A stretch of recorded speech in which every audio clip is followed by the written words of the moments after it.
Yeah, sorry. I was sitting here just trying to get my life together here, so don't you mind me. Don't you mind me.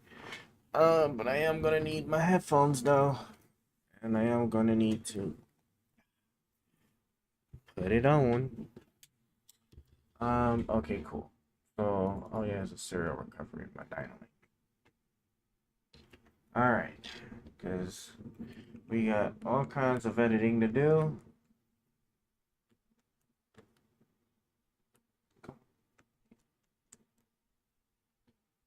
All right, and oh, and you know what I should also do? I should go turn off my AC. But I was hot, man. I was really hot. Okay, oh, that's cool. But oh wait, no, it's already like that, right? Right? Yeah. I just gotta turn off. I just gotta turn off the speaker. That's what I gotta do. Is that loud? Damn. All right. Right. So that's a good question. I don't know. Oh, it does. It will let me actually. That okay. That's cool, I guess. Uh-oh. Hold on.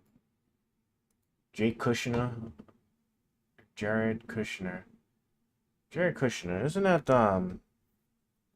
is that one of Trump's sons? Oh man. And you know how they're gonna spin that? The Justice Department is being weaponized. Now they're going after his son after, Hunter Biden's been found guilty. Even though Hunter Biden was found guilty by the same Justice Department, they're still weaponizing the Justice Department. Man, I swear. These goons. These goons, man. Because Firefox is my actual browser I'm trying to use here. Ooh, chat thing. Yeah, fine right there. Let's see. Jared Kushner. Senate Democrats are launching a new investigation into a foreign payments made to Jared Kushner's investment firm. Senate Finance Committee, blah, blah, blah, announced the probe on Wednesday, saying that the panel investigated billions of dollars that Affinity Partners manages from foreign sources. Now, how problematic do you think it would be? You, you, what's crazy is that they're swearing to you up and down that Joe Biden had took money from Barista and then i.e. China, like of some weird like funneling scheme. So he's doing the bidding of China. And I could have promised you that with the assets and stuff that Donald Trump himself had, and then the stuff is obviously his sons are got their hands in, I'm pretty sure, especially if you're going to actively involve them in the presidency, it's one thing for you to say Joe Biden was getting this stuff as the vice president. I mean, at the end of the day, like the vice president can't really do anything outside of what the president really allows them to really do. Now, the president obviously chose the vice president as an ear to listen to and to like, take advice and adhere. But if I'm not mistaken, wasn't one of the famous things is that like God, what was it? It was something about it was either about the Afghan. It was either I think it was something to do like when it was finally about to hit Osama bin Laden. Something was going wrong, and Biden was like, "No, don't do it." I might be getting the scenario mixed up, but the actual action is the same. Where Biden was like, "Don't do this," and Obama then still decided to do it, and it turned out to work or whatever. Like that. That's the extent of your vice presidency powers. You know what I'm saying? So it's one thing.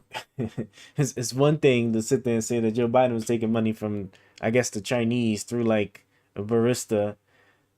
Um, but then to sit there and turn a blind eye to like the obvious things that would be going on with like Trump's sons being funneled money from these investment from what whoever in order to potentially peddle influence directly to the president himself, because the president, remember Trump was, everybody's, loved it apparently, but Trump was operating like a businessman, not as a president. And what's the things about business is all about, the money. It's all about the favors. So what is it that they getting into? Kushner started Affinity in July 2021, less than 6 months after leaving the White House as a senior advisor to former President Trump. The firm quickly attracted big-time investors in the Middle East, and within weeks landed $2 billion from the Saudi Public Fund investment fund. Affinity continues to overwhelmingly derive the majority of its funds from the Saudi Arabian government. Is concerning several Middle Eastern governments using funds managed by Affinity as a means to pay tens of millions of dollars in fees every year to former President Trump's son-in-law.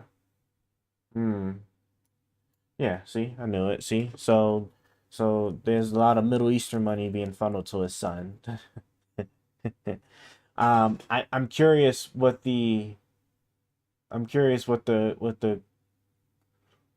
potentially would be the violation.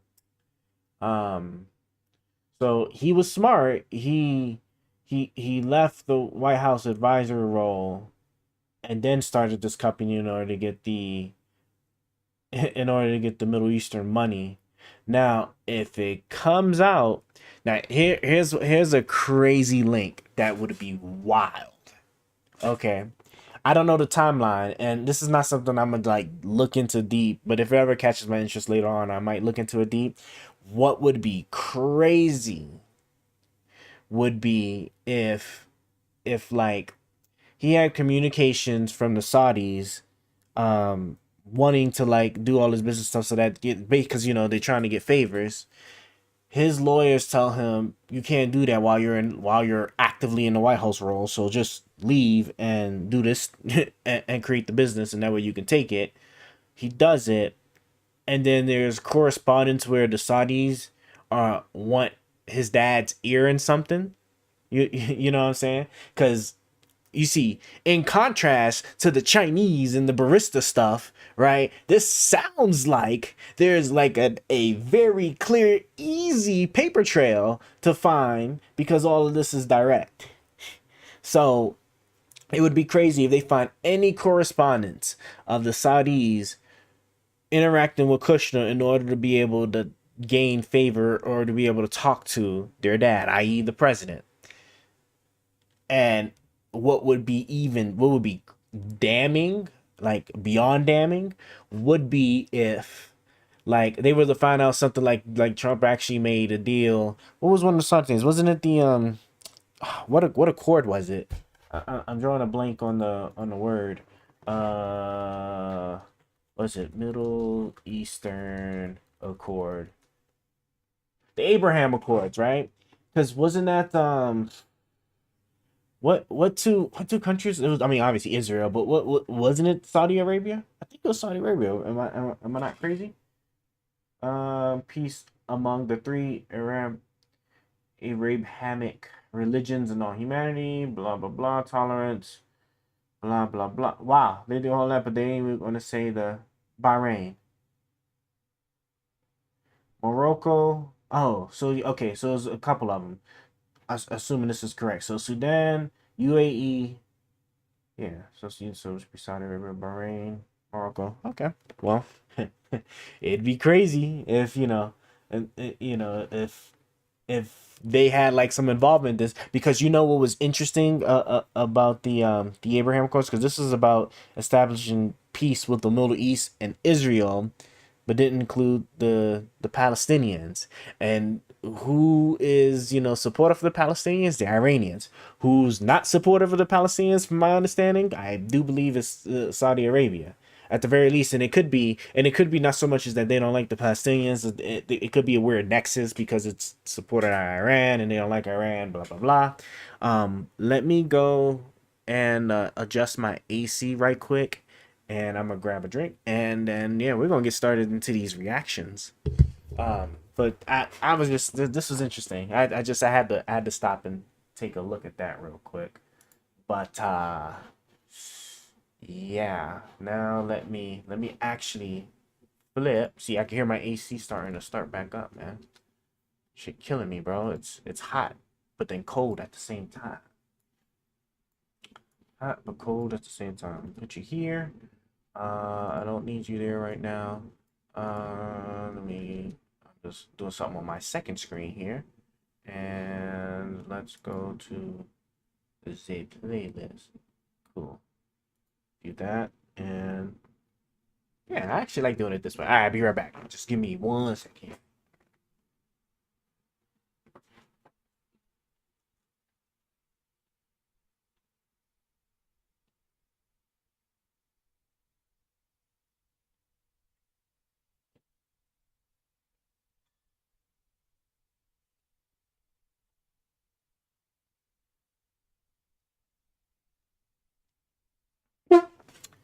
Okay, now that we're back, let's let's get some of this in, right? Let's see. So this one's Governor, whoever this is, Governor Nolan reveals her what Trump told her VP is. Let's hear this. Robin Goodfellow, hey, what's going on? What's up? HoneyBook keeps your proposals, contracts, invoices, and payments all in one place. My name is Laura Gomez, and I've partnered with. Here with me now from Wisconsin, where she is campaigning for Donald Trump, is South Dakota Republican Governor Kristi Noem. Thank you so much for being here, Governor. I want to start with what we've heard a lot of from the former president since he was found guilty in his New York hush money trial. And that is repeatedly suggesting that he would prosecute his political opponents if he is elected. Listen to part of what he said. It's a terrible precedent for our country. Does that mean the next president does it to them? That's really the question. And it's very possible that it's going to have to happen to them. Based on what they've done, I would have every right to go after them. Revenge does take time, I will say that. It does. And sometimes revenge can be justified. Governor, is that the message you think Donald Trump should be focusing on in this campaign right now? Okay, so here you get this. We get this right. Robert Goodfellow, thank you for the follow. I am just taking a real quick second here. I just want to make sure my audio is actually right, man, because you know we be struggle streaming a lot these days. You know, so a lot.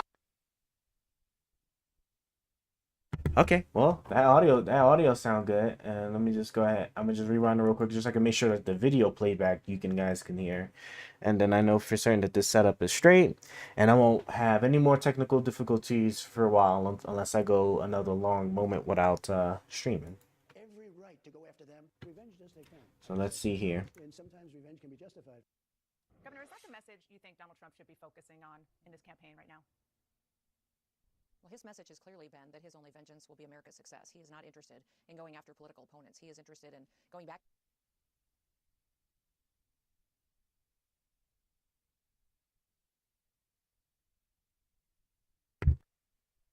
Yep, that's what I thought. It sounds really low. Doesn't it sound pretty low? It sounds man.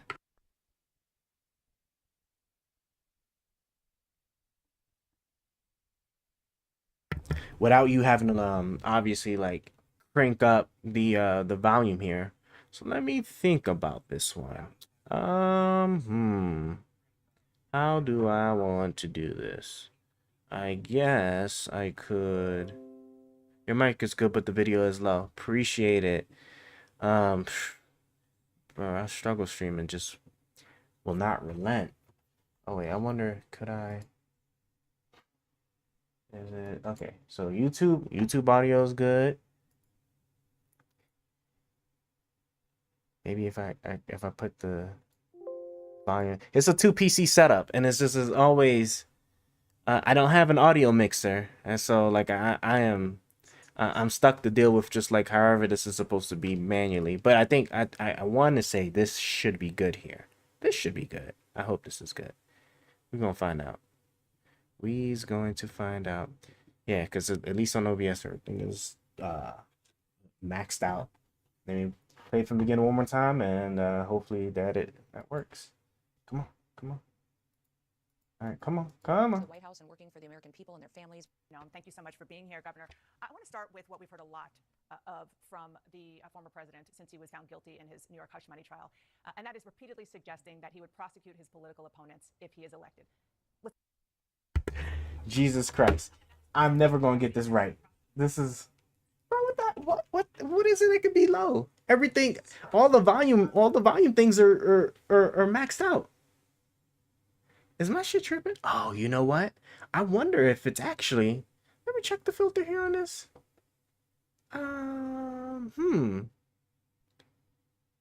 Let me try and disable this compressor here on the sauce. I think that's actually what it was. I'm fairly certain that's probably what it was. Let me see here. Here with me now from Wisconsin, where she is campaigning for Donald Trump, is South Dakota Republican Governor Kristi Noem. Thank you so much for being here, Governor. I want to start with what we've heard a lot of from the former president since he was found guilty in his New York hush money trial, and that is repeatedly suggesting.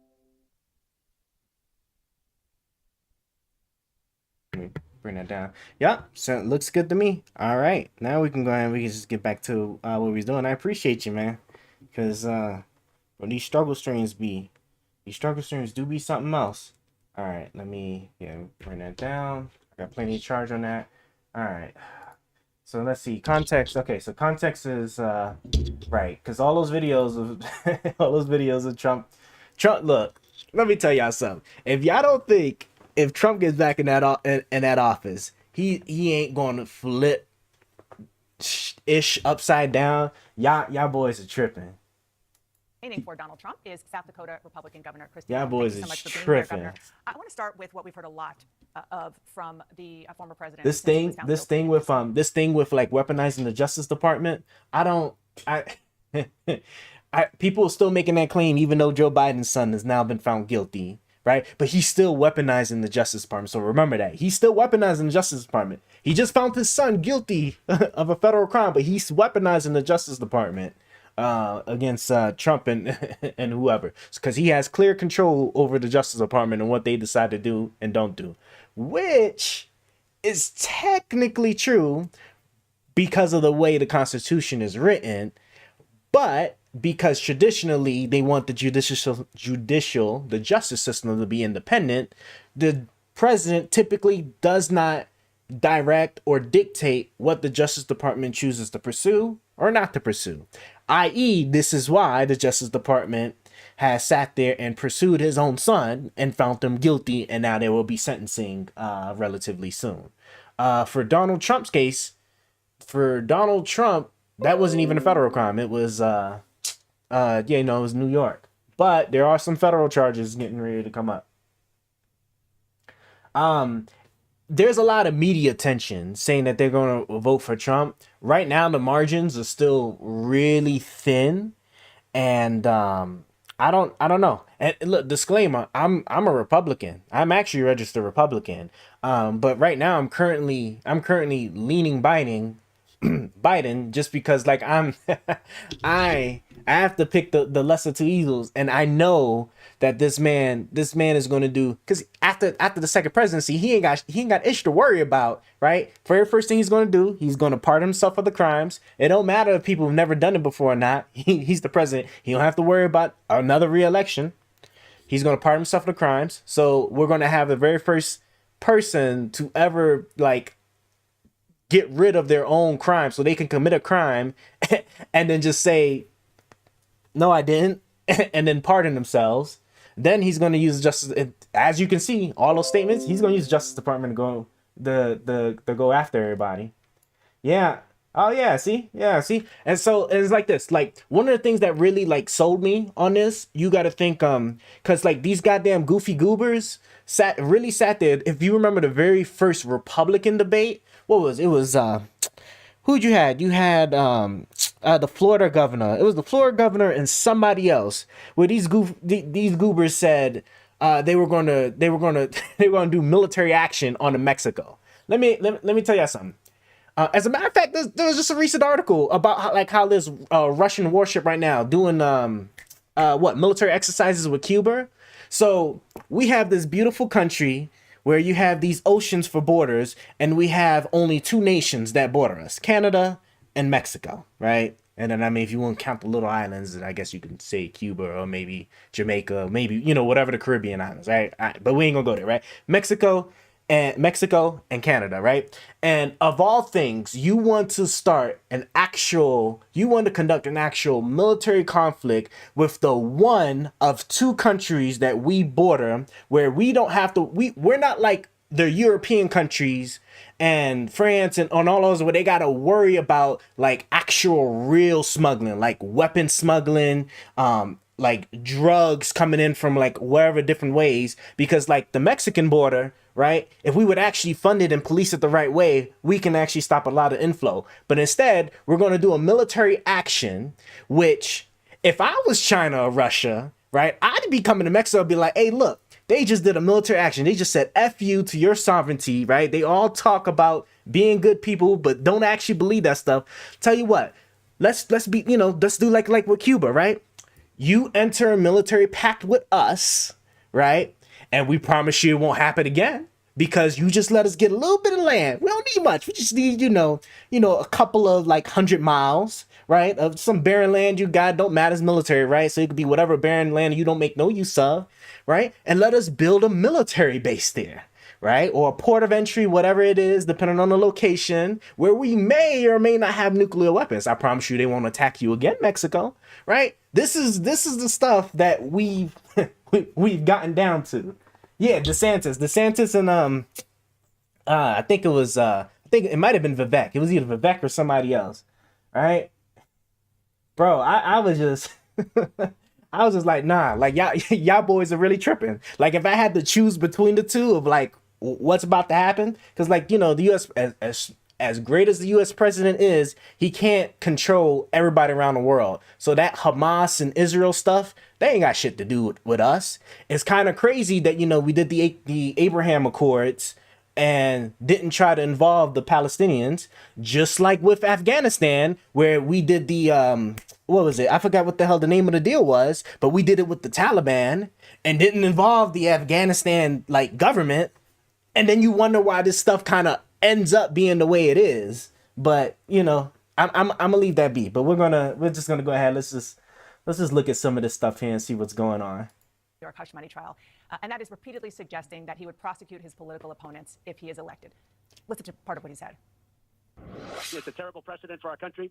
Does that mean the next president does it to them? That's really the question. And it's very possible that it's going to have to happen. Yeah, it's the same thing like with like Ukraine.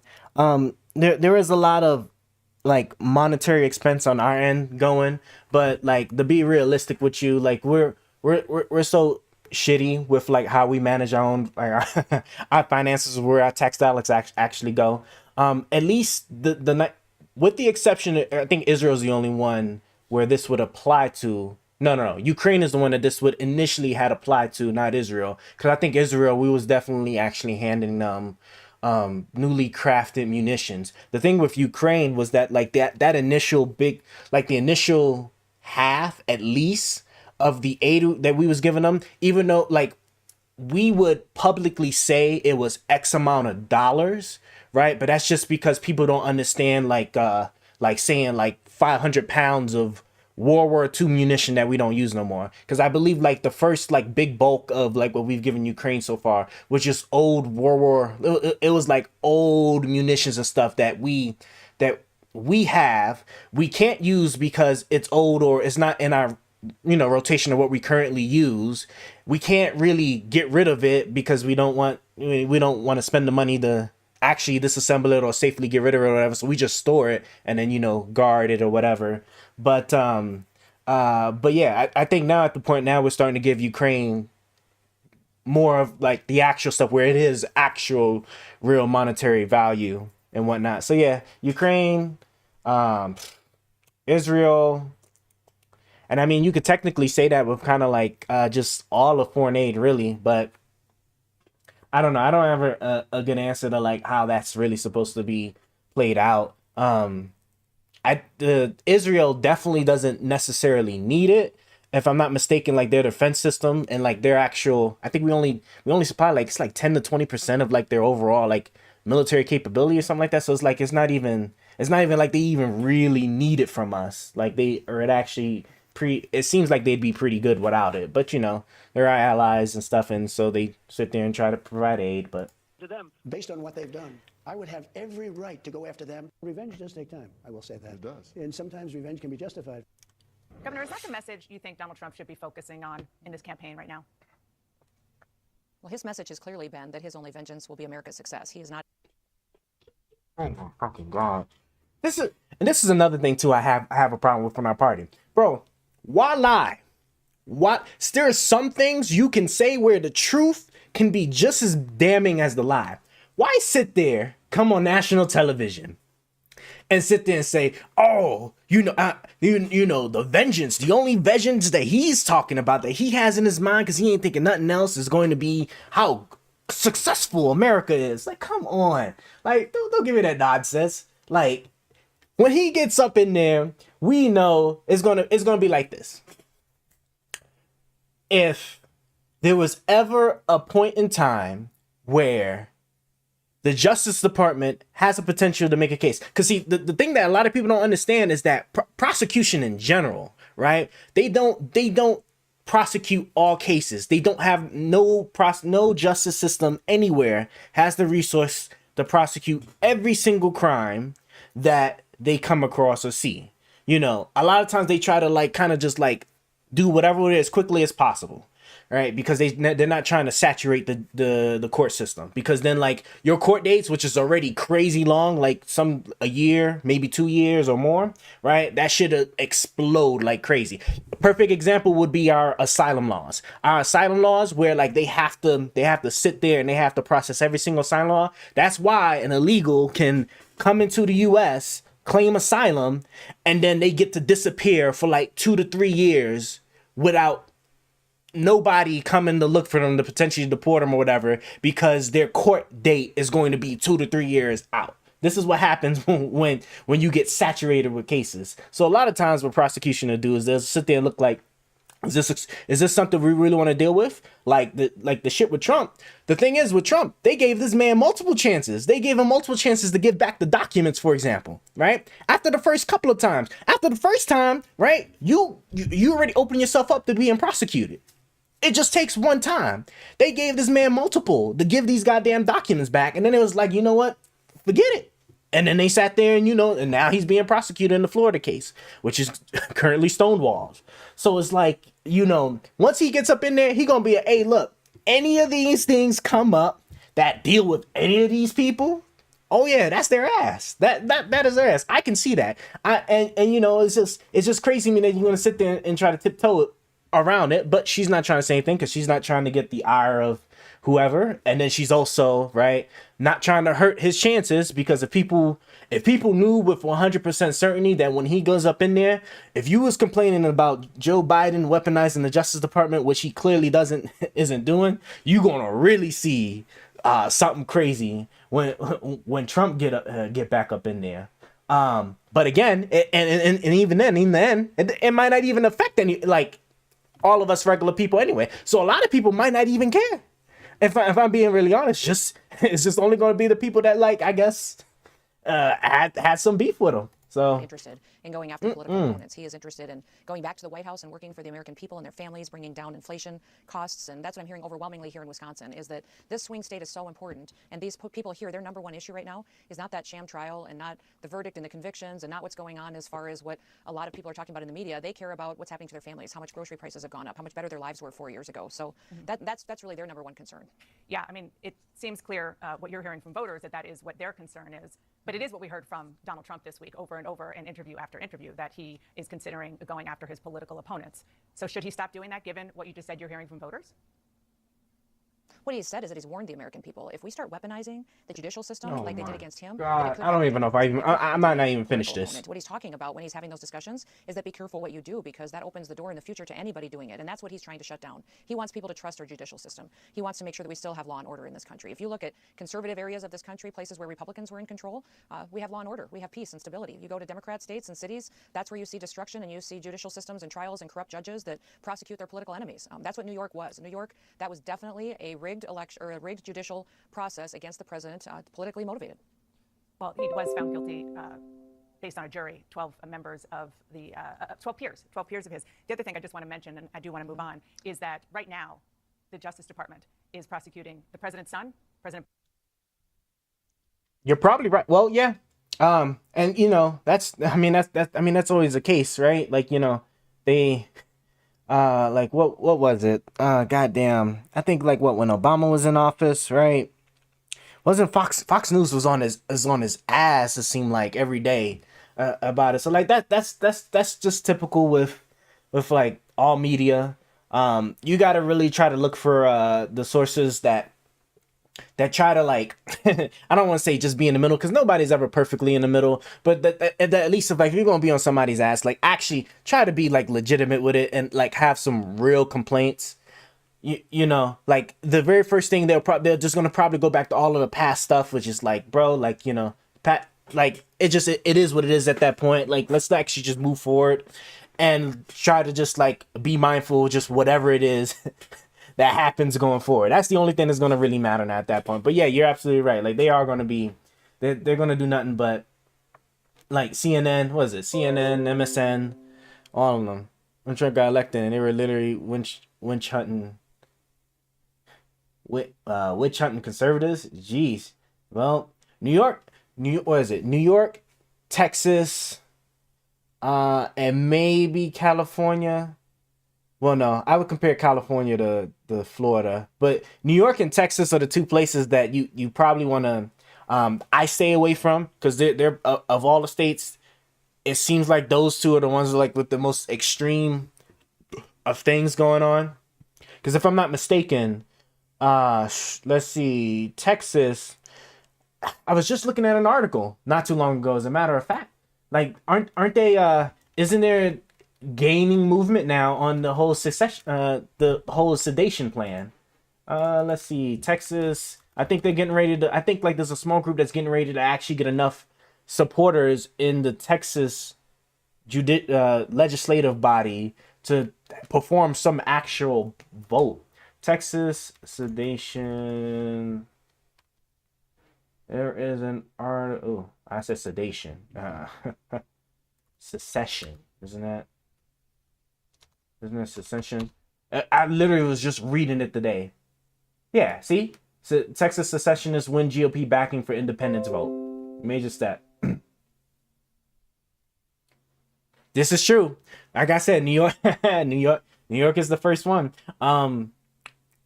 If I'm not mistaken, like, they just cancel it or put it in pause, because I know they're gonna implement it later. But they just paused New York just paused the congestion tax, where like what is it, like that area in Manhattan, like between Manhattan, New York City or whatever, where like I guess y'all be having like I used to be in New York, so I'm a little fuzzy on it. But there was about to be a toll there where like any cars that want to go through it, because it just be so many of y'all, they were gonna like toll the ish out of y'all over there. Yeah, they be doing, New York be doing some really wild, crazy stuff, and it makes me wonder how that city is still standing in terms of in terms of revenue and whatnot. But the fact that they were given that amount of money that they had to handle, I guess, the immigrant crisis that was coming up to New York, I guess the city itself does actually make quite a lot of money. And then there are like a lot of corporations and businesses in New York, and I guess around New York, that employs New York workers. It is crazy. Texas is on the flip side of that coin, I'm telling you. I don't hear too much craziness about like the laws per se, but some stuff. Oh yeah, I could imagine. Now, to be fair, like, COVID was brand new, world never seen it before, and New York, one of the most densely populated places anywhere, was the very first place to be hit. If I'm not mistaken, that was the very first place to be hit. So like I know some people that were like actual healthcare workers, and like that ish was something crazy. So I could see that. I bet of all states, like New York, like after that ish, New York was like, New York was on it, on that COVID stuff. More definitely, most likely in the extreme, but trying to do whatever they can to get that ish under control, because that shit was spreading like wildfire over there. And then the bodies, it was like body after body from the people that I knew that were actually working over there, throwing them bodies in the freezer trucks, and I was like, God, bro, that ish was crazy. And you know, and the crazy thing is, just remember, this is another thing too, bro. Just remember, COVID was just a cough or a sneeze that was supposed to be over by Easter. I ain't gonna bring up who was saying that and not taking it serious, but you know, it is what it is. It was a scam. It didn't exist. It was the vaccine in hospitals killing folks. Well, but the problem is that the vaccine came out way later. So like all those bodies that were dropping, they were dropping from something. Unless if you want to sit there and say like maybe there was like some other disease or something else happening. I just know that before the vaccine was available, the people that I knew that in New York that were working over there, it was quite a lot of bodies dropping. And granted, it was all people that were like mostly old or unhealthy, sure, but it was still like the uptick was crazy. The hard part was the saturation in the hospital system, because like COVID, if you want to be realistic, COVID is really close to the flu. So like it would be like it would be like how Tylenol, right? Tylenol is generally safe, but there are some people that can be killed about it. It was an effort to make the COVID marketable for vaccine companies. Don't know. There's just too much. There's just too much that was just happening just before that. I will say this though. I definitely made a little bit of money from it though, just because it was Moderna and Pfizer that were making it, and I just thought about it and I was like, they're making a vaccine from it. Let me grab some of their stocks. And sure enough, I had made the right call, because that shit like quadrupled after a couple of months what they made it past. I think like it was like phase 2 trials. So you know, I would say maybe. Yeah, you know, that's the thing. Like, bro, I was making a killing from the stock market, bro. The what was it? The cruise lines. There was cruise lines that used to be like $90 to $100 per share, and then obviously COVID, right, tanked them down to as low as $7. So I sat there, I was like, shoot, man, you know, once the world gets back to normal, whenever that is, assuming nothing else happens, if I buy this stock for $7 and I buy a lot of it, eventually. Yeah, Zoom, Amazon was making a killing. Who else? You had the tech companies. You had the tech companies, and if you bought them at their historical low, then it was all the ones that was affected. So you have your service industry, so hotels. Well, not so much as hotels, but definitely the cruise lines. The airlines was another one, bro. That was a killer. Like, I made so much money off of American Airlines. That's when I first got into day trading. I don't do it much anymore, but oh my God, bro, it was definitely crazy. It was definitely crazy. What else? What else was like just a killer? And yeah. You know, I mean, and really that's all you can do. You know, if you're those people that just sit there and just get affected and don't try to just make use of the situation, like you know, it is what it is. But okay, I thought I gotta schedule some. It is what it is. But like you gotta make use of it and try to do it the legal way.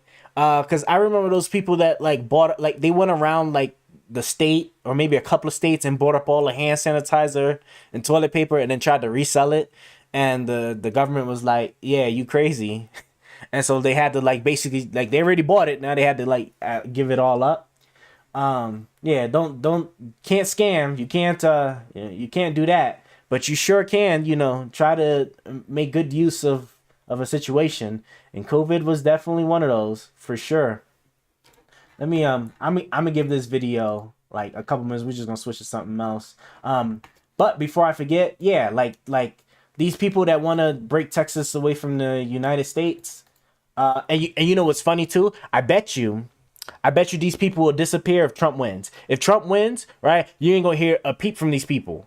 But all federal interactions with Texas, besides the border, which is the only thing like they just really have a problem with, right? That's the only thing that'll change. I'm telling you. Oh my gosh, man. Let's see. So yeah, but this getting ready to be like some odd vote somewhere, a referendum. Should pass a bill in the next session requiring a referendum. That'll be crazy. I'll tell you something. That if they were to do this, this is the only thing I could actually see that would actually flip Texas blue. This would be the only thing I could actually see that flip Texas blue. Because I don't think people understand. It's just like Brexit. Like Great Britain didn't understand just like how much it would impact their nation when you pull out the European Union, because a lot of the things that you get because of the European Union, which was all the trade and everything, all that stuff is you got to renegotiate and it's not flawless anymore. And business people don't care about any of that. They just see you as just making a poor decision. So like this right here, where now, like, you know, if you're a Texan, there's no longer, you no longer can't just drive or fly to whatever state, you know, to visit family or whatever. You're going to need a passport. You know what I'm saying? If you're a business, now you're doing international business. Now you might be subject to tariffs, right? There might be some import fees that Texas might implement. Like, you got all these different things.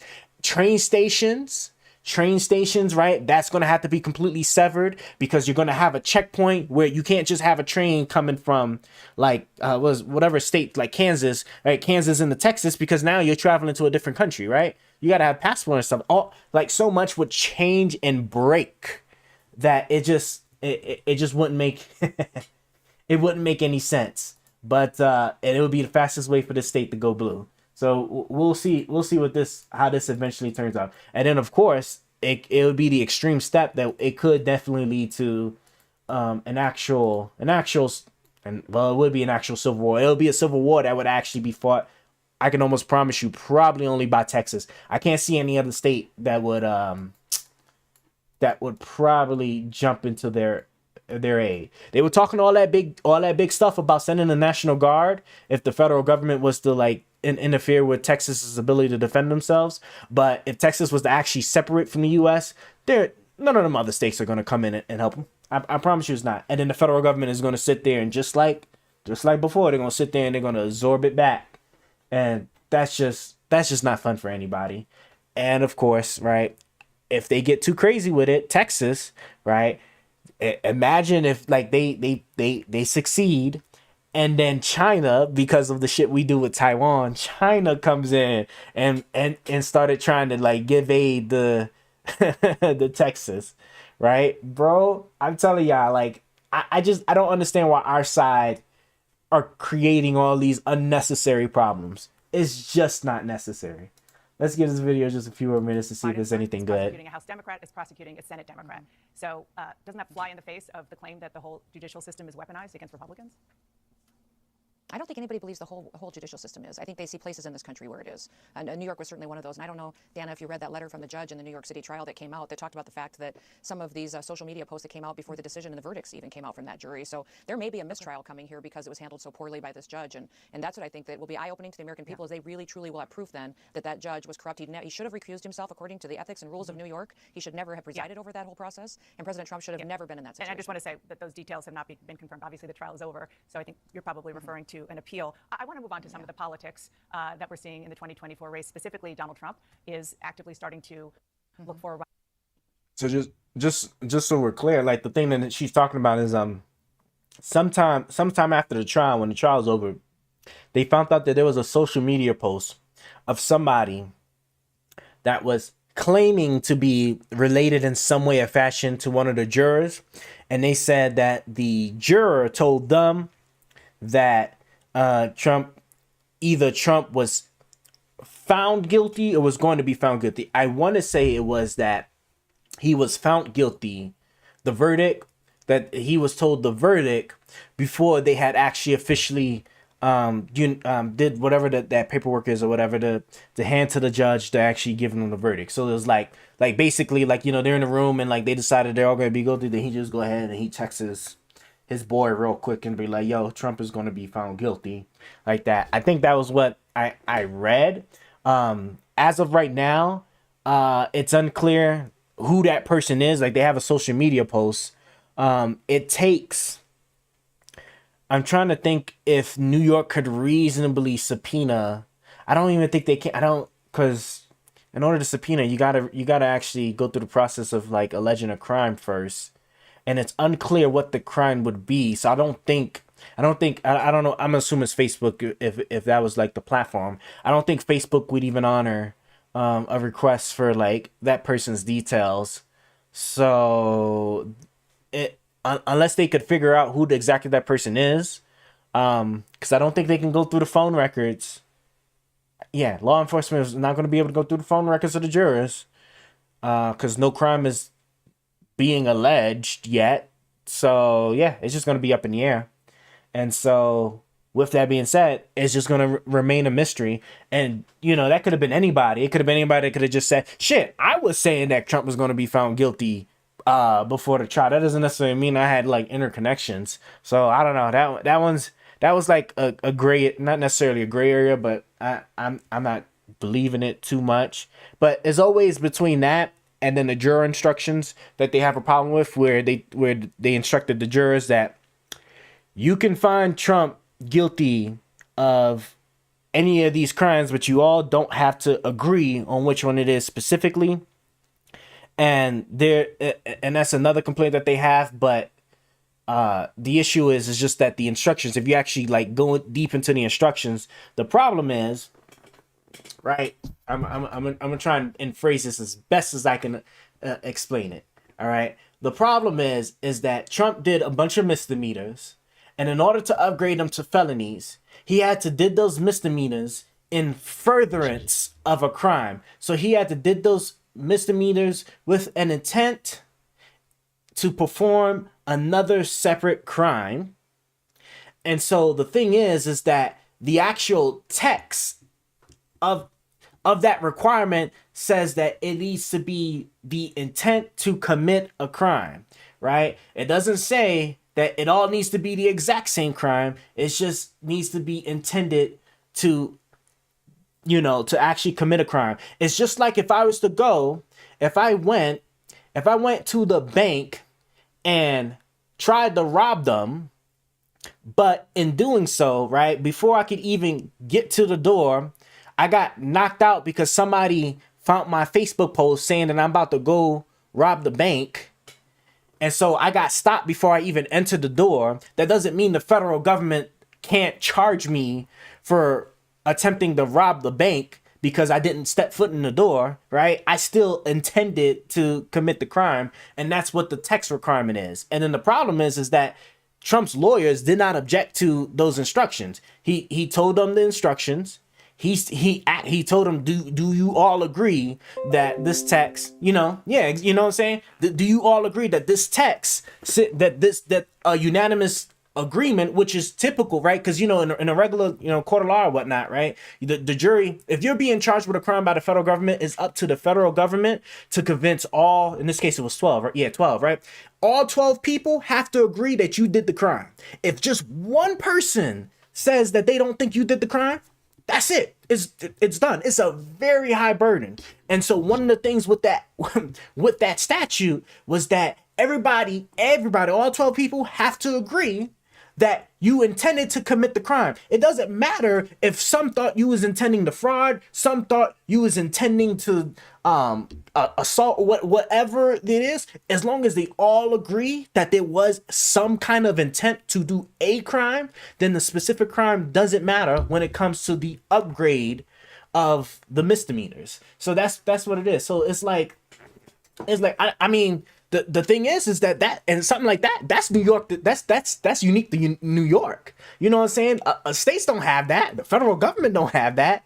You know what I'm saying? So like, it's just, I mean, it is what it is. It's just one of the things you just gotta like, you keep in mind is just that, you know, some states, that's the beautiful thing about the United States, man. Every state has their own special blend of laws that can be applied to you at any given day. If I'm not mistaken, I think Virginia, like you got states where it's like it's illegal to have sex in any other position but the missionary. Like it is actually on the books, so it's illegal to do that. It's illegal to ride with a goat in the car or some other stuff where like if the prosecutors really wanted to, so if you uploaded a porno and you lived in Virginia and you was doing something crazy, right? You could go to jail. I mean, they could prosecute you. You could go to jail. I mean, like, that's the nature of just how it is. So I mean, I don't know. I don't know what they want from that. I personally didn't like the New York case. I thought it was just kind of crazy. But at the end of the day, I mean, that's they created a massive mess, because if Trump wins, if Trump wins, right? Like there's so many problems that's going to happen between New York and the federal government that is going to create absolute chaos. If I think the governor, honestly, I think this is my predictions for how like the rest of this is gonna work, because Trump hasn't been sentenced yet, right? If they were smart, because the governor can't do anything about it until the judge renders a sentence. That's what people don't understand. It's like the governor isn't talking to the judge. The governor can't do anything until the judge do this, this, or this. He can't act on it in any way until the judge actually renders a sentence. And that's how it is just in any kind of, in most judicial systems like throughout the US, right? So the judge is going to look at this. I'm scared that the first time offense, even though that would apply because it's a first time offense, it's not like Trump. I don't believe Trump did any other like crime before. They usually lenient on it, but the problem is Michael Cohen went to jail. It was his first time offense. Like he I forgot what the hell he did, but I don't think it was non-violent as well, and his ass went to jail. I don't know what the judge is going to do with Trump being it's his first time offense. I would hope he takes in consideration that this man is running for president. This man used to be the president, and this man could potentially win the presidency. So you could maybe give him a probation. I think maybe probation would probably be the best. Maybe you could, I don't know if they do trigger clauses where like, I'm not even gonna get into that because that's just gonna get like too convoluted. Either probation or a massive fine. It should probably be a fine. Honestly, it's business records. At the end of the day, it is business records. And the argument could be made that the crime of it was technically a financial crime. So the financial crime was really because the jury did not agree on what the crime was that he was trying to do in falsifying the finances, that it should be seen as just a finance crime. And if you're going to look at the other thing to further another finance crime, really. And so with that being said, it should just be a fine so that he learns his lesson and that's it. If they give this man jail time, the federal government cannot overrule the state. So if they give this man jail time and this man somehow still wins the presidency, there's going to be a tremendous chaos if the New York governor does not then pardon Trump. But then it's going to make their state look crazy if they sit there and they pardon this man, I think. So I'm hoping the judge sees all of this and gives either a fine or some uniquely carved probation where maybe he can do a fine and a little bit of probation until like November or something. I don't know. But otherwise, I'm telling you, this is going to be a massive problem for us if this man gets sentenced with jail time. I don't know. But it's going to be probation. I'm predicting probation, fine, right? Which would be for the best of the nation. And then come in November, if he wins, all the other federal cases are going to go away because he technically doesn't have full control of the judicial system until January when he's actually like sworn back in. But they're going to pause those indefinitely. And then once he's in, he's going to like all those federal crimes, he's going to wipe those away. Georgia, on the other hand, now Georgia is the other one. Remember, states cannot overrule the federal government cannot overrule the states. I don't know what Georgia is going to do if the case is not further along enough. He could then, as president, pressure Georgia, right? Because it's still Republican controlled. It should still be Republican controlled. He could actually then pressure them to find some way to just drop the case, which I can promise you they probably will end up doing if that was to happen. It almost for sure that would happen. But as long as the Georgia case doesn't happen before the election, because I think that's his only real threat now, because the federal documents case, which I don't know if you read the indictments and stuff, but the federal documents case, right? That was his number one focus, because that one he was going to be found guilty. Those documents, right? The the video evidence, right? The black and white evidence that they had, there's just no way he's not going to be found guilty of that. So, but now, like, I think like some key thing isn't going to happen till October. So he's good. He ain't got to worry about the federal case no more. Now it's just going to be the sentencing and then the Georgia case. If the Georgia case doesn't happen by November, he's in the clear. So we'll see. We'll see what's happening. I didn't mean to rant on that, but I had to give each side of it, because like people, not a lawyer, but I do like to read a lot. I do like to read a lot. So a lot of this stuff, because I always tell people that, like, if laws were written to where only lawyers can understand, then you'd essentially have like a lawless country, because a lot of times it's only when you're getting into like the uber, like crazy specific stuff. Like, you don't need a lawyer to tell you that, you know, you can't murder somebody, that you can't go up and shoot somebody to kill them, right?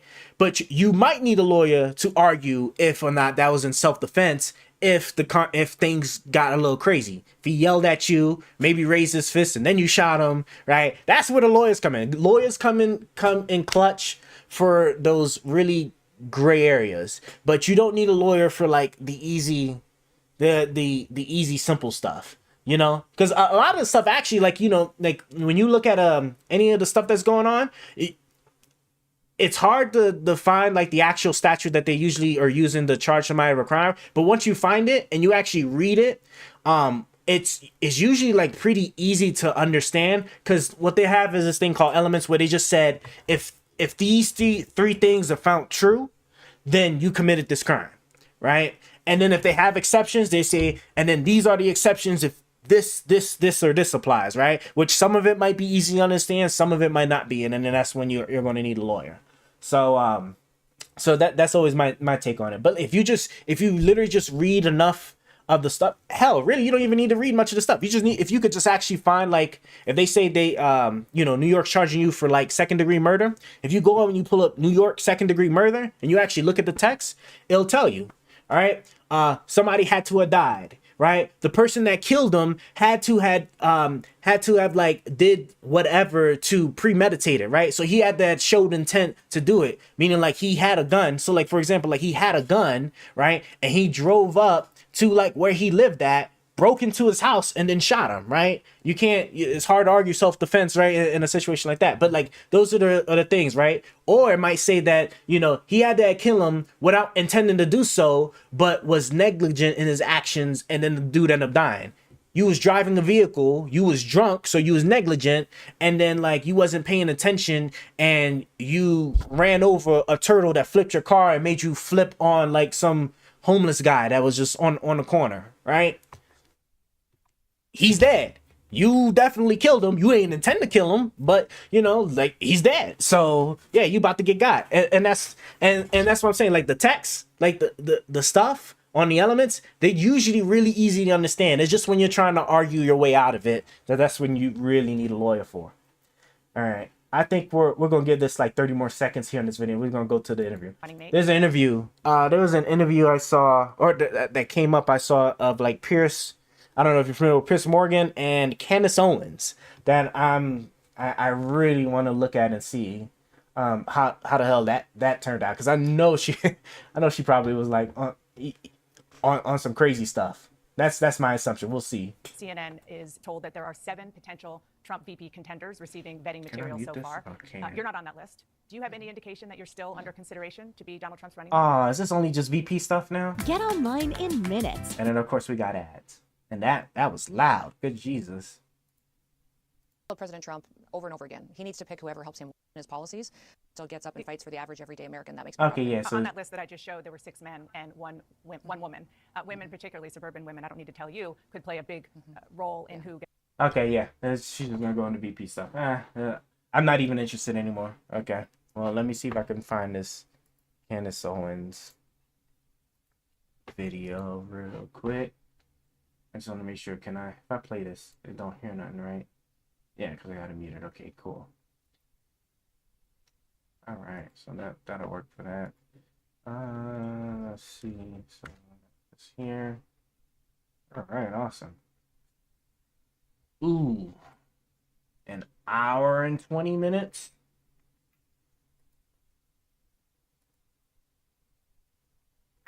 If I did it at 2x the speed, that's a long time. They don't got clips. They don't have clips of. I guess. What's the topics? What's the topic? Mean tweets. Why did Candace Owens really lead the Daily Wire? Ben Shapiro and drew accusations of anti-Semitism. Israel, Palestine. Christians in the most persecuted world. Kanye West. The COVID vaccine. Conspiracy theories. Oh, they got Diddy. It's funny. You're going to talk about Diddy. That is crazy. Ukraine. I think Zelensky is a criminal. Of course. The West is failing.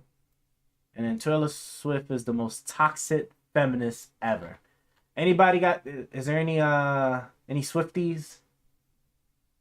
And Chris Murray's... Ooh. Quite a lot of...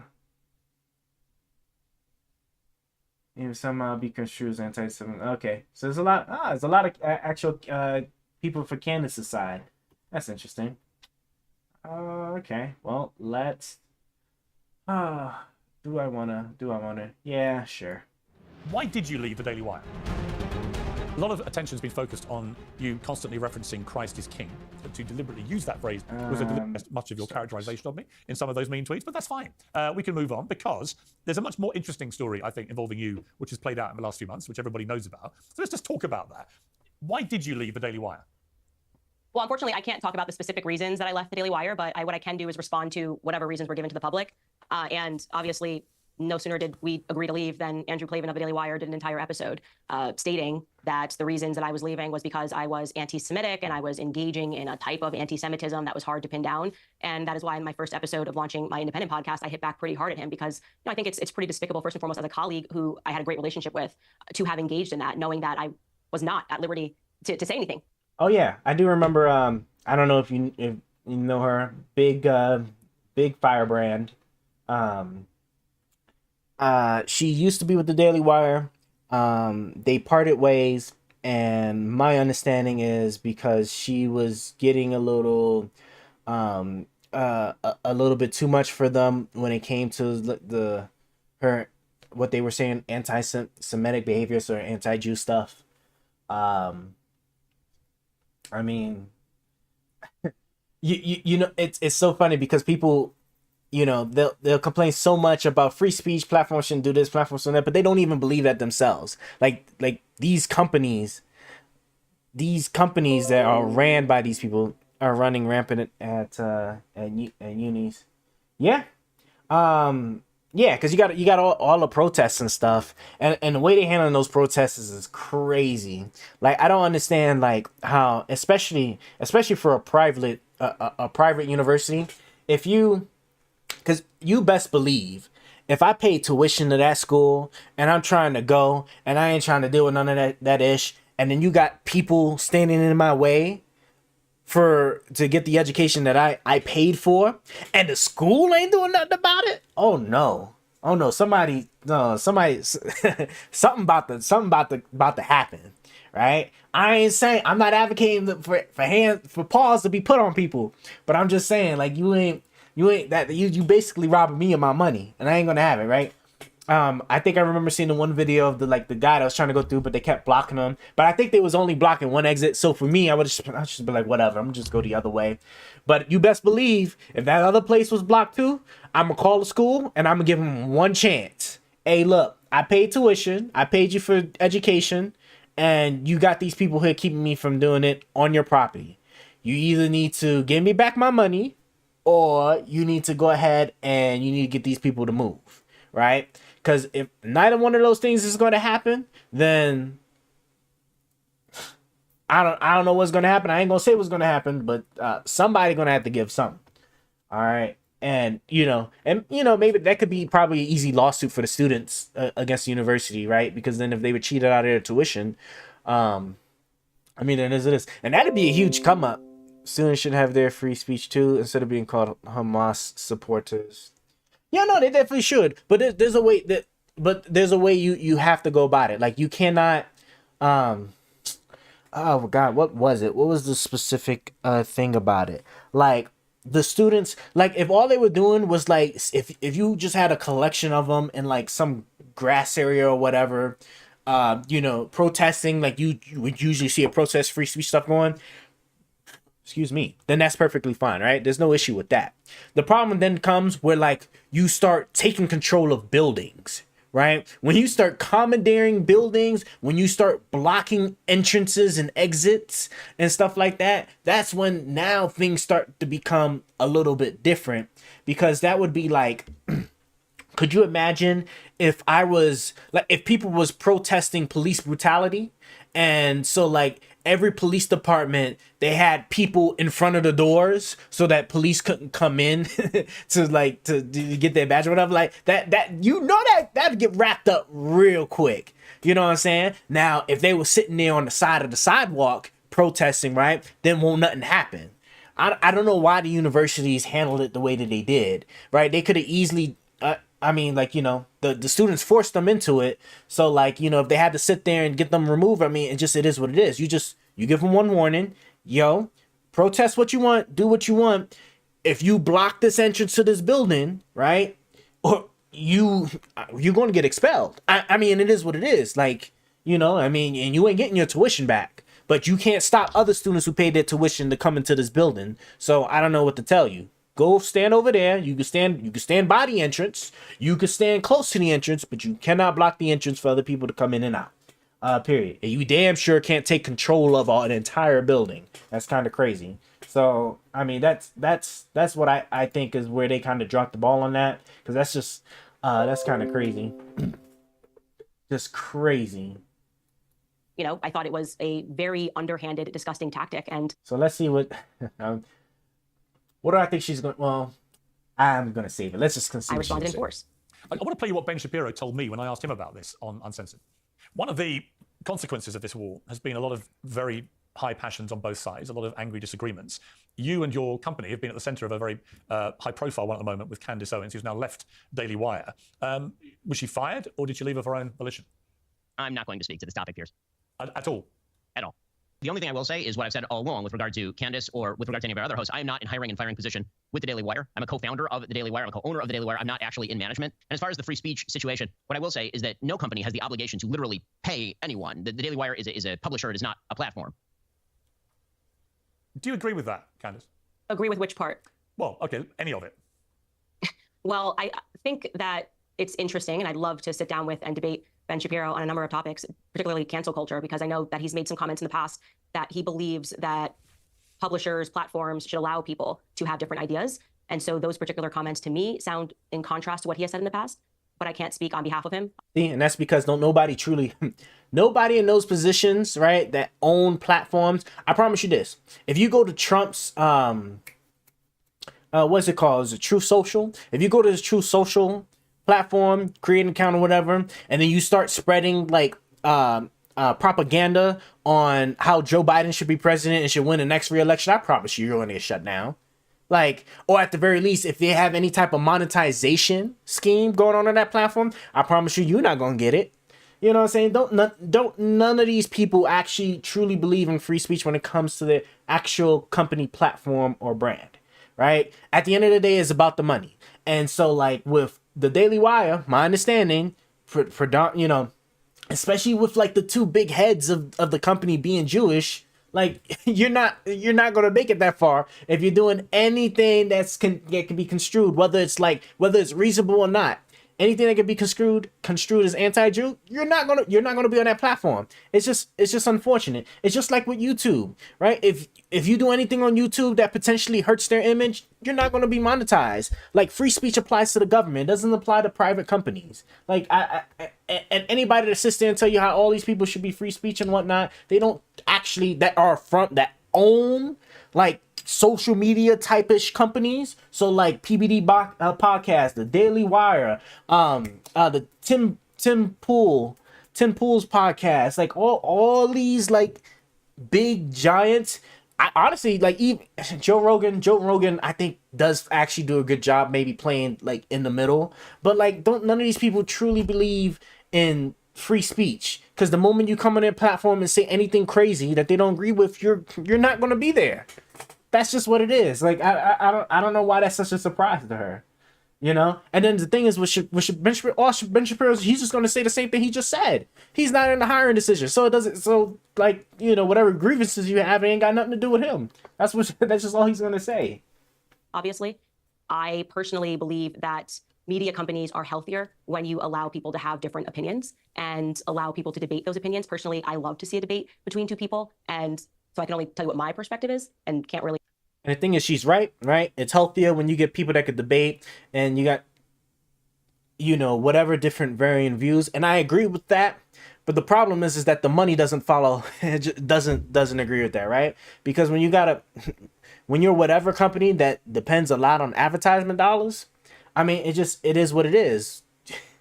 If you having this person endangers your ability to have the money to continue to have the platform, you're gonna have to make the hard choice. And it's like, well, I mean, that's it. If I'm not mistaken, what's one of those like pro speech ish platforms? Rumble's starting to have that issue where like they're starting to get into a financial crunch, and they were of all the platforms, they're the ones that were really trying to be free speech. Kick 2 was trying to be free speech, but then they started clamping that down. That's why, what's his name? What's that white supremacist guy? Oh my gosh, what is his name? Used to be known to Destiny. He hangs out with the Fresh and Fit people.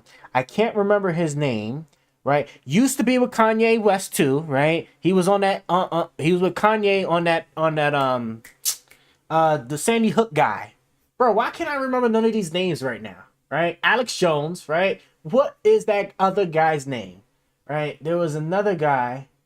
I don't remember it, but like, you know, he came on that platform and he was on there for a good bit. But then once the guy started really spreading like that crazy stuff, they kick him off. And it is what it is. Cause like I said, when you start hurting the money, free speech goes out the window. So I don't know why they keep trying to like present this fake image. Nobody believes in free speech. They just don't. None of these people believe in free speech. They speak for him. I mean, he made the point at the end there that any company, any private company, when it comes to free speech, is not compelled to pay people to work for them. I mean, would you accept that as a principle? Well, what I would say again is that it just kind of runs into what is wrong. I guess the question you could ask is, what is wrong if CNN fires somebody for having a different opinion? What then is wrong if Fox News fires somebody for having a different opinion? Your answer would have to be that it's not wrong, and that companies are at will to curate whatever belief system that they want and to not allow free speech. So, you know. Out of interest, is it true that you signed an NDA and that's why you can't really talk about this in detail? I cannot speak in detail about any of that stuff. You can't even confirm whether you've had an NDA? I am not free to. Oh, the Alex Jones trial? Oh, that shit, that was crazy. Oh my God. That thing where, God, what was that? I think my favorite part of that was just the part where he was trying to make it seem like he was like crazy, or he was on some drugs or something. Like, there was an actual part of that trial where Alex Jones, out his mouth, was basically saying that the things he say cannot be taken seriously because he, suffers, either he potentially suffers or he had these things going on. So it's never supposed to be taken seriously ever, was what he was trying to argue.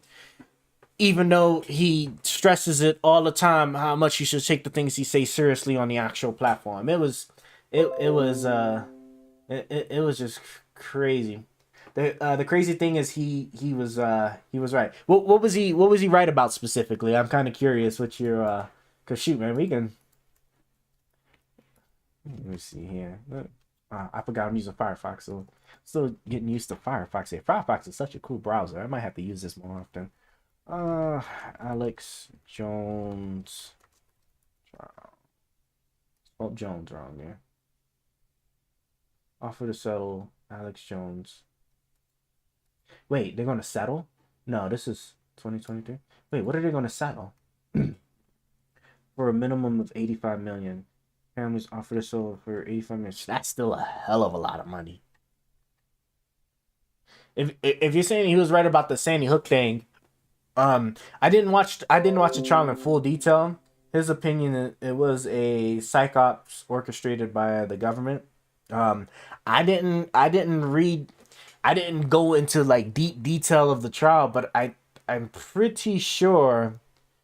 Well, I mean, I guess the question would be like the exact nature of the psyops. I mean, my understanding is just that like he was saying that the shooting was fake. It never happened. What other claim was it? And whatever like other stuff that basically was like this is all like just make believe. Then you can't. I'm not even withstanding the video, but like I mean like death certificates and stuff like that, and then police investigations and all that other stuff. I mean, the thing is that if you want to take it, you want to take the stand. It was fake if you research it. Okay. I'm pretty sure. Let's see. Can I get the actual? Let me see. What do I want to do here? Alex Jones trial documents, right? Plaintiffs. Yeah, here we go. Plaintiffs. How many pages is this? Let's see here. Officially released date that appears near the beginning of this opinion is the date the opinion was released as a slip opinion. Blah, blah, blah. How many pages is this? Oh, it's only 36 pages. That's not too bad. I am not going to read all 36 quite at this exact moment, but I will give it a read. But what I'm just curious and seeing is I want to see here. Presents the opportunity to consider the scope. Hold on. Record reveals the following. Here we go. Relevant facts. So, because whenever I read court documents, I always go to like the actual presented facts. And then if there's ever any question about them, then that's when I'll sit there and I'll try to like then go through the rest of the case. But because remember, this is a court case, right? So obviously, like anything that like they're not going to have anything in there that couldn't be disproven, right? So like unless you're gonna, you said it's like I'm trying to find a good example for this one. I tell you what, there was a dude named Wolfgang Habit, and I think he won his trial. Wolfgang Habit. Because when it comes to the I'm gonna grab that name. When it comes to the facts, if you think back, I don't know if you noticed, but like the documents case, right, for Trump, for example, for the classified documents, the federal government had a part in there where I mean they had convincing stuff that showed that they had a recording of him showing these classified documents to somebody. And I think the guy might have even mentioned it too. But the problem is because they can't prove it, they don't have anything. Because even if you could prove that he showed documents to the guy, like you have to prove that the document he was showing was actually real. That's impossible. You're not going to do that. And so that's why the judge, it was either today or yesterday, she had that taken out because she was like, there's no, you're not going to be, you have no evidence to be able to prove that he did this, even though, let's say, there's a video thing of him talking to the guy, be like, hey, I could have declassified this, I didn't, or whatever, right? At the end of the day, if you can't prove it with something actual hard evidence, i.e. like something to show that this was the actual actual specific document, and then he showed this specific document, then unfortunately there's nothing you can do about it. That's when you start needing a lawyer, right? Because when you start getting to those creative things where, like, even though this stuff kind of does show, like with OJ Simpson, the glove don't fit, right? Even though you probably killed him, if you don't have that evidence, you have that 100% provable evidence, right? Where, like, this glove could have been worn by somebody else. It's not that I could fit my hand, squeeze. It could have been worn by somebody else. It has to go away. You got to take it out. That's how these court things work. So, like, the fact stuff, these I know were vetted in this trial, because his attorneys would have been on that, and the judge would have had had it kicked out. You can't introduce something that you have no evidence for. Let's see. The records reveal the following relevant facts. What is it? I think it's standing. Standing to show proof that you were harmed, and you have to show something that materially shows that you was potentially harmed. I think that's what it's called. Record to reveal the following relevant facts and procedural history. And then while I'm doing that, can I paste this name? Wolf guy. Record, let's see. 6 staff members in the mass shooting standing in school, Newtown. Some conspiracy theorists question the circumstances surrounding the hoax. In response to statements made by Jones and individuals featured earlier, the plaintiff brought 3 separate civil actions against the defendant in 2018. The complaints alleged counts of invasion of privacy by false light, defamation, and defamation per se, intentional infliction of emotional distress, and wasn't there? I think I might have even seen it too. I think there was a segment on Alex Jones' podcast where I think he was like actually identifying some of these people. Like, he was straight up identifying some of these people.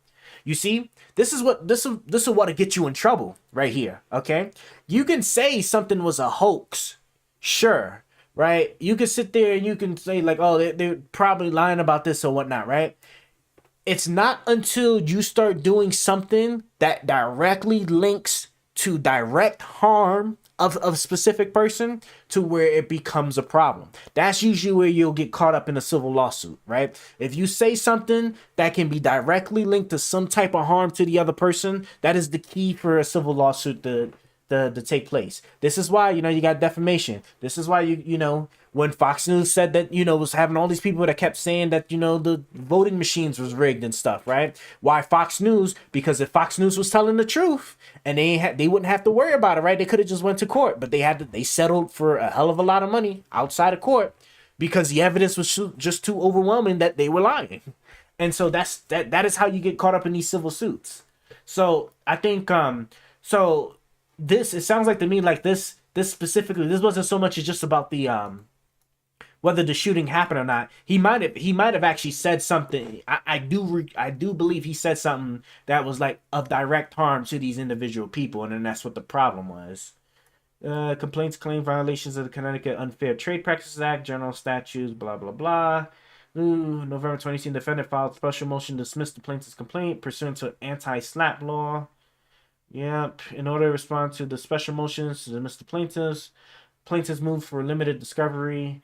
Plaintiffs argued that they had demonstrated good cause to entitle them to specific. Yep. Oh yeah, the anti-SLAPP. Anti-SLAPP is very specific to these types of claims, right? Because typically, if somebody says something you don't like, then you can sue them. And then that's when anti-SLAPP comes into play, because anti-SLAPP makes you stop. It makes it that if you don't have anything real, then you're just doing this to try to shut the other person up. And so then they'll throw the case out. Makes sense. I think he just named the people. Yeah, see, that's what I'm saying. Like, bro, like I'm telling you will save yourself so much trouble by the love of God. Do not do anything or say anything that can be proven to have put somebody's life in danger, their money in danger, right? If I said everybody needs to show up at such and such's house, you know what? I don't know if you was paying attention to the Kendrick Drake beef thing, for example. Let me here's a perfect. It would help if you know this, but if for anybody else that might be stopping by that might be familiar with the Kendrick Drake beef, it goes like this, right? If Kendrick kept sitting there and saying that Drake was doing all these peddler activities, right? I call it peddler, right? Instead of the peddler, right? And then he uses Drake's actual house, because for an album cover or a song cover for one of those songs, he used Drake's actual house, which was actually had like, I think the street name or whatever it was, right? And then he had fake sex offender pins all on over the house, right? He did that, kept saying this man is a peddler, doing all this stuff, right? And then you got all this information coming out. And then later on, Drake's house got shot up. I think it might have been like a week or two later or something like that. I promise you, like the beef stopped right at that moment for Kendrick's side, because if he had somebody smart, potentially a lawyer, I would like to hope, on his side, he would have told him that, look, right, you wasn't the direct reason why this man's house just got shot up, but let me just explain to you what's just happened, right? You've been saying this man was a peddler, right? You've been saying all these things, and you're getting all these people that's vibing to your music saying that he's a peddler. You showed his man's house, the actual location where he lives, with sex offender pins everywhere, and then reiterating that he's a peddler. Then somebody comes and shoot up his house, right? If at any point in time they find this person and it turns out that he was listening to your music or believed in the things you said and then went and did these things, right? I'm not saying that he has a strong case, but he has a pretty good case to take you to court if you don't stop this ish right now. And then the beef ends, right? That's how it is. If you the pizzeria, I don't know if you remember the conspiracy of the Washington pizzeria that was skinning children, right? And then somebody actually eventually went up in that pizzeria to try and find these children. Like, bro, like I'm telling you, if you spread anything that materializes in some way that harms other people, right, you can be sued. And the one danger, the Pizzagate, and the one danger, I don't think people understand. The one danger about civil suits like that is that those can't be you can't. There's no relief from them, right? Like, it's not like you get a loan, right? You buy a house and you can't pay your loan no more, so you file for bankruptcy. You got credit cards, you file for bankruptcy, right? You try to start a business, and then business goes to shit. You file for bankruptcy, right? Like all of that. You got your like your oh shit kind of thing to get out of those things, right? It's gonna follow you for like 10 years, but at least you got out of it. Civil suits, those can't be. My understanding, I could be wrong on this, right? I could be wrong on this. My understanding, based off of like how the law is written and whatnot, bankruptcies cannot push off any liabilities you owe when it comes to civil suits. So if somebody sues you in court and they sue you for $1 billion, and you try to you can't pay this, right? And you file for bankruptcy because you can't pay it. The government, there's always the government always got some crazy ish that they got going on. I will say this too though, that what state was Sandy Hook in? Let me duplicate this tab real quick. What state was Sandy Hook in? My thing is, it's just that a lot of the stuff usually Connecticut. Sandy Hook shooting. What state are we? Do they have the? Oh cool, nice. And show me what was usually the best way to actually find it. Bro, what state is it? Oh, so it is. I think that is Connecticut, right? Yeah, I believe that should be Connecticut. Yeah, right next to New York, right? Yeah, Connecticut.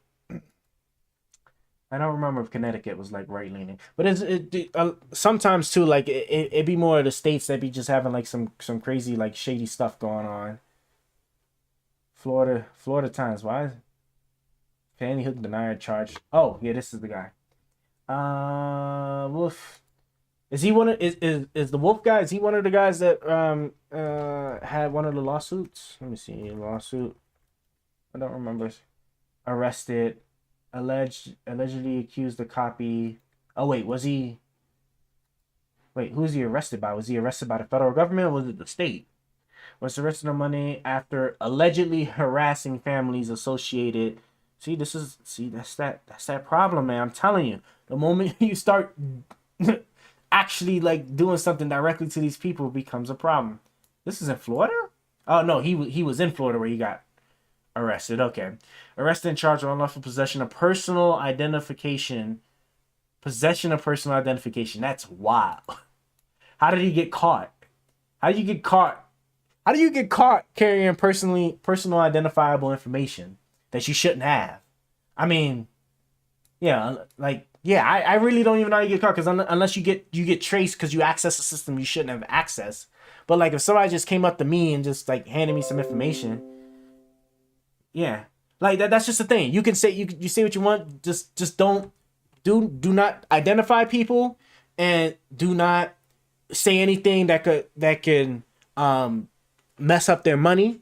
If they're famous people, right, you know, that's where that famous word allegedly comes along, right? Because it's not that you can't talk about it, you can't you cannot say that such and such happened and you have no proof. If you say such and such happened, you better have the proof to stand on it, because if you get sued, if you can't show why you believe that this is true, and it's something that a group of reasonable people will look at and be like, oh yeah, if I saw this, I would have believed he did this too, right? If you can't come to that conclusion, then you shouldn't be. Don't do it. Just don't do it.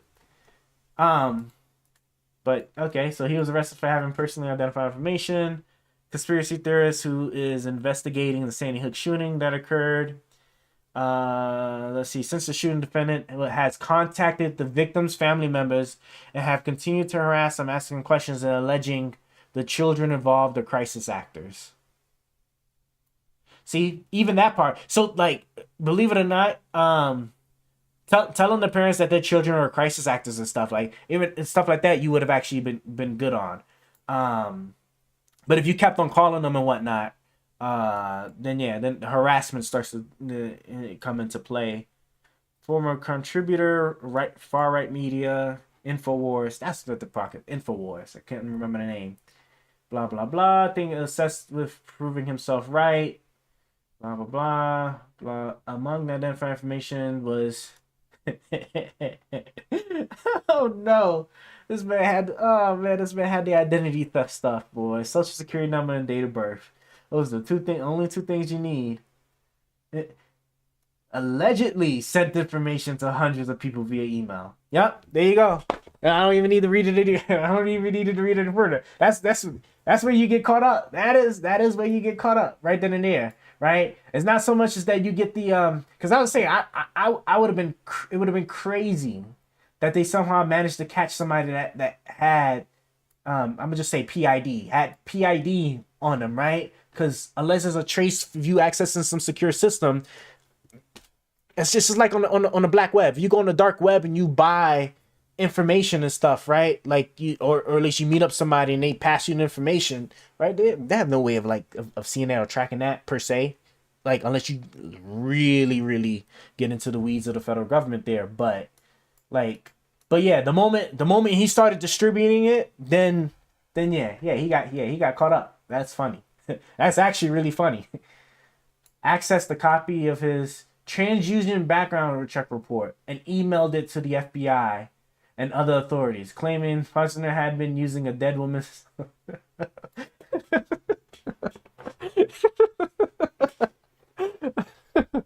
Oh my god! Wait, so he took these people's personal information and then emailed it directly to the FBI and other like other authorities. Oh my god, this is funny. This is actually funny. Release on bond, appear in court on the 24th. When was this? Oh, this was last year. Oh wait, so is this the guy? Did he actually beat that? There's no shot he beat that case. No shot. The denier charged with over court. There's no shot he beat that.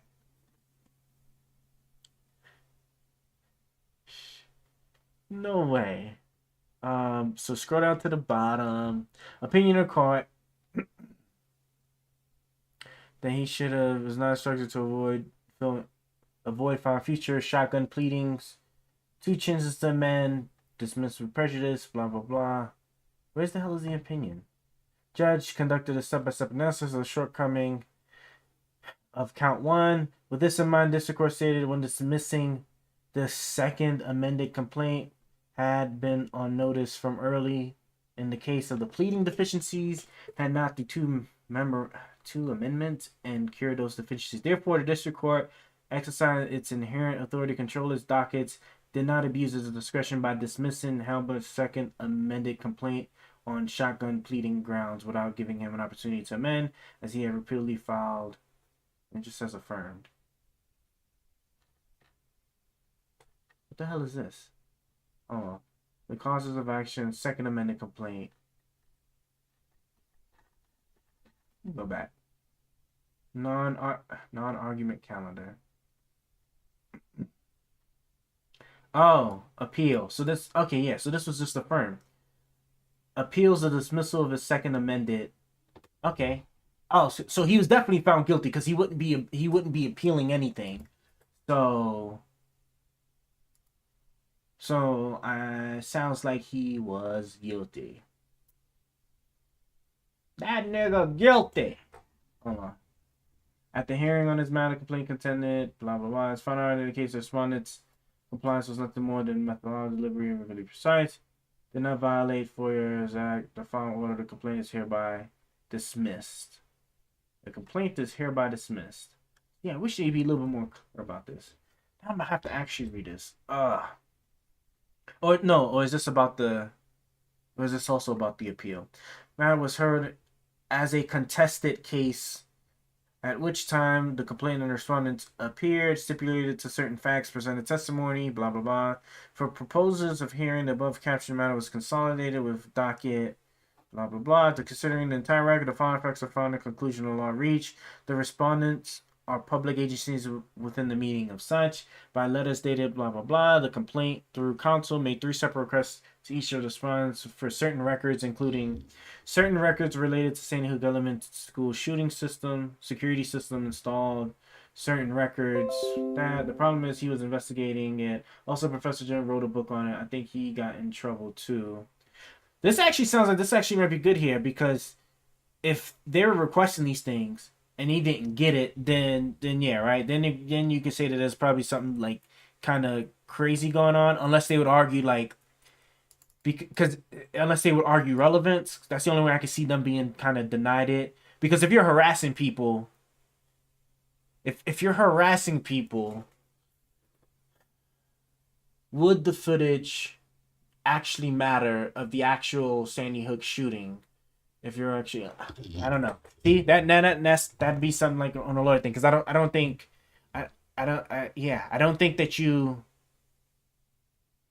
you would be able to get it. I don't think you'd be entitled to that video footage, because it'd be unrelated to the actual being harassed, having the giving this man's like social security number and date of birth or whatever, the people. Okay, so it was found that by letter, and then okay, so somebody else also got in trouble too. Well, let's see. It depends. Let's see what they say.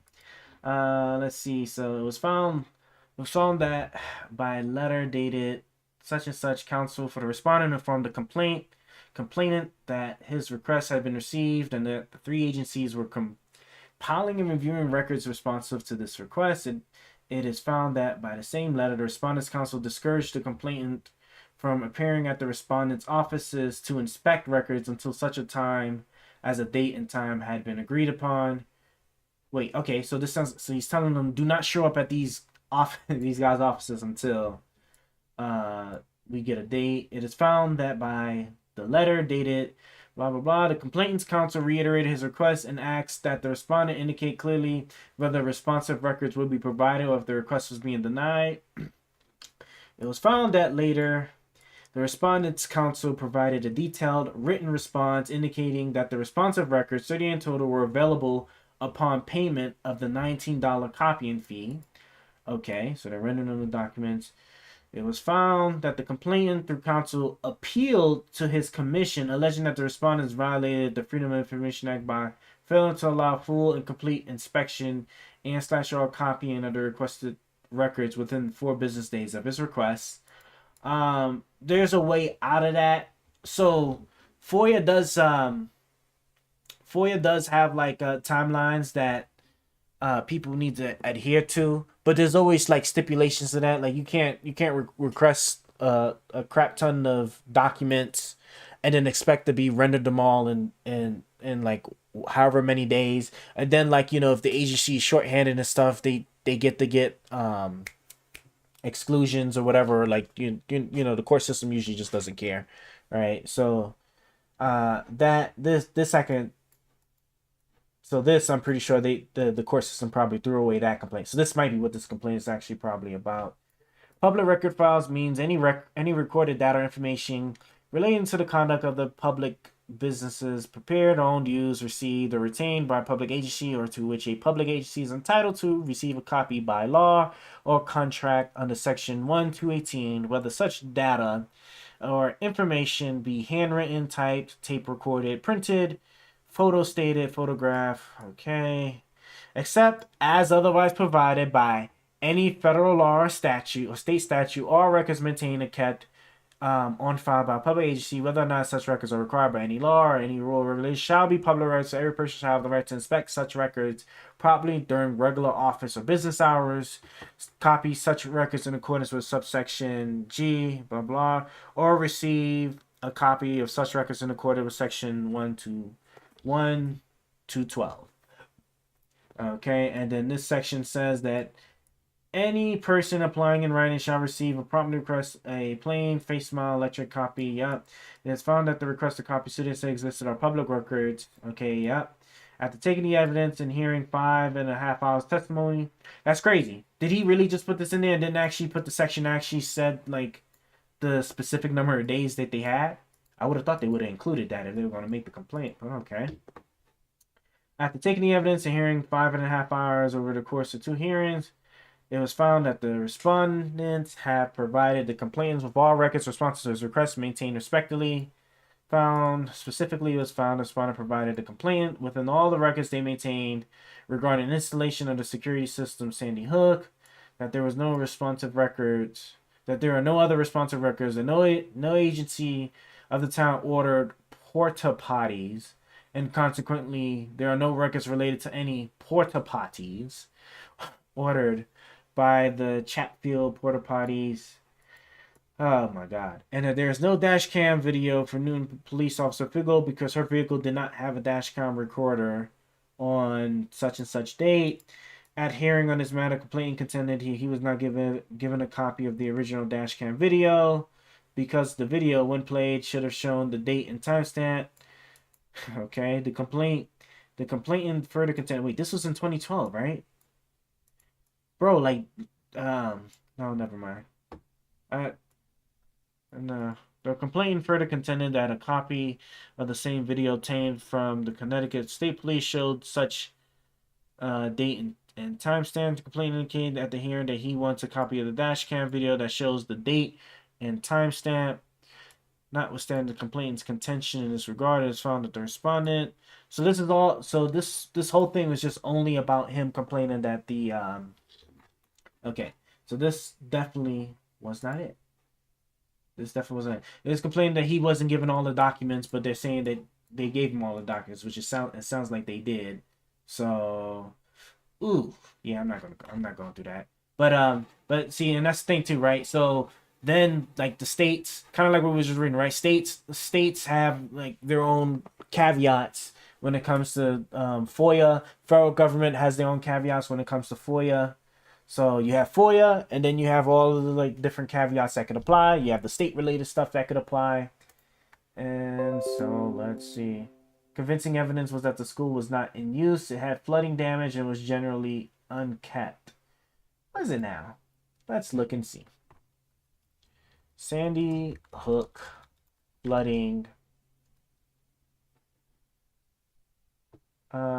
Sandy, and is it? God, it's Connecticut. Sandy Hook, DT, flooding. All right. CT, fact sheet, study area, New Jersey, Atlantic Coast, Sandy Hook's military. Hurricane damage exposes Sandy Hook's military pass. After Hurricane Sandy blew through Sandy Hook, officials surveying the damage found exploded shells. Yeah, definitely link it for sure. I'll definitely take a look. I'm kind of curious now. Basement. Sandy Hook DT. Am I like tripping? Elementary school. Oh, nice. They have a conspiracy theory section here. I gotta go back. I have a conspiracy theory section. Conspiracy claims. United States government involvement. Some conspiracy theorists claims that the shooting was a hoax and a false flag operated by the United States government. Others say the attack is being used by politicians to push through new gun control legislation. Wait, what? When did the Sandy Hook shooting occur? Am I wrong about my timeline? Sandy Hook shooting date. Okay, yeah, December 14, 2012. That's when it happened. Okay. Huh. Lawyers and other dentists known for promotion of Barack Obama. Citizenship. Yeah, the birth of conspiracies was quoted as asking, was Adam Lanza drugged and hypnotized by his handlers to make him into a killing machine as an excuse as the regime is itching to take all means of self-defense from the populace? Talk show host. Did you find it interesting that Adam Operation Closed Campus claimed the shooting was a classified training exercise modeled on Operation Closed Campus? Go to virtual. Okay. Let's see what we got here. Yeah, let me see what you got here. So this goes to this. BitChute. Is this like 4chan? Like 4chan? We're gonna see what we got here. 4chan. Look at that. I'm already looking forward to what I'm looking forward to here. Alright, let's see what we have here. It's like Rumble? Okay. Dan Wolfgang, Revisiting Sandy Hook. Documentary. An hour and 18 minutes. You got. That's. Don't eat Honeycrisp apples before watching this. Most apples have. They won't let me mute it. Sugar content. Ooh, they got a Forex option? I cannot afford to waste your time. Sandy Hook School. I think there's somebody shooting in here. Sandy Hook School. Okay, what makes you think that? Because somebody's got a gun. I got a glimpse of somebody running down the hallway. They're still running. They're still shooting. Sandy Hook School, please. Yeah, that's very loud.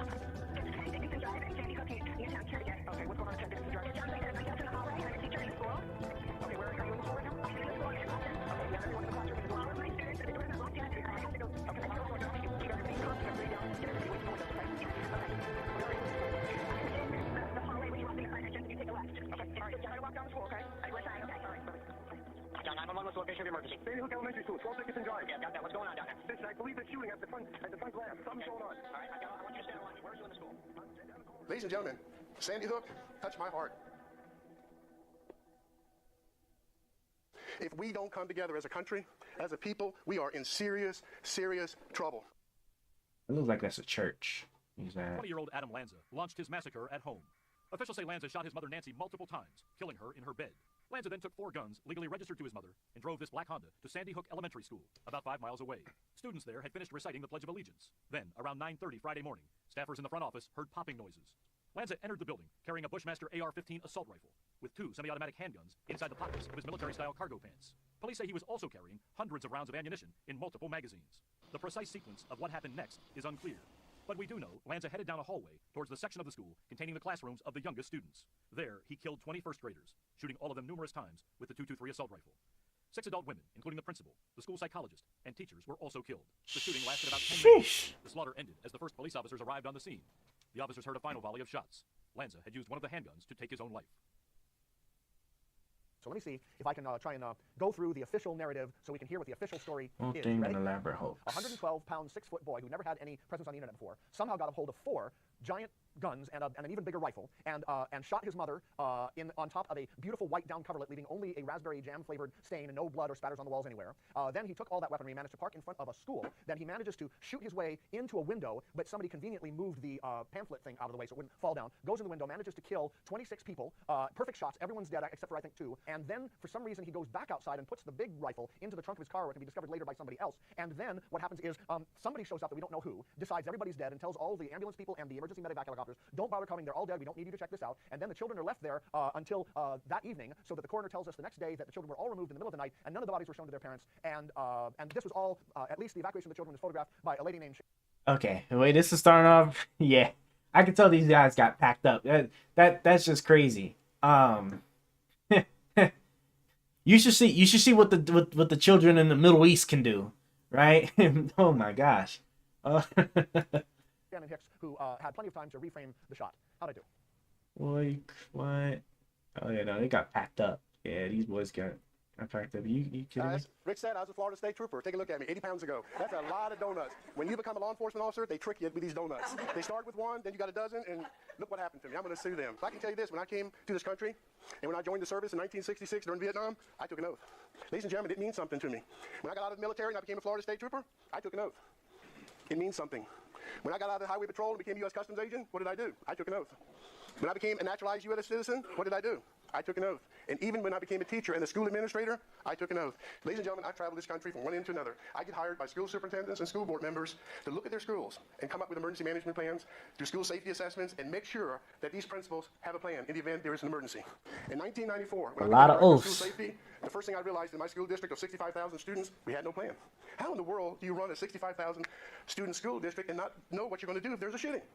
So we did have a shooting. We did have stabbings. We did have gang members. And then the superintendent says, Wolfgang, write a plan. We sold 10,000 of these all over the country. This is a color-coded emergency management plan, and we pray to God that no school district ever has to say the words code red. It's breaking news, shots fired, Connecticut. Ladies and gentlemen, I couldn't take my eyes off the TV. I'm a national school safety consultant, and they had me hooked. Oh yeah, I'm sure he is. It sounds like he has like a lot of a lot of education experience, unified conference exam, Ladies and gentlemen, events. Sandy Hook touched my heart all day long. I could not get away from that TV. In the first week, I actually donated money to the Sandy Hook Promise Fund, because when you have tragedy, the first thing we can do as people of this country is we donate. I donated, and a week later, I finally woke up. Something is not right. Just one. Okay, here we go. Now we get into the juicy stuff. 43, the first 911 call comes in. It's from a lady called Barbara Halstead. Her husband happens to be the fire chief at the Sandy Hook Volunteer Fire Department. I go to the call for service report that the 911 dispatchers are supposed to maintain, right? What am I looking for at 9:35:43? What should that call for service show me? Shots fired. Guess what it says? Unwanted person. Response code, medium. That didn't even have a high priority code. It should have listed what? Shots fired, because that gives you the highest priority. It's an all call, all hand on deck, everybody's hauling butt. And how did I verify it? I go to the incident reports. Guess what the incident report says? Unwanted person. There is not one mention ever of shots fired at Sandy Hook. John 911, what's the location of the emergency? Sandy Hook School. I think there's somebody shooting in here. Sandy Hook School. Okay, what makes you think that? Because somebody's got a gun. I got a glimpse of somebody. They're running down the hallway. Okay. They're still running. They're still shooting. We had 911 calls coming in, 4 of them, in a matter of 7 minutes, and every one of them screaming, shots fired, and they send out the call as a trespasser. It's 9:40, police. Okay, I mean that's okay. So that's the first thing where it's like, okay, so they could have, could have jacked up the administrative part of it. All right, stuff tends to happen. So let's see what else we got here. It looks good so far. It's looking good so far. He's right. Dickinson Drive. Now you got to visualize what Dickinson Drive is. They ain't coded right. On Riverside, fire station, Riverside 12 is going to the school. It's a long drive. He stops halfway down, and he says in his report, I'm waiting for other units. Newtown Police Department has a police chief named Mike Kehoe. They have a captain named Rios. They have 4 lieutenants and a management staff. You do not hear one word from any of those managers until an hour and a half into the transmission. Question, where are they? Guess who controls the entire event? Sergeant David Colgren. And all of a sudden, at 11:42 a.m. on that day, you never hear another word of Sergeant David Colgren. Now, guess who shows up? another lieutenant named Cinco, Lieutenant Cinco. Now, he's the guy who's working that morning at an off-duty construction site, off-duty. He has a Newtown police officer named Fagol, a female officer. She's a canine officer. They're working maybe 2 miles from Sandy Hook. They hear the call, shots fired. What should they do? I don't know what y'all's protocol is. If you're off-duty, you're in uniform, you're in a patrol car, you hear shots fired at a school. What do? You stay at your off-duty job or you break away?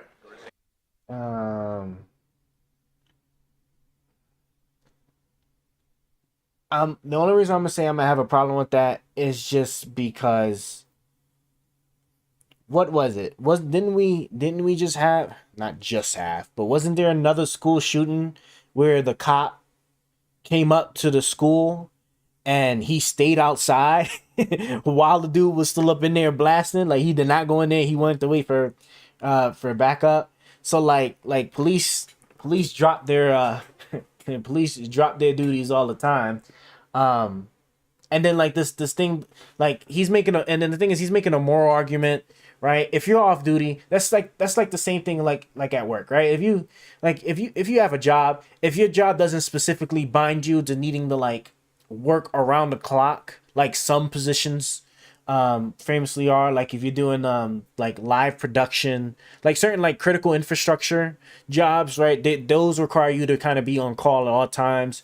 Certain medical jobs, I think, like especially like for the surgeons and whatnot, like if you're the only one in your like in your particular specialty. I know he's right there either, because off duty made, that's what I'm saying. Like I mean I want, like if you was being like, if, and like I said, like I'm completely unbiased on this, right? I just want to I'm gonna go through this and see what he got. My just contention with that is just that, like, you know, like morality, I always hate arguing morality, because like if it's not in black and white, like you can't say what the person should have or shouldn't have did, because you best believe like if I get a call, you know, just hell, like if you work in a job where like your boss tries to call you because like somebody called out and he needs somebody to come in, you're not obligated to go up there.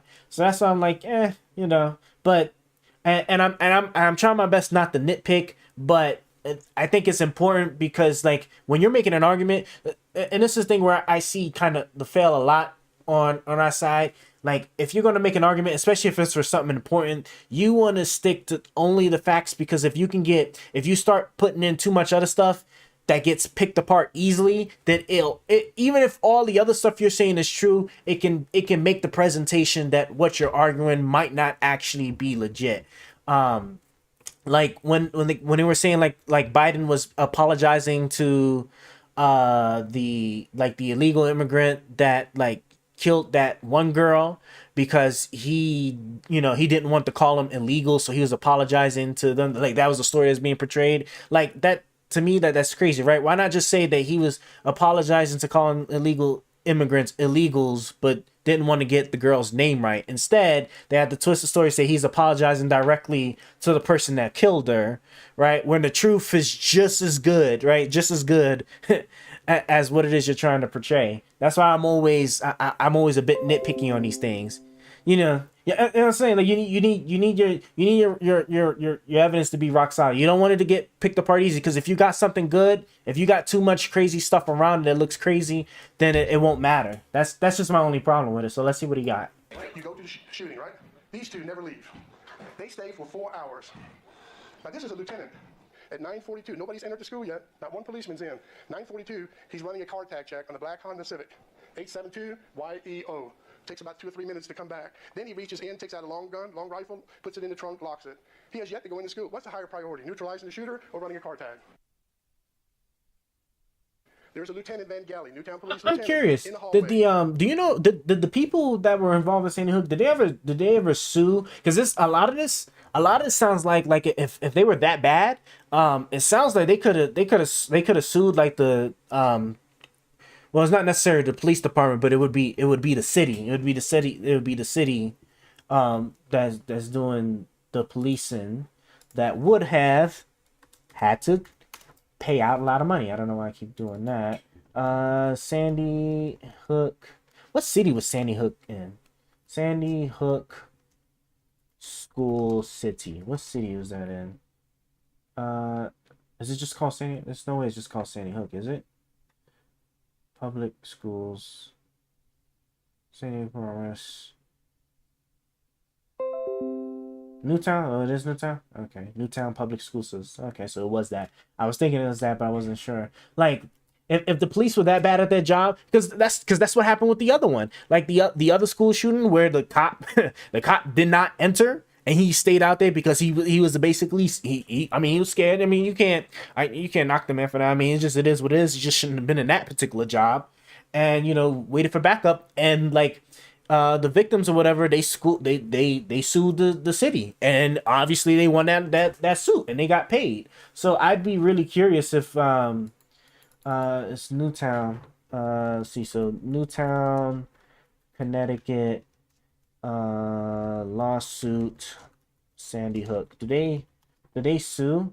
Ordered to pay nearly $1 billion. Sandy Hook family settles with gun. Look, see, they even sued the gun makers.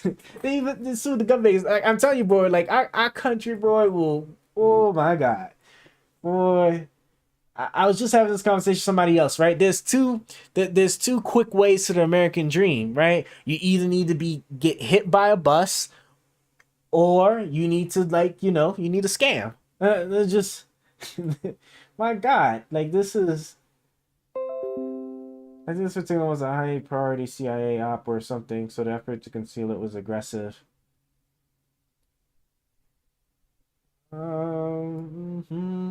Let's see.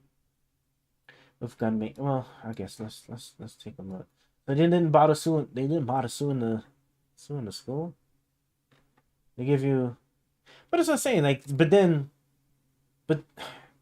if this was a high priority CIA effort, then they would have just they could have just paid these people off. Then why sue a prominent gun maker? Why allow them to sue a prominent gun maker where unless they want to say that the CIA paid the gun maker to settle.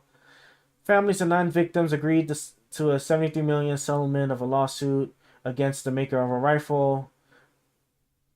Also agreed to allow families to release numerous documents they obtained during the lawsuit, including one showing how it marketed the weapon, the family said Tuesday. Families of a survivor shooting Remington saying the company should have never sold such a dangerous weapon to the public. They said their focus was on preventing future mass shootings. Civil court case in Connecticut focused on a firearm was used by a Newtown shooter, a Bushmaster, was marketed, allegedly targeted younger at-risk males in marketing. I must have missed it. Hold on. It was the child, right? Was it the child? I'd be really curious how. And you know what it probably, and to be honest, I wouldn't be surprised if they settled. What really happened is I wouldn't be surprised if the gun makers settled just because they didn't want the publicity, because I mean they're gun manufacturers, so they make quite a lot of money. So I wouldn't be surprised if they just didn't want the publicity and they just decided to settle, because if that's what they were like using, saying that it was targeted to young at-risk males. That was a child that did the shooting, right? Like that has nothing to do with them, because like it's not like correct me if I'm wrong, you can't buy a weapon, you can't buy a gun if you're not at least 18, right? Sandy Hook shooter. It was the child, right? I thought that video that we just looked said that it was the child, right? Brian Tontica. Adam Lanza. Sandy Hook, the murder of Adam Lanza's mother. The attack began when 20-year-old. Oh, he was 20 years old. Okay. Oh yeah. So then there we go. So that's different.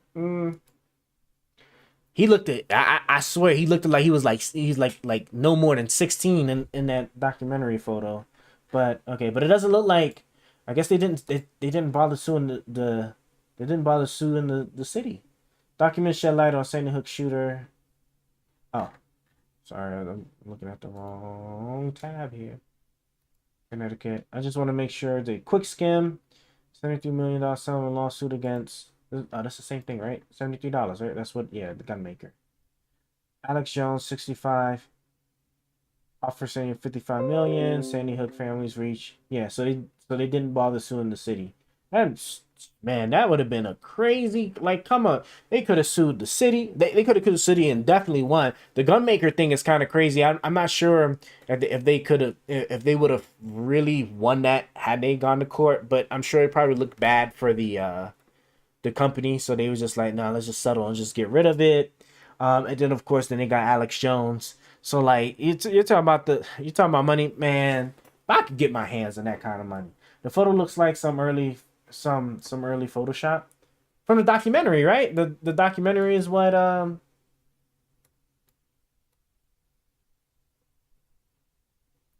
me scroll back. 6 killed. Here we go. Oh, oof. Can we get a better photo of this man? I wonder if they would have scrubbed Sandy Hook shooter, Adam Lanza.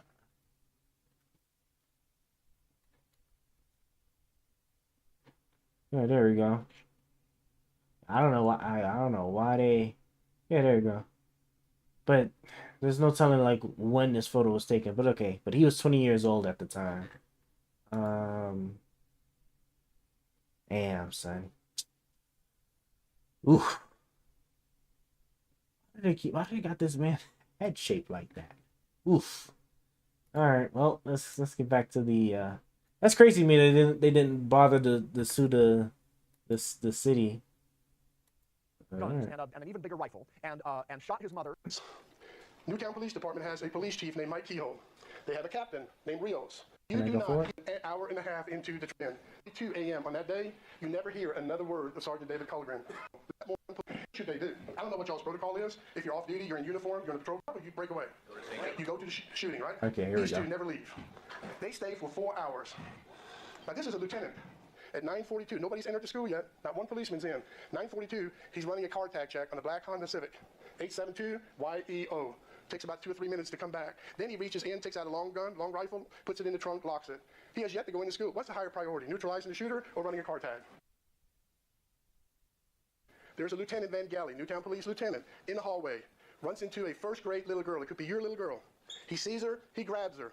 He opens the door and pushes her into classroom 8. Tells her, get in there, I'll be back when it's safe. Closes the door. Now, somebody explain to me what classroom 8 is. That's the room where all the children were shot and killed. And he shoves her back into the room. Can you imagine the emotional distress that the girl is going to encounter seeing all those dead bodies, the body fluids, the blood splatter, brain tissues, and he pushes her in the room and leaves her? That's negligence. We know better. 2 minutes later, 2 Connecticut state troopers go into room 10. They walk in. They see a little boy hiding behind the toilet. Tell the little boy, okay, you're going to be safe. Stay right there. Don't move. We'll be back when it's safe. What's room 10? That's the other room the teachers and children were shot and killed. And that's where Adam Lanza is supposed to be shot and killed himself. And they leave that little boy behind the toilet? That in itself raises a red flag. No police officers would ever leave a child in that position. They would take him with them. They would get him out of there. But the only way you can ever find out the truth is you ask the right questions. And what you do is you use a mechanism called freedom of information, and it's the best way to get public records. Connecticut FOIA is basically a government agency that says you have a right to know. Any person has a right to know when the government spends taxpayers' money, okay? You have a right to know. And you know what? I'm asking them using school board policies and procedures. These questions are so simple. They're not offensive to any parent. It's not offensive to any of the children. And when you refuse to answer simple questions... Okay, and I'm just going to be fair. So far, like with the thing, it sounds so far like a lot of just like police negligence stuff. I don't know, like the story of what the cop said. That's why, like, it would have been really interesting to have seen them sue the city, because then a lot of that would have came out, because then like the cops would have had to testify on what they were doing and whatnot, because it could have just very well have been, well, like, I don't know, like if he was coming up, well, I'm really trying to sit there and think, because like I can't really necessarily imagine a situation where, like, you see a little girl and like you tell her to go into a room that's full of dead bodies. I don't know, like, if you were just coming up and you just saw her walk by, she's just, hey, Lila, just go in there real quick because you don't think it's safe. But it's just crazy because, like, usually if you're going in there to try and find somebody, you're clearing out each room. So I mean, if there's a bunch of dead bodies in there, I probably wouldn't want the child to go in there. But then again, I'm also not a police officer. I don't know. I don't know if maybe they think, depending on like the location of the classroom, if it would have been more dangerous, because they don't necessarily know. From a police officer point of view, right? If they haven't locked eyes on the actual shooter, because it sounds like the shooter shot himself in one of the other classrooms, which obviously the police wouldn't know. So it would have probably been more dangerous to have tried to have the little girl go and leave the classroom. You don't know where the where the shooter is, without at least checking the classroom first to make sure at least the classroom is safe. But I don't know. I'm not a police officer. I'm not even sure like how that protocol would have even worked. Some of that evidence is weak because he's making a lot of judgments about what the police should have do. Yeah, that's what I'm saying. Cause I'm just trying to, cause I'm sitting there. I'm trying to think like if.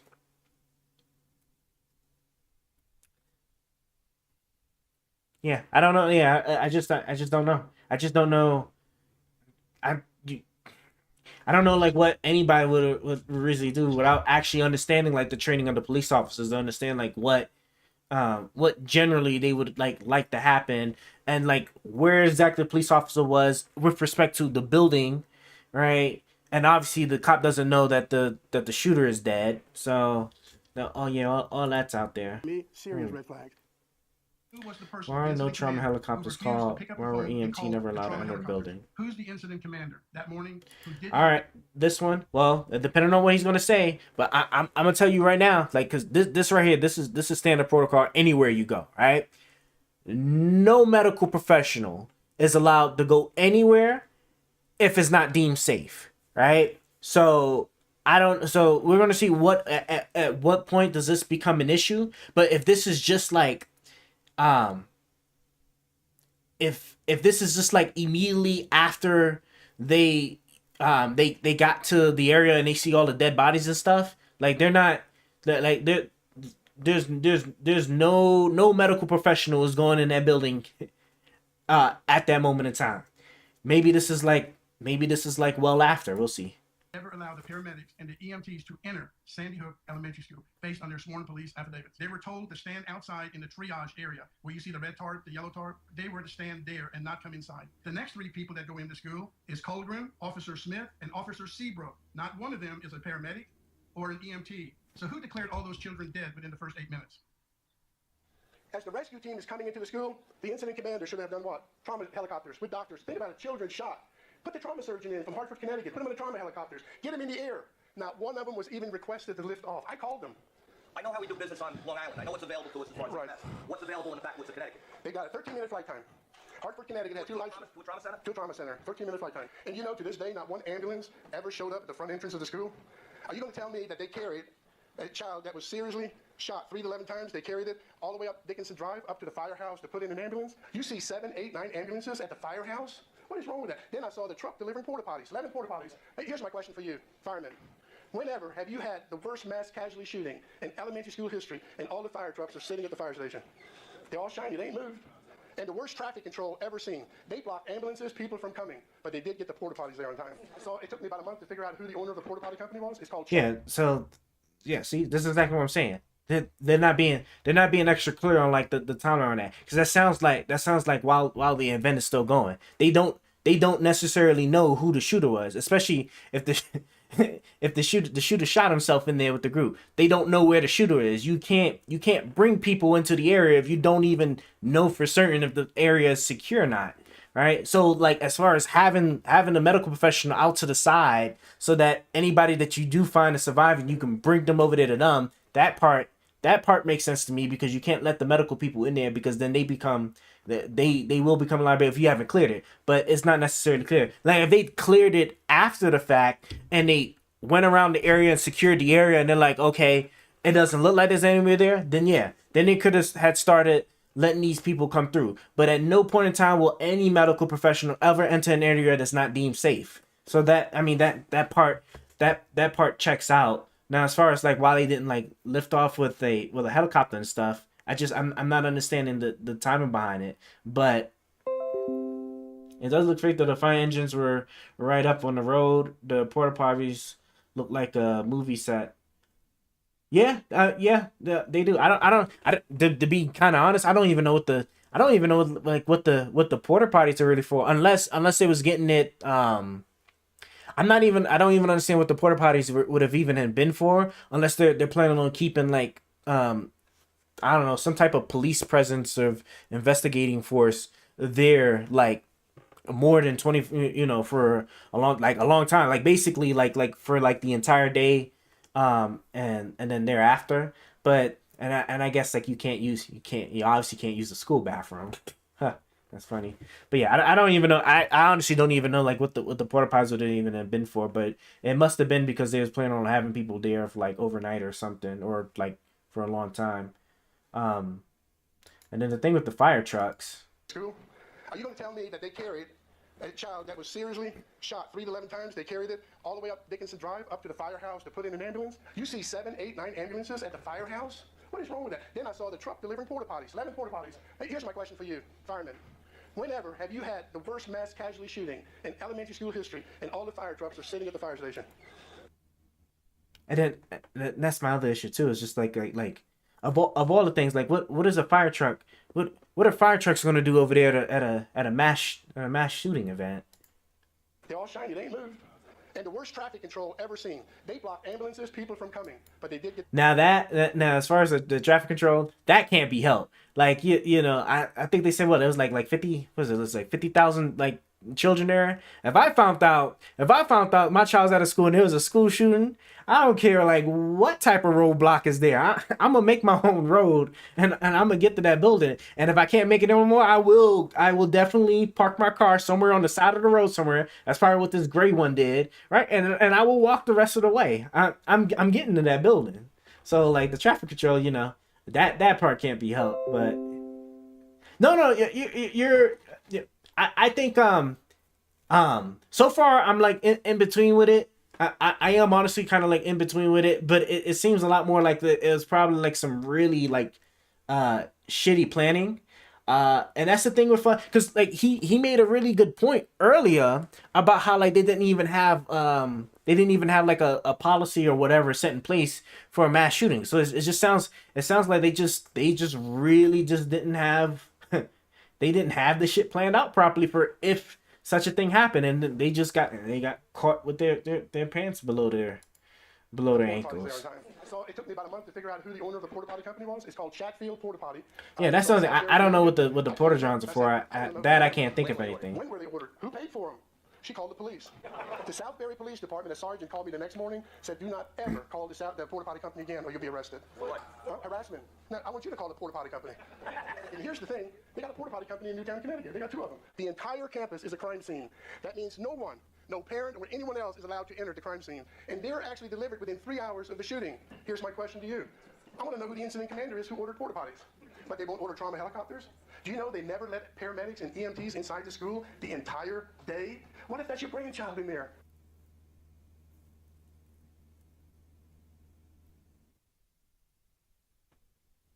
They got kids out in the parking lot at 10:09. Remember that when Shannon Hicks from the Newtown Bee Associate Editor is taking these iconic pictures that appeared on every front page of every newspaper in the world? She's standing in the middle of the parking lot at Sandy Hook Elementary School, and they're still looking for a second shooter. But they don't let one ambulance. They don't let one. Yeah. Oh my God, bro! Why? That's what I don't understand. I don't understand. I don't even. Hold on. Did he say he was in the military too? That's one of the things they think that's like coding and doctrine right there. You can't let medical professionals go into a place if they're looking for a second shooter. So like I said, they don't even know. They don't know the area secure, so they're not going to bring they're not bringing no medical professional. That's why there's not going to be no helicopter. There's not going to be no ambulance. Like the area's not secure. They don't know it's secure yet. How does Shannon Hicks get into a crime scene? That's why they're trying to get these kids out. Physically identify the dead children. Yeah, no. I mean that part's standard. You're not physically going into the building. You gotta wait until after they, after what is it? The morgue, whoever those people are, collect the dead bodies. The see them. Come on, give me some actual. A time and a place for up close and personal in the grieving process. But to accomplish this, we felt it would be best to do it this way, and you can sort of you can control the situation depending on your photographer, and I have very good photographers. Wait, did I hear that right? They at least provided them photos, They right? got kids out in the parking lot at 10:09. Remember that when Shannon hit? That's what I was just thinking. They should have at least just provided them photos of the dead bodies, but they're not going to actually physically see the bodies until afterwards. And they're still looking for a second shooter. But they don't let one ambulance, they don't let one EMT or paramedic when they're looking. Because I didn't mean to go that far We back. did not bring the bodies and the families into contact. We took pictures of them. Yeah, see, yeah, you're not gonna actually get to the body until afterwards. But they would give them photos. To do it this way, and you can sort of you can control the situation depending on your photographer. And I have very good photographers. We need to look at the emotional part that somehow we're forgetting. Look at this thing as parents. And the one that I still cannot believe is that Dr. Carver, who refuses to allow those parents to come in contact with their children at the morgue. He decides not to let any of those 20 parents to see their child in the morgue. Now that would be that would be strange. Like now we're talking after the bodies are already collected stuff. So this means that, you know, for after the I mean you don't even have to wait for the forensics. Like just after you collect the bodies and then they're off the scene, like they should be able to actually come and actually physically see the body. They can't do anything or touch the body if they still got stuff to like forensic analysis and whatnot. But I mean, at least at that part, that part would be strange to me. Yeah, that they wouldn't let the child see the body. So I'd be curious if they had any good reason for it. But again, and this is why they really, I don't understand why they wouldn't have sued the city. Like if you sued Alex Jones, you sued the gun makers, it would have been another easy come up. I don't know, I might be getting it confused with a different event, but I think there was like another separate event where like somebody was saying they want to sue the city because they didn't want to bankrupt the city. But that's I think unrelated. I'm blending it with this one. I think it was a different city or some other situation. If that was your first grade girl, first grade boy, you would knock people to the ground because you're going to be in that morgue, you're going to be in that room, and you're going to hug your girl, your boy. I'm not going to let my little girl die and be in that room all by themselves. I'm going to be with them. This is what parents will go to. Yeah, that would answer, you know, a lot. That put a lot of this stuff to rest if they sue the city, which I don't understand why they did not sue the city, because then like it would have put them on the hook. They would have had to take the ish seriously, and it would have been something that other cities would have had to look to in order to then be like, all right, we don't want to be like this city, so let's start incorporating all of this and this, so this doesn't happen to us. So they really should have sued the city too, but yeah, I just don't know. They broke the 3 barriers. I have seen parents climb the fence, storm the office. When your baby is in that school and somebody's shooting, that is your child. You're going to do whatever it takes. I never saw that at Sandy Hook, and that's my 26 years of national school safety training all over the country. I don't see it at Sandy Hook. I hope I'm wrong, but I don't see. Now that part where I said I'm getting to that school, let me add on to that. If I get to that school and it's still deemed an active shooting event, and I attempt to get there, and a police officer sees me get there, let me tell you what'll likely happen, because he'll tell me to stop, and if I don't, then I will be shot. So, like, you know, as far as, like, saying that the parents would have been storming and stuff like that, no, the police would have shut that down instantaneously, because especially if they don't know who the other shooter is. As far as they're concerned, you might be the other shooter. So they telling you to stop and he brandished your weapon, you best believe you better not take another step. And he's going to tell you to go over there, and that's going to be the end of that. So, I don't know. Okay, Adam was a 112-pound kid, suffered from autism, blah, blah, blah. Let's attend supposedly successfully shot and leaving only the 2 injured. Autism, all right, there's different forms of autism. There's different spectrums of autism. So, like, that alone doesn't make somebody incapable of shooting people. And Adam carried over 50 pounds of ammunition. I mean, that's half his body weight. I mean, okay, yeah. Parents don't storm the scene the way people say. Yeah, like, cause you're not trying to get shot. Like, if the scene is active, you're not trying to get shot. So like, you're not. That's not gonna happen. This thing with like, and as a matter of fact, don't some autisms like make people super strong too? Like, correct me if I'm wrong. That I could have swore. What's Asperger's syndrome? What is Asperger's syndrome? I don't want to. Oh no, that was the appeal thing. We know that one was. What the hell is Asperger's syndrome? Aspergerson. Understanding autism signs. Autism. Oh, it's another thing for autism. Can I get just because I forgot these are sponsored links. A form of autism is a development disorder. Young people with Asperger's may have a hard time relating to others socially. Repetitive behavior has a narrow range of interests. Okay, well, I mean that don't have that has nothing to do with whether you can physically carry something or shoot a weapon. So yeah, like none of this tells me anything, because let me tell you, the Middle Eastern kids, boy, don't think children can't get you got when they got a weapon on them, right? Or can't carry some serious heat. You go to the Middle East, you'll find out real quick with them AKs. There isn't a Navy SEAL that's that good of a shot within 8 minutes and then kill himself. I mean, that's reasonable doubt. Adam Lanza could not have done that. I mean, he's an autistic child. Reasonable doubt good of a shot within 8 minutes, and then there isn't a Navy SEAL that's that good of a shot within 8 minutes and then kill him. There isn't a 99.9% kill rate shooting children in a school within 8 minutes. There isn't an FBI agent. There isn't a Navy SEAL that's that good of a shot within 8 minutes and then kill himself. I mean, that's reasonable doubt. Adam Lanza could not have. Hold on. You're saying that I want to make sure I understand. Is he saying that it's suspicious or it's kind of crazy that a child with autism, where there's different flavors of autism, his argument is that he is inexperienced and his cure rate is impossible? Yeah, but it's children. It's literally children. If you was to show me that every single one of them were like headshots, perfectly like down the middle, you'd be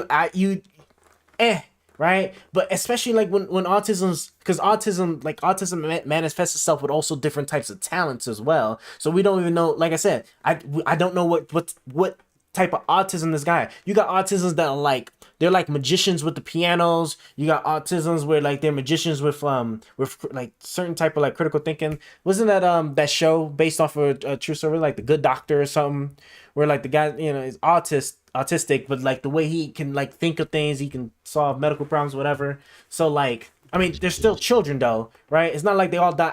I'm sure it's not like they all die from headshots, right? You just need a couple of body shots. You just need a body shot or two. You got 50 pounds of ammo, so it's not like if you have plenty of ammo and it's all children. Like I don't that part, honestly, like being realistic. All right, I used to be in the military. Like that part does not seem like crazy to me. Right, especially if you're dealing with children, it probably won't take much because I said the bodies are smaller, right? So there's a higher likelihood that you like even a side shot, like to you as an adult, you might live from, but for a child, that might hit a lot more things than it would in your body. So it's just like, and then it's smaller too. So that means like a child will bleed out a lot quicker, right? Because children's heart rates are usually faster than adults. So like they'll bleed out quicker, right? You have a higher chance of nicking more than one artery or whatever, stuff like that. Like that part isn't crazy, especially if you're going to tell me he has 50 pounds of ammunition and he walks up into a school. He's not considering the that's what I'm saying. He's not. It's just. That part doesn't seem too crazy to me. For all I know, he could have went up in there, bro. He literally could have just been going anywhere. So like that part's not that part's not necessarily too crazy to me. So let's see. So far, the only thing that I'm giving with so far is definitely on the incompetence of the city and the police so far, because like there's just some of that stuff do sound like a little bit crazy, but so far like none of that isn't really panning out. Remember that big old sign that posted after everyone must check in? Remember that big old sign, flashing sign? Yes. Everyone must sign in or check in. Well, one of my FOIA requests is I want a copy of the list of all those that signed in on that day. They won't give it to me. Why? See, taxpayer money paid for that sign. Taxpayer money paid for some typing in the message in. So therefore, taxpayer monies were used. I should know who signed in and where they're from. I didn't ask you this FOIA question. Sign in to what though? I wonder what that was for. Everyone must sign in. Sign in to what? Who's the sign even for? Everyone. I mean, think about it. What if you don't sign? Are there consequences if you don't sign in? I mean, it says everyone must sign in. So that's what happened, I believe. And if you don't follow those directives, are you going to be arrested? And so I requested under the FOIA laws a copy of the sign-in login for 19 months. I have yet to get it. I don't know what the sign-in was even for. We had established the point of entry. It was 16 state troopers each testified separately that they entered Sandy Hook Elementary through the shot glass window. He was not voluntarily led to the school at all. They forced his way into the school, but that's as far as we can go on that. Picture 16 highly trained Connecticut State troopers enter this window at Sandy Hook Elementary School with their long rifles. Now, what you have to do when you post a picture of that shot out glass window, it is 42 1/3 inches high. It is 35 1/3 inches wide. Now, people have to picture these Connecticut SWAT team members and state troopers trying to crawl through that window. The Three Stooges are smarter than that. They would send Curly in the window, open the door for the other two. But try to picture 16 of them. And you know what makes me angry as a state trooper? And I used to have to fill out those reports. They're sworn testimony. I can go to jail for falsifying it. But when you're looking inside, there are Newtown police officers are already inside. Right to the window. Would you please open the door? Why don't you risk getting cut on the broken glass? We actually found the only footage, live footage, shot by. I'm not gonna give him that one. If that was just like active, all 16. I don't know exactly how they did it. I would picture, right, especially if you're gonna wait for backup. Well, maybe that's the police. So like, if all the state troopers came in at the same time and they're all coming in as a team, they're all going in at the same time. One isn't going. Like, you're not gonna have one person go in there to then try to unlock the door, right? Where that person in trying to do so, because you don't even know how the school locking system is. You know what I'm saying? So there's not even a guarantee that the state trooper is going to even be able to actually unlock the door. So it makes sense, right? Because some school systems, like some buildings, right, have like a locking mechanism where it's controlled at like a like some other location inside the building. So it's not like there's even a guarantee he would even go in there. So they probably wouldn't even bother with it, and they wouldn't have left up in there to try to figure it out while it's a potential shooter inside. They would have all went in the same exact way. At the same time, or one after the other. When you see the people chasing each other in the woods, and there's one of these people running into the woods, because guess what? They announced that a teacher just reported seeing two shadows running by the gym. Well, that footage was not shot till 12:23 in the afternoon. Now, why would you chase somebody in the woods after lunch? The school was safe and secure by 10:35.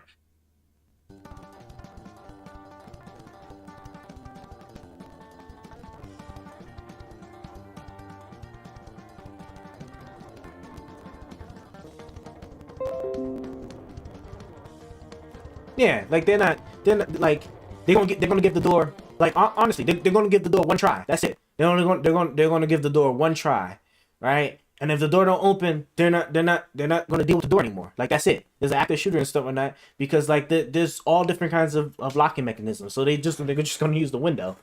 They're just gonna use the window. They're not gonna bother with that.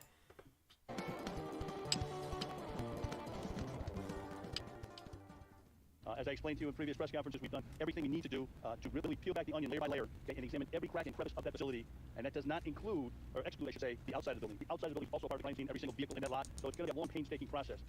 I requested copies of all work orders from March 1st through December 13th that were initiated by the principal, the assistant principal, or the head custodian on any type of maintenance work orders.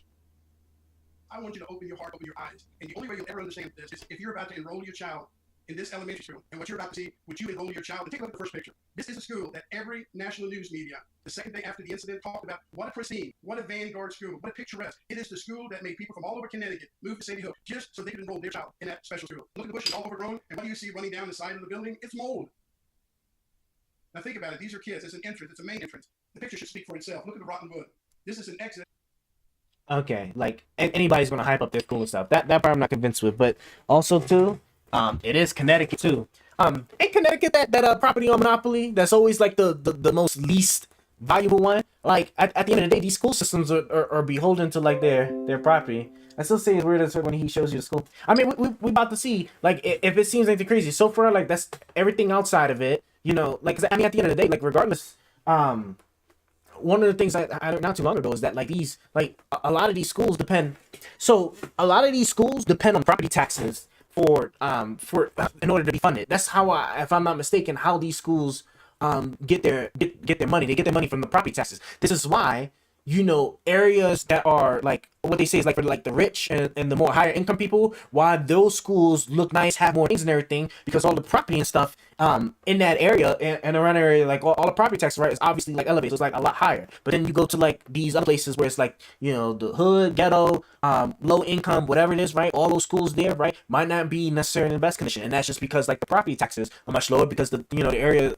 as a whole is less valued. So therefore there'd be less money to work with schools. So I mean, the outside part so far, like, that's exactly what I would expect. And like, a place that doesn't seem like it has like much money to begin with. Now the inside is what's going to really matter, because like, right, the inside you got regulations because you can't have children up in there, and you got like mold in the ceilings or something.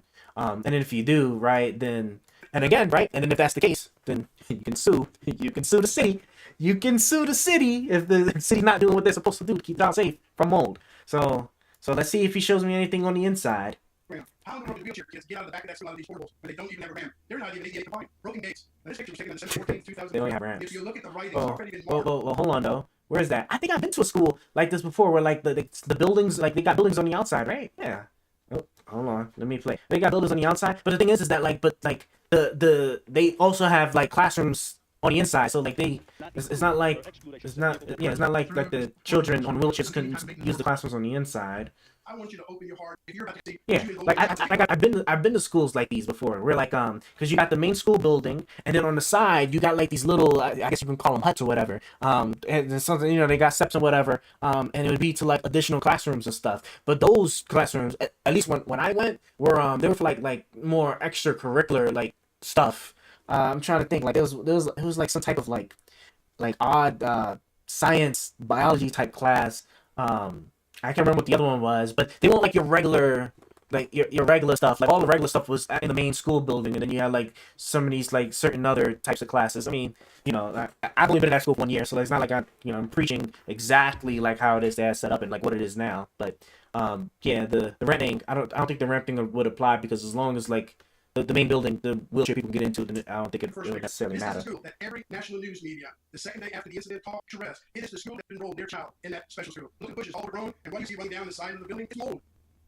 Now, think Yeah, about mold it. on the outside doesn't matter. The picture should speak for itself. Look at the wood. This is an exit to a playground. How in the world did the wheelchair kids get out of the back of that school out of these portals when they didn't have a ramp? They're not even ADA compliant. Broken gates. Now, this picture was taken on December 14th, 2012. And if you look at the writing, it's already been marked that somebody's going to do some heavy-duty digging. See the initials on the asphalt? Call before you dig. There's a construction bin by the storage shed. Everything you look at, it looks like it's been so neglected. Look all at the base of the wall. Look how moldy it is. Air conditioning in December. What happens? Most school districts remove those air conditioners, and they patch up the window. They don't follow code. They don't follow procedures. And again, hanging wire. Some schools don't even. A lot of schools don't even have actual air conditioning to begin with, like period. Actually, so that's interesting. And take a look at the roof.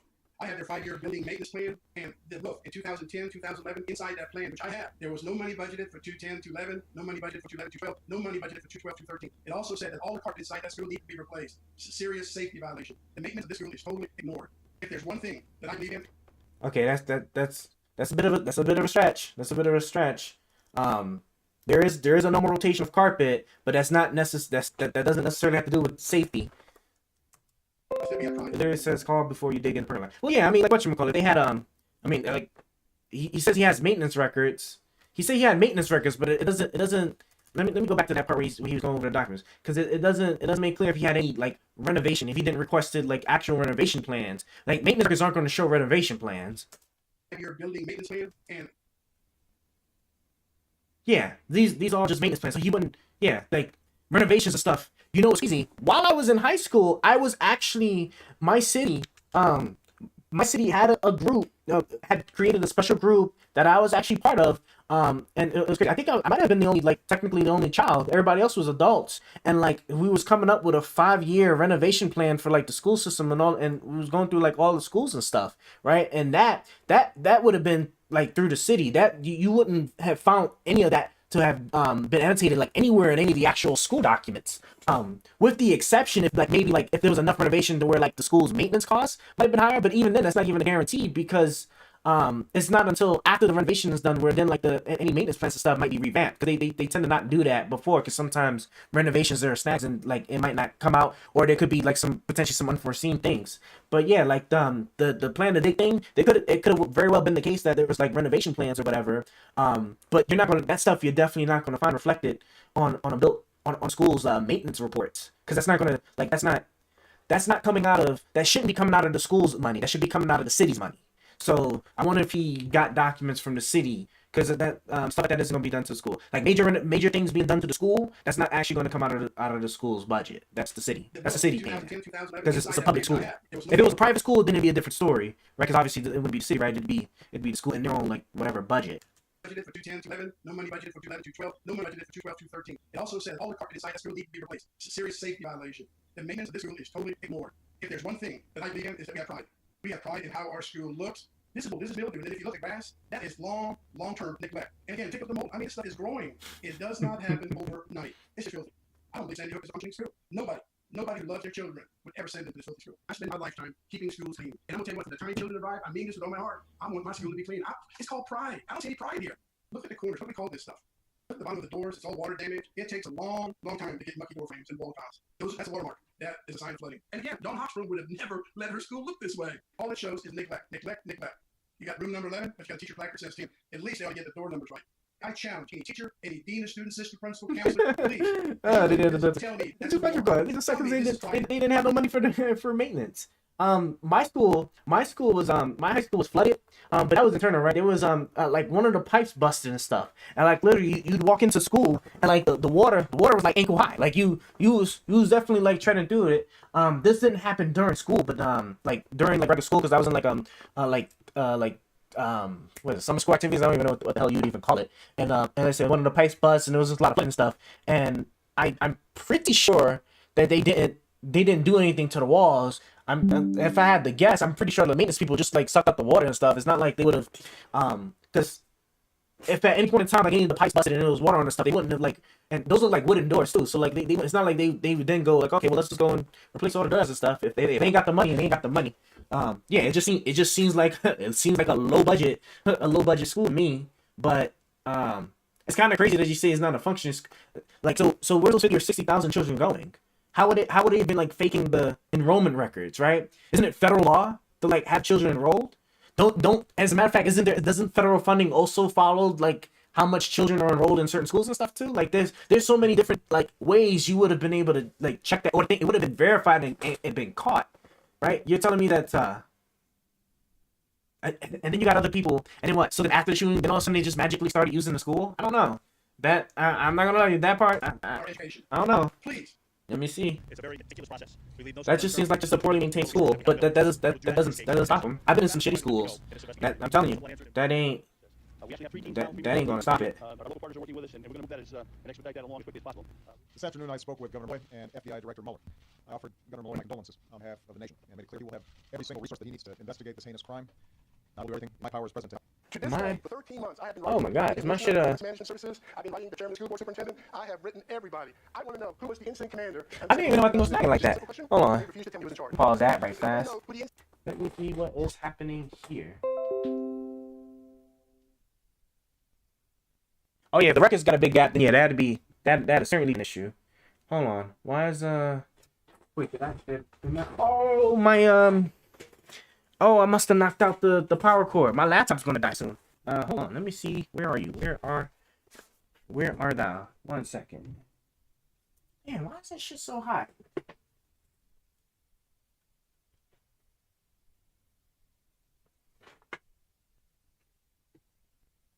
Hold on 1 second. Let me see. Damn. I did not. Okay, yeah, there we go. It's gonna take my laptop a couple of minutes to catch up with that. Yeah, I can already see it's trying to start up a little bit. But damn, I'm glad I caught it before it died. It's at 15%. So two PC setup, right? What you're looking at, yeah, see, it's already look.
It's already looking better. It's not lagging anymore. I'm glad I caught on to that. Desktop computer is what I'm using for like just the regular stuff. But I actually have a laptop that's doing the stream, and that one is it's a Surface Laptop Studio, and this whole time it was unplugged. That's amazing that it stayed strong. Whew, that brick is hot too. Good lord. But okay, but that look like it's catching up. I can hear the fan cutting on. So we're looking good. All right. Damn. I did not know my shit was freezing like that. I'm glad I caught over and looked. Look at that. Oh no, did I just press the wrong button? I sure did. Go back. Okay. And again, Dawn Hochsprung would have never let her school look this way. You got to get the door numbers right. I challenge any teacher, any dean of this, tell patient. Please. All right. It's a very meticulous process. We leave no stone unturned. We take as much time as we need. We use all the resources that we have available to us. We will do that in this case and then some. We'll go backwards as far as we have to go in this investigation, and hopefully we'll stumble on answers. And we actually have 3 teams now, 3 major crime teams in the community. Our local partners are working with us, and we're going to move that and expedite that along as quickly as possible. Not a drink. This afternoon, I spoke with Governor Malloy and FBI Director. Non-alcoholic.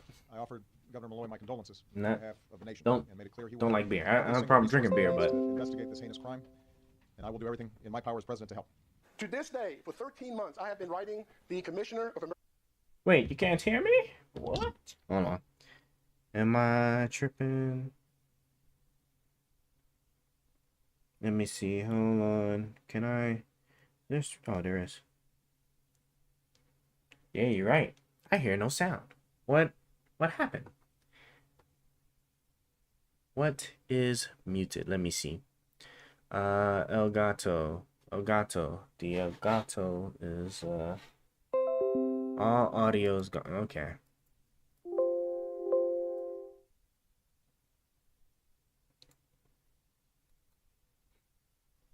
Oh, my struggle streams are so terrible, man. Why? Hold on. Oh, I don't even hear it no more now. It came through like for a second, but then it stopped. Why is that? Is it? Yeah, it came back for that moment, but then it cut out on me. Hold on. Emergency Management Services. I've been writing the chairman of the school board, superintendent. I have written everybody. I want to know.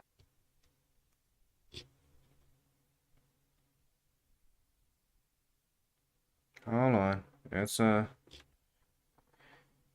take a quick look here.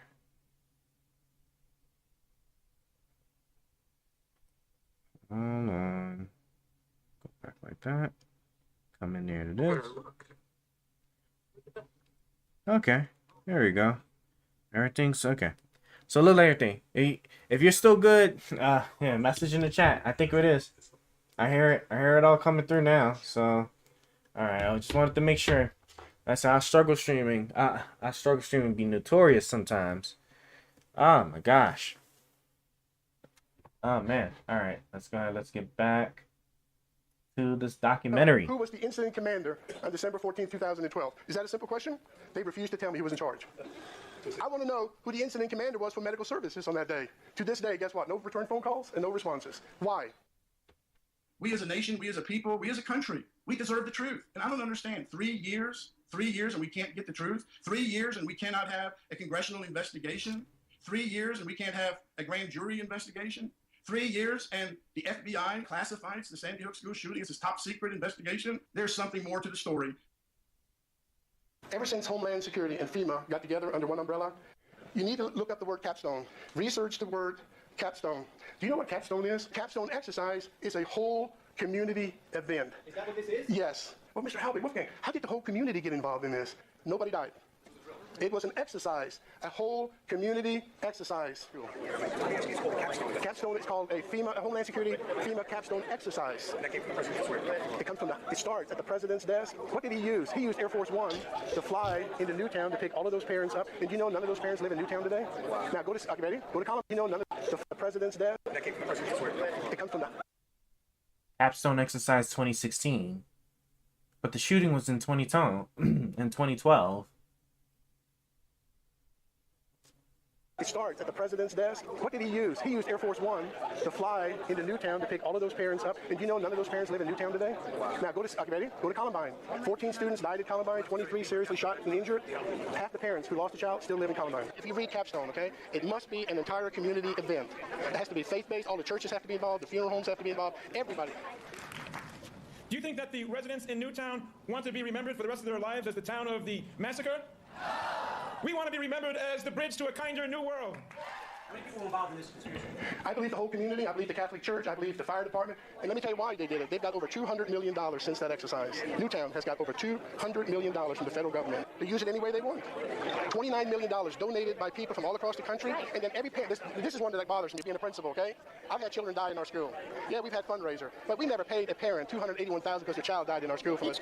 Each parent got $281,000. And they complained because they wanted more. Are you ready? Not one lawsuit by any of the parents have been filed as of today. Why would they not file a lawsuit? On the flip side, every parent was paid $281,000, and those parents actually wrote a letter to the Attorney General, George Jefferson. Okay, so here we go. So now we know I didn't sue him because they already like shelled him out money already off the bat. I mean, I have nothing for like if you want to argue that was like part of, I guess, like the psyops of the CIA or something. But what I'd be interested in where the money come, because I mean at the end of the day, like money, like the money is traced. Like whoever would have paid them like would have had to like pay them via wire. So it'd be kind of crazy to me if like the city or like the federal government, because I don't know how a federal government would, did they give $200 million to each person or all of them collectively? Because I don't see how the government's moving that much amount of money without showing that it's the one paying for it. Let me just listen to that one more time. Paid a parent $281,000 because their child died in our school from us. I've had children, every parent, $9 million donated by people from all across the country. And then every parent, this is one that bothers me, being a principal, okay? I've had children die in our school. Yeah, we've had fundraiser. But we never paid a parent $281,000 because their child died in our school from us. Each parent got $281,000. And they complained. Oh, $281,000. I thought he said million. I was about to say. It was from FEMA. Really? I thought he said it was like donations and if it was from FEMA, why is he saying donations? Why is he saying donations and stuff like that? I believe the whole community. I believe the Catholic Church. I believe the fire department. And let me tell you why they did it. They've got over $200 million since that exercise. Newtown has got over $200 million from the federal government. For the exercise? The exercise in 2016, the shootings in 2012. I'm not understanding how these dates are correlated. $29 million donated by people from all across the country, and then every parent. This is one that. Yeah, see, he's saying it's donated from people all over the country. So like, is the money coming from the donations or is it coming from FEMA? Principal, okay? I've had children die in our school. Go back one. They use it any way they want. $29 million donated by people from all across the country, and then every parent. This is one that bothers me, being a principal, okay? I've had children die in our school. Yeah, we've had fundraiser, but we never paid a parent $281,000 because their child died in our school from us. Each parent got $281,000, and they complained because they wanted more. Are you ready? Not one lawsuit by any of the parents have been filed as of today. Why would they not file a lawsuit? On the flip side, every parent was paid $281,000, and those parents actually wrote a letter to the Attorney General, George Jefferson of Connecticut, saying they want more money from all the donations. They're complaining they didn't get enough money. Yes. I just recorded it. I'm not looking for problem. Going in doing just public work. I didn't get a chance to read. 3 days before the shooting, the United Way already had a donation fund made for the Sandy Hook. Alright. Sandy Hook School Support Fund. December 11th. By devastating events in Newtown, Sandy Hook, Connecticut.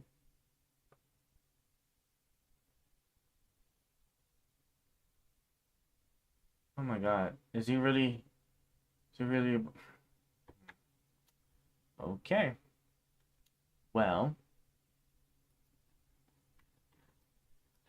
This actually now piques my curiosity on something else. I'm just curious.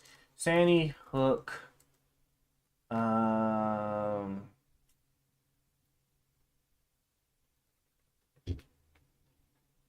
Of course, I wouldn't get it like that.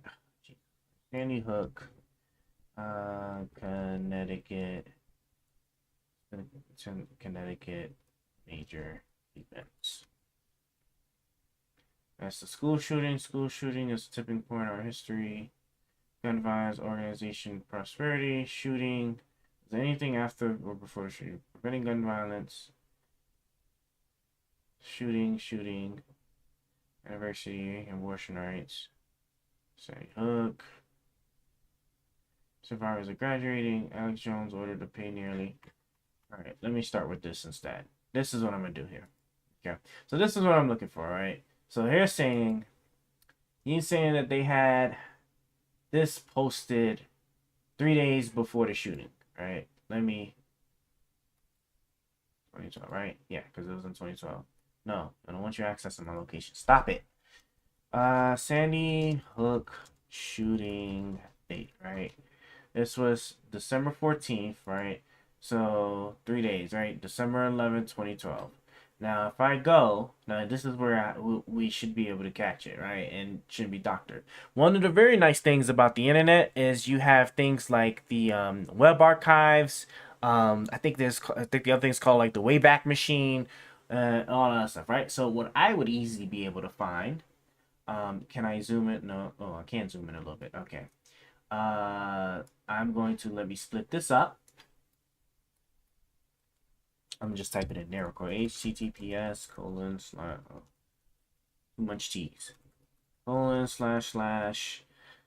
Newtown dot that UW Western CT.org. Right.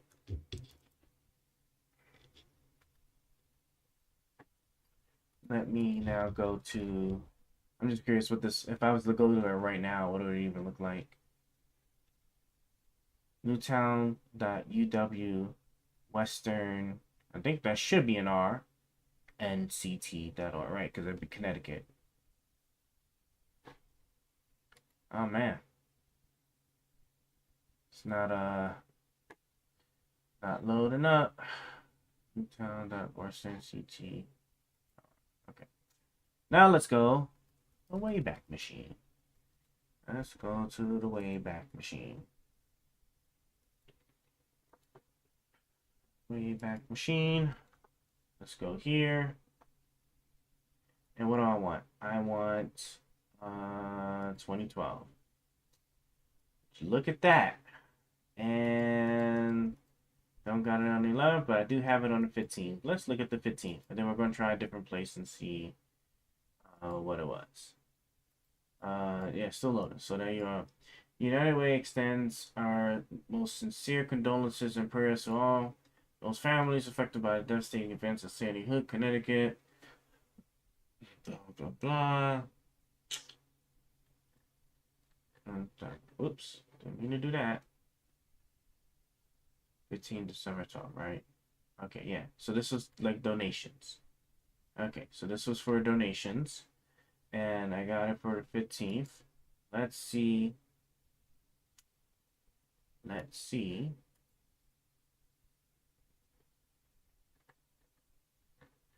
What's the other internet archives?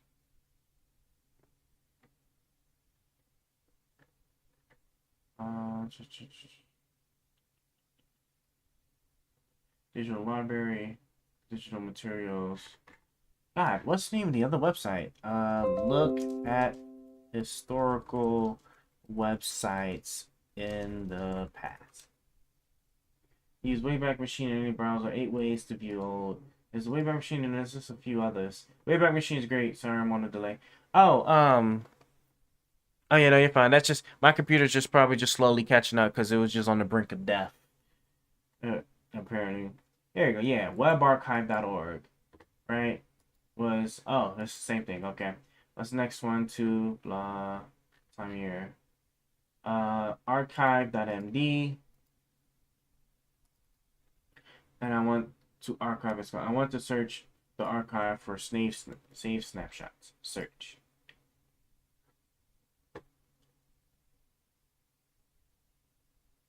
December 2012.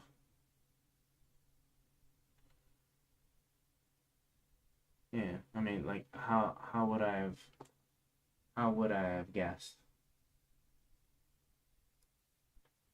How would I have guessed? Old web today. Please select a Josh. Wait, what did I just click on? Use to browse old websites with vintage flair.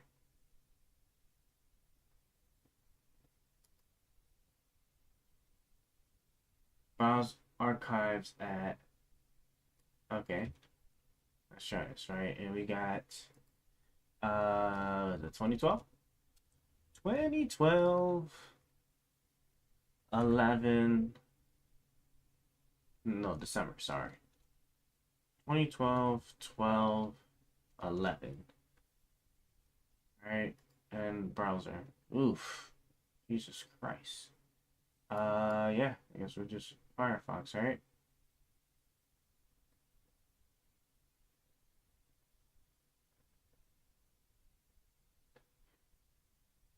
Browse archives at. Oh, it changed my thing, so I can't even tell you if that's the actual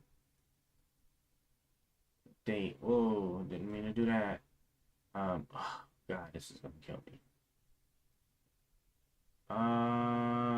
Is there a date on this? Would have been cool if they had a date on it. I tried to put in the actual date, but it's obviously it's not gonna. 1996 is not gonna be the right one. Okay, I'm gonna try one more other one. Browse Library of Congress. Select this best for you research and view catch pages on Google. Here we go. It's time to search old versions. Let's do that one. The old Google catch.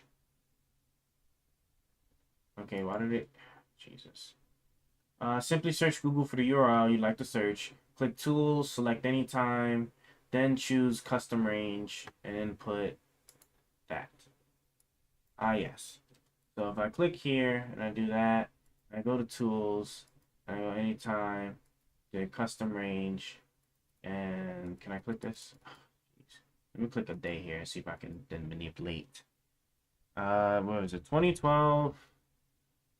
This should be the day, so the 11th, and then this should be the month 12, right?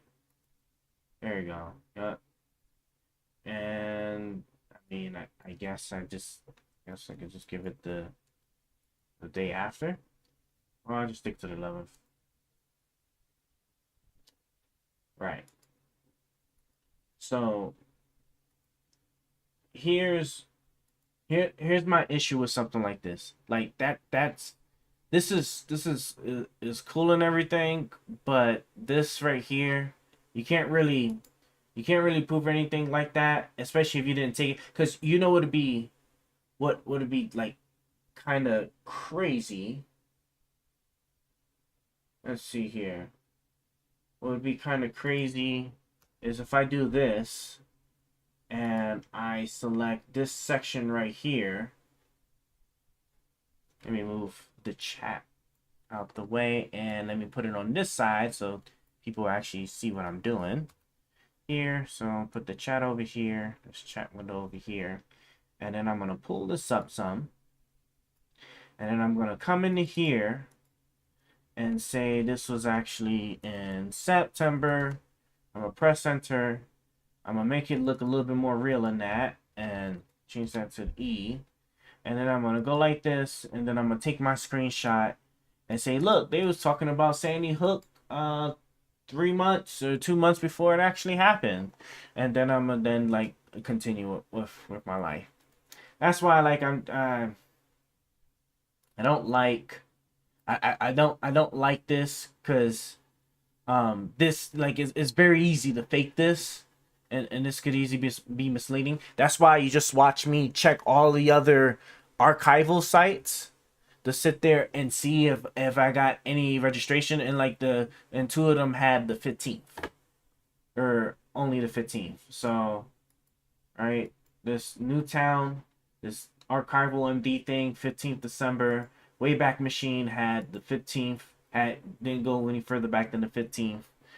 So, all right, unless you're gonna tell me they were in on it too, I guess. I'm going in doing just public work. Excuse me, you're a non-profit organization. I'm gonna have the sergeant come here. Where's my attorney? I'm right here. Here's my attorney. It's a 501c3. I have the right to inspect the books at any time. The sergeant come here and figure it out, okay? That's the way to do it. No, What's your law for doing that? They don't want you inside right now. So what? They're a non-profit. They get federal funds. We have the right to Figure it out, okay? And he's called many times. Okay. I've called. What do you mean you'll figure it out? You're obstructing us from inspecting the books of a 501c3. We haven't even talked to him. Anybody can say they feel threatened. That's about And we have a job that we have to come here and make sure everything stays peaceful. Okay. Right? I mean, that's fair, correct? Okay, I'll just go by myself with my attorney. Let me wait till my sergeant gets here, okay? And then he'll make that determination. We're polite, we're very respectful. All we want You is want to be polite and respectful to me also, okay? Let's call it. when you get in my I didn't get in your face. You came into my face. Are you walking to me or am I walking towards you now? I'm standing there. Are you walking towards me? I'm looking at you. Okay. I used to be a police officer. And show me some respect. Okay. How about the same from I will. You start showing me something, I'll start showing you something. I can see it. Right? I can see it. Yes, well, that's fine. That's the way I operate. I do. We'll have no problems. Right? Unbelievable. Can you imagine no murders in Newtown in the year 2012? The FBI has to keep accurate records. They keep it for the whole country. Why do they do that? Because that's how the federal government allocates grant monies to states so they can fight violence. Now here, Sandy Hook, they've already got over $200 million. For what? There's nobody who died in 2012 in Newtown. Hold on. Okay. See, that's what okay. Let me. I'm gonna go with the other thing first, right? I'm curious. Is that what those other things were with those lawsuits? Cause, like, if they're not allowing them to inspect the books, like, that's an easy lawsuit to win right then and there, right? Just like we was reading earlier. But with regards to like the FBI needing to keep accurate records and stuff, I do hope people understand that like those type of things don't get updated until like the like whatever event it is completely concluded. You know what I'm saying? So like this happened in December of 2012. So I mean, unless he's looking at it like, you know, a year or so later. Now, if you're saying it was a year or so later and they botched that, then yeah, then there go another flag against the government that you can sit there and say. But like if you're expecting, especially in December, if you're expecting that you pull it up a month later and it still shows, you know, whatever number because it doesn't reflect that, yeah, that part be expected. I wish he'd be more into like giving specific dates, because specific dates really help paint the picture of like if anything is going on or not, dates and times. That's why like with the medical people thing at the schools, right? If that was like well after the fact, right, then you know they could be, you know, that could be cause for concern. One thing that's becoming somewhat of a concern, and that is misinformation that's being Just think, right? You know, like you can't like if there's a murder, right? It'd be kind of crazy to like put down you know, records and saying it's a murder and you don't even have the court case yet, and then after the court case happens and turns out it wasn't it wasn't a murder, right? It was actually due to like you know, some crazy cause, whether that be because I don't know if they still write down murders when it is a self-defense thing.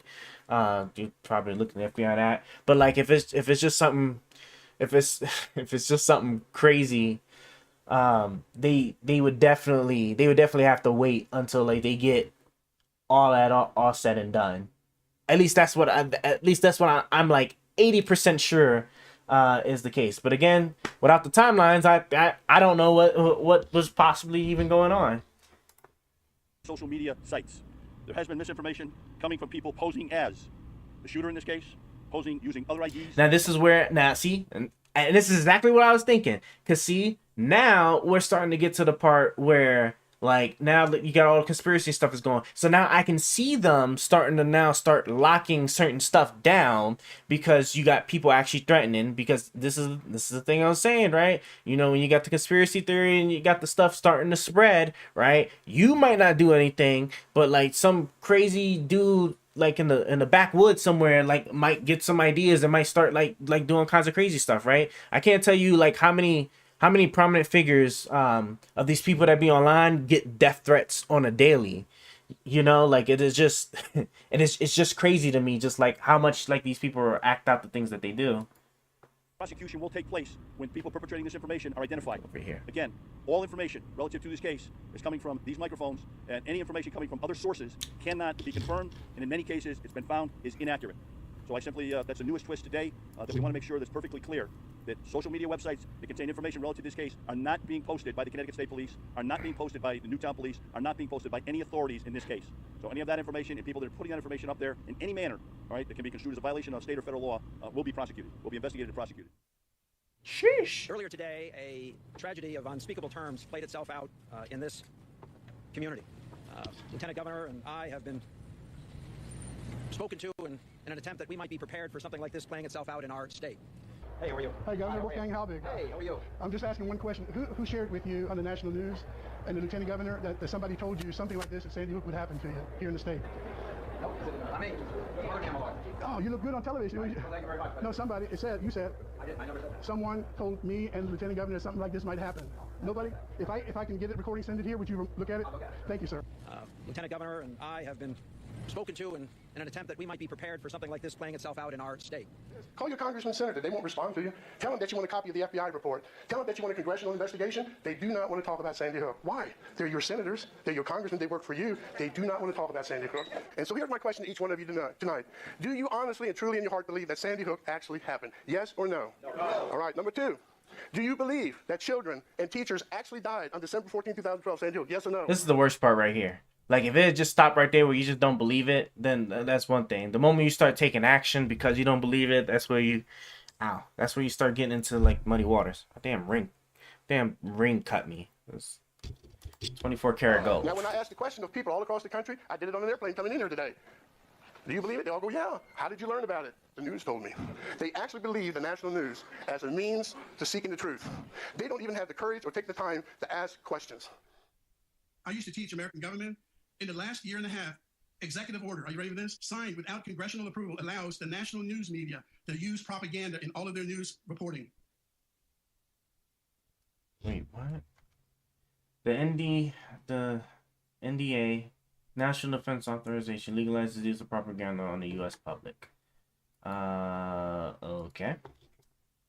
I'm curious in that because this would be something new for me. The use of NDA, okay. The NDA legalizes. Jeez, damn thing keep getting around. Legalizes the use. Oops.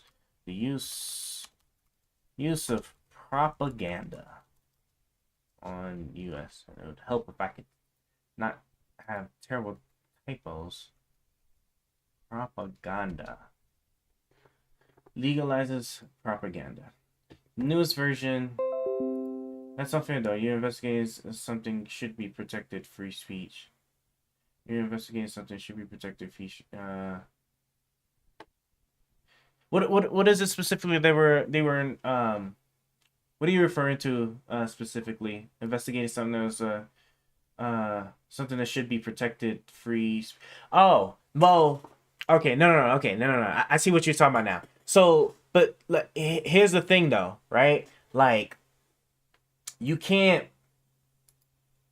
like, you can free speech, but free speech doesn't protect you from causing like some type of material harm. That's what gets people caught up. Like when you do something that causes terror, like him, if he was doing that, if he was doing all that and he was getting these people believing that Sandy Hook didn't happen and none of them took any action, didn't start harassing people or doing all this and that, then it's all good and clear. As a matter of fact, if I'm not mistaken, wait, did they even sue this guy?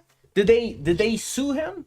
Cause even in that part, right? Cause like free speech protects you from generally speaking, right? This isn't like concrete. Cause I'm obviously I'm not an attorney, but like free speech would like protect you in that instance where like he's sitting there, he's doing journalism and he doesn't think it's real, and then somebody goes and takes it upon himself because they think it's not real and they do something crazy. That's not something that he should be liable for, right? There's probably some things that go into it. I'm not an attorney, but that's my general understanding of it.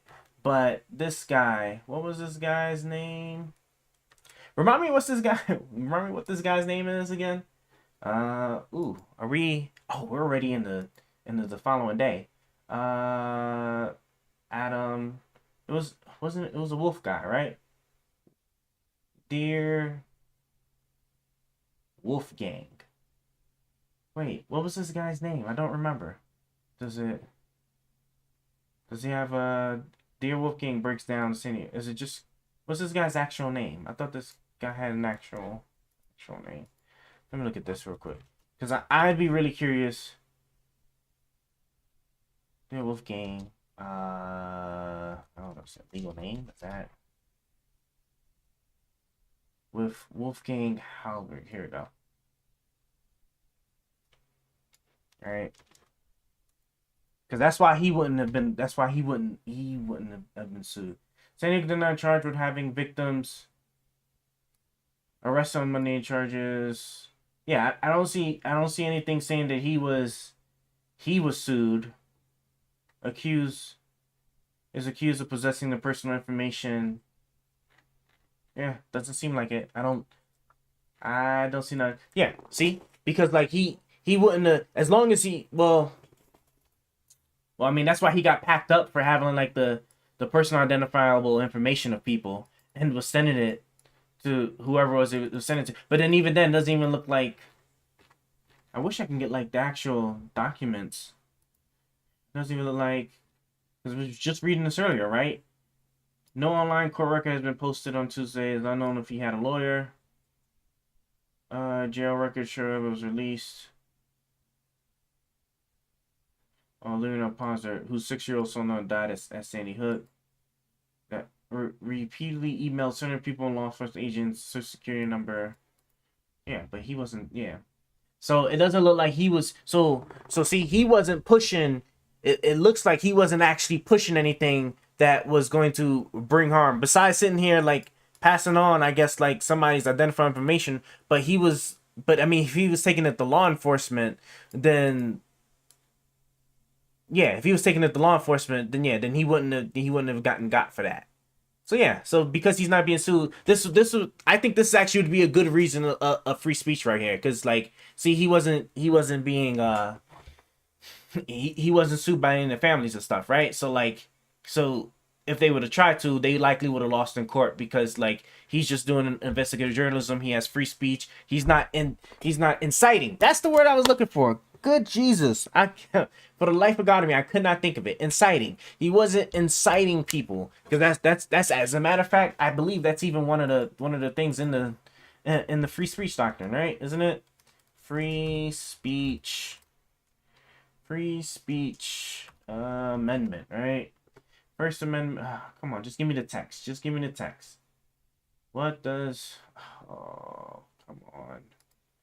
There we go. Congress bridges for grievance.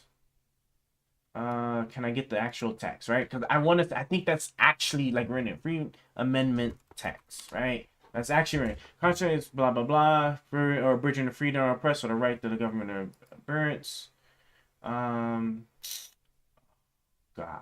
and to petition the government for redress or abhorrence. Bruh. Give me the goddamn actual Constitution. Bill of Rights, the transcription. Bill of Rights, blah, blah, blah. Resolve, Senate, Articles. Article the first. Article, thou shalt be regulated. Article the second. There we go. Amendment 1. Grievance. So what was the thing about, like, the fire? First Amendment. First Amendment. Fire in a theater, right? Shutter crowd. A theater may actually be on fire. You may reasonably believe the fire. Where did that text come from? Yes, you can yell fire in a crowded theater. Bro, am I going crazy? Speech. They create panic. Phrase. Background. Cause panic. Does that so certain people die in the crush? Problem was widespread enough. Blah, blah, blah. Municipal code. Okay, here we go. Conflict occurred in 1980 child. Dead was charged with violation of espionage, anti-war speech, delivered. Constitution. The Constitution provides that there shall be no abridgment of free speech. It is true, yet it is a fact that a man in a crowded auditorium theater who yells fire and there is no fire and a panic ensues and someone is trampled to death may be rightfully indicted and charged with murder, may be convicted and sent to an electric chair. Yes, and this theory was in closing argument, Debs offered his sole legal defense on this speech was protected by the First Amendment. then argued, right? Honor speech, his opinion is adopted analogy. Okay. So this was where, because this is where it was first challenged. And so the idea behind it is just basically that you can say what you want, but if anybody can reasonably say that it led to a problem on somebody else where somebody was harmed in some kind of way, then that's when it becomes a problem. That's what that theater thing is, right? Because like somebody yelling in the crowd of theater that there's a fire when there isn't one, and somebody actually dies because everybody panics, right? Then that becomes a problem. So it looks like inciting is the word. I forgot it too. My delay is like 10 minutes. Bro, am I getting okay? Let me see this. Hold on. One sec. We gonna hold on. We gonna take a look at the delay. All I'm gonna do is I'm gonna try and like deactivate everything and then see if that works. If that doesn't work, then yeah, I guess it is what it is. But all right, so I deactivate that, then I reactivate that. Okay, cool. For the Elgato, right? Let me deactivate that and then reactivate that. And then you could just also then check the C2 because you're on Kick, right? I know what YouTube has like the little live button that'll bring you close to it, but I don't know how Kick necessarily does it for you in particular. For my I know Twitch will always keep you at the latest for an ongoing live stream, and then YouTube has a little live button you can click on to like make sure you're up to like I guess like the last like couple of seconds or whatever. But that's all I got for you. If it don't do that, then I guess I'll just I'll do my best to keep the delay in mind. But yeah, no, that's that. So yeah, like I said, it doesn't look like this guy. It doesn't look like this guy got packed up for freedom of speech or like a freedom of speech issue. Otherwise he would have been got. So let's. Oh, God, man, they want me to make an account. Why do I have to make an account to read something? I can easily go to another website. Yes, this is true. I could just as easily go to another website. This is very true. I could just as easily go to another website, but I'm already here. That's murder fraud. I gotta delete that too. Alright, it's gonna let me. Nope, still got more to. There's this one. Okay, wrapper. You. Is it gonna? Would it at least let me? There we go. It's gonna let me. Newest version. Okay.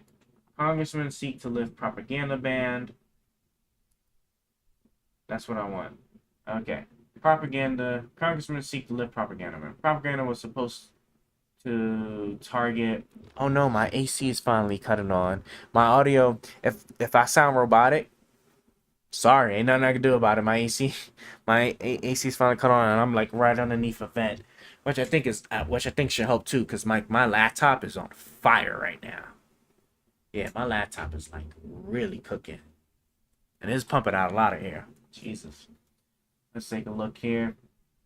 An amendment that would legalize the use of propaganda on American audiences is being inserted into the latest defense authorization bill. The amendment would strike the current ban of domestic dissemination of propaganda. The tweak to the bill would essentially neutralize the law. Blah blah. Okay. So I understand that. My only contention, my only problem with this, right? I spoke of an amendment. So this was then. Okay, why is this? Bro, what's going on? Stop it. All right, look. Let me just put you to the side there, and let me get back what I had. Cause I don't know what it was tripping on, but Is it ND? Wasn't I just looking at it? And come on, wasn't I just looking at it? You're not about to sit there and tell me. Congressmen seek to lift First Amendment. Google. Wow. Am I crazy or? There's no way, right? I thought I Google searched it. I could have swore I Google searched it. That's why I like to use the history thing, so I don't have to remember. No, it really is not trying to let me. Wow, it's really not trying to let me. All right, fine. Where the hell's the video?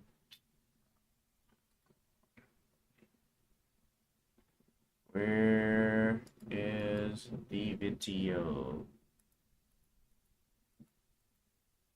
Am I just did I just hold myself in many different ways here?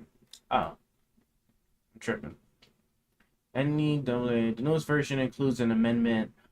It's saying include, so already if I find this original article, that's not even what I'm looking for. Crazy stuff gets added to bills crazy stuff gets added to these amendment bills all the time, right? That doesn't necessarily mean they then eventually become law. So okay.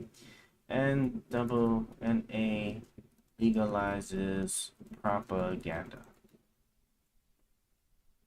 2012.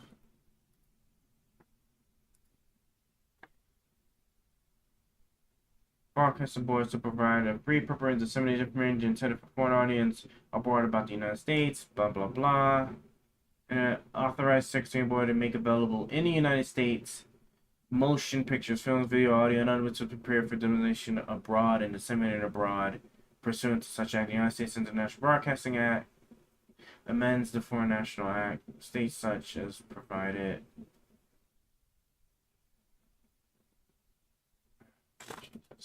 Okay, so if I sit here and I go find this actual bill, U.S. repeals propaganda ban, spreads government. So this is in 2013.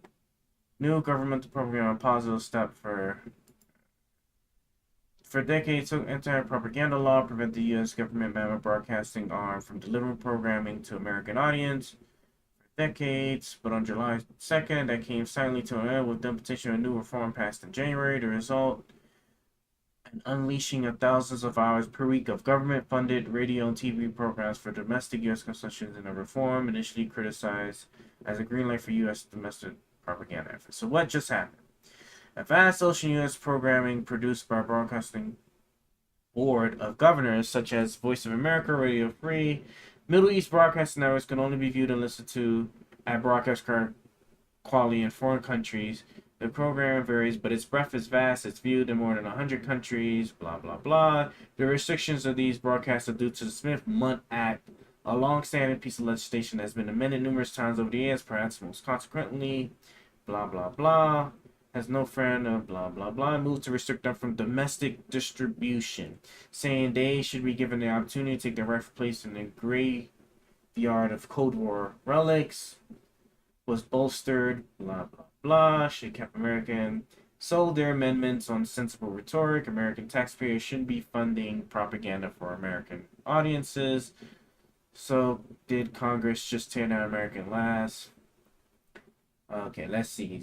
Insists BBG is not a propaganda outlet and its flagship services present fair and accurate news. They don't shy away from stories that don't shed the best light on the United States. To the charters of war and our blah, blah, blah. Our journalists provide many people cannot get locally, uncensored news, responsible discussions, open debate. It does advance U.S. interests in more subtle ways. Somalia, for instance, serves as kind of program to outlets peddling anti-American or jihadist sentiment. Somalis have 3 options for news. Okay, this partially explains the push to allow BBG broadcasts on local radio stations in the United States. The agency wants to reach the Sapora communities, such as St. Paul, Minnesota, significant Somali expat communities those people can get Al Shaba, they can get Russia Today, but they can't get access to the taxpayer-funded news sources like VO Somalia. That's yeah. Then matter the reform has a transparency benefit as well. And okay, blah blah blah. Let me go here. And so with that, we have the Smith-Mundt Modernization Act of 2012, which passed as part of the 2013 National Defense Authorization Act and went into effect this month. Let's see, 12 months, last 2 years, a standard propaganda campaign in an effort. Okay. So, I'm here on the Congress website here. And I'm looking at this Smith Act of 2012. Let's do this. It was implemented. Right. Let me see. Okay, let me see. Bill, introduce, amendment, HR 130, National Defense Authorization Act for fiscal year 2013. Okay, let's look at the actual National Defense Authorization Act. Is this the full text? Sure is. Would you look at that? Now let's see here. Can I search? Where my control left? Oh, it's over here at the bottom. That's so ugly. Okay. I don't know though if reach the end. Oh yeah, of course it get up there. Proper. Okay. So generally the way this works, right? Let me go back to the original amendment, right? Are there any keywords? The use of amends the United States Information and Educational Exchange Act. There we go, right? Oh wait, did it just hold? Oh God, bro, why does the computer hate me like this? Bro, I could have swore I opened up. Oh, it is open up a new tab. I thought I was crazy. Oh, I don't like how Firefox does that, but all right. Let me go back. Okay, so I got that, and then here's the Modernization Act. Right. Yeah. Is this the same thing, right? Right? Am I crazy? Yeah, so I just have the same tab. No, this is so they have it in 2010. This is the one in 2012. But they both okay, so they both do that. Let's look for here we go. Provisions of the United States Information and Educational Exchange Act of 1940 authorized Secretary of the Bronx Governor to provide for the preparation and dissemination of information intended for foreign audiences abroad, including about its people and policies through press, publication, radio, internet, and other information, including social media and through information centers and structures. Authorizes the Secretary Board to make available in the United States motion pictures disseminated abroad pursuant to such act. The United States International Broadcasting Act of 1994, the Radio Broadcasting Act, or the Television Broadcasting Act, the Cuba Act amends. Okay, so this looks like this checks out to remove statutory limitations on the ability to broadcast, on the ability of the board and the Statement Department to provide information about their activities. Am I reading this right? Hold on. Amends the Foreign Relations Authorization Act of fiscal year, these two, to remove statutory limitations on the ability of the board and the State Department to provide information about their activities to the media, the public, or Congress. So, I knew there was going to be something like fishy with this. So, this information is public, right? So, if the argument here is that they're using this law in order to, I guess, peddle. If they're using this law to kind of peddle like the Sandy Hook stuff, well, I mean, the same law also like grants you like full access to all that information, likely probably through FOIA. Let's continue. Let's see. This is all about this. Is this all going to be about the same thing here in this section? Let me see. Hey, where did my thing go? Okay, here, right? Submits. Oh, was that Yeah, I was reading. Okay, I was about to say, I thought I was reading. Hold on. I'm not crazy, right? Alright, I am in. Okay, I was looking at something else. I thought I was crazy for a second. Alright, don't mind me. Cyber military submit. No, this looks like this is talking about other stuff. Classified information, repeal statute versus the United States. Oh no, this is about the same stuff. Makes technical improvements of various prior NDAs or NDAAs. Public Service House Direct. Okay, so where's the other time where it actually talks about this part, which is this, right here. So Section 1280 requires the United States Advisory Commission to appraise U.S. government activities intended to understand and influence foreign publics, report at least annually to Congress, President, Secretary, public diplomacy and international broadcasting activities, assesses the public diplomacy target and impact and public diplomacy and international broadcasting activities, submit the annual report, reauthorize the advisory commission to 2025. Okay, yeah, so that didn't really give me too much. But at least with this law, at least with this amendment, it does say that what you could reasonably classify, I guess, as propaganda, was originally restricted from being broadcasted within the U.S., is not allowed to be broadcasted within the U.S. But what I'm not too sure about, that the reform has transparency benefits as well. What I'm not too sure at is if this is a public company that's just funded by government money. Excuse me, money, because like we got plenty of public companies or public organizations that are funded by government money, so like that doesn't necessarily denote control. Like, hey, I need you to just spread whatever positive news stuff you have, because if I'm not mistaken too, the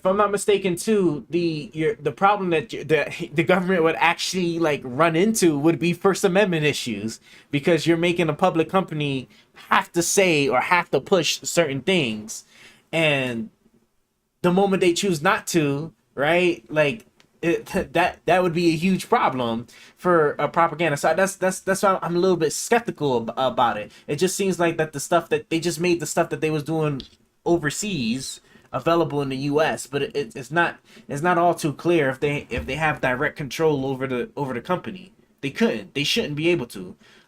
It would have to be, if it's not a government agency, if it's not specifically a government agency, then they don't have control over it, because then they'll have issues with First Amendment issues. They would actually have First Amendment issues. So let's see. Go great. She added, and so with this we have this, which passed in 2013. Reminder, domestic propaganda. Yes, I understand. I love that kind of that, but they didn't actually. I'm sure she probably would have explained why it adds transparency, and it might be because the thing I was just pointing out to, where it just says that that all of the stuff is available to the public, right? Yeah. On ability of the board to provide information about their activities to the media, the public, or Congress, right? So it sounds like there's not much of a secret to it. Propaganda, one example of the report, blah blah blah, suggestion it would open the door to Pentagon propaganda of U.S. audiences, and then it's so hard to sit there and try to do that when you got like a bunch of other news agencies. You have a bunch of other news organizations. Wouldn't it be like, the reason why this is like, effective in other countries is because like other countries have like literally like one or two organizations, right, that's directly controlled by their foreign government, right, to give news. So if you're able to insert a third source, right, that's where this stuff becomes effective. This wouldn't at all be effective in the United States at all, when you got all these different news agencies that everybody listen to. You got all these alternative media sources that everybody listen to on the internet, right? Like say, yeah, all those different podcasts and everything. So like this like the propaganda thing wouldn't be effective. So I'm going to drop that right there, and let's try to get through the rest of this. We're almost done. We got like what, 30 more minutes in almost 2x speed by the government weren't running FEMA exercises or drills. Crisis act. My sensibilities may not be the average man, but this probably is the worst I have seen. It's a good thing there's not being prosecution because then I couldn't answer that. But if I say it in court, they yell at me and don't make me answer. So, no, I don't. Sorry, I don't. How young was he? If I attempted to answer it in court, there'd be an objection and they'd win. Oh my God, bro! Like, why did they cut it like this? Cause you at least had like showed the question that he was being asked. They were in kid stuff. I mean, they're first graders. They were in kid stuff. Did they set up a tent? It wasn't a tent. It was this magnificent thing. It's sectional and it sticks together with Velcro. And it's from the Department of Emergency Management. I hope the people of Newtown don't have a crash on their head later. Either that piece of paper for me that says That doesn't help me. If I don't, they should have showed the question. It would have been really damning, you know, depending on the question he was being asked. Why did they not? Why did they cut it like that? or occasionally a huge pile of evidence to convince them. So we don't know if that's what killed her. We don't know if she was dead before it happened. We certainly knew she was dead afterwards. Some of the people directly involved in Sandy Hook are literal actors. Hi. As you've probably noticed, I'm not the president. I'm just a citizen. And as a citizen, I'm here at the White House today because I want to make a difference, and I hope you will join me. My name is Francine Wheeler. My husband David is with me. Our younger son, Ben, age 6, was murdered in his first grade classroom on December 14th, exactly 4 months ago, this weekend. I can tie my shoes, I can tie my shoes. How do grown-ups do it when it just gives me the blues? I'm never so confused as when I try to tie my shoes. Maybe I'm too slow, can make a little bow. I pull the laces tight and then I almost break my toe. I only get confused when I try to tie my shoes. I've never asked for anything, not from you or anyone. Now it's my turn to be selfish.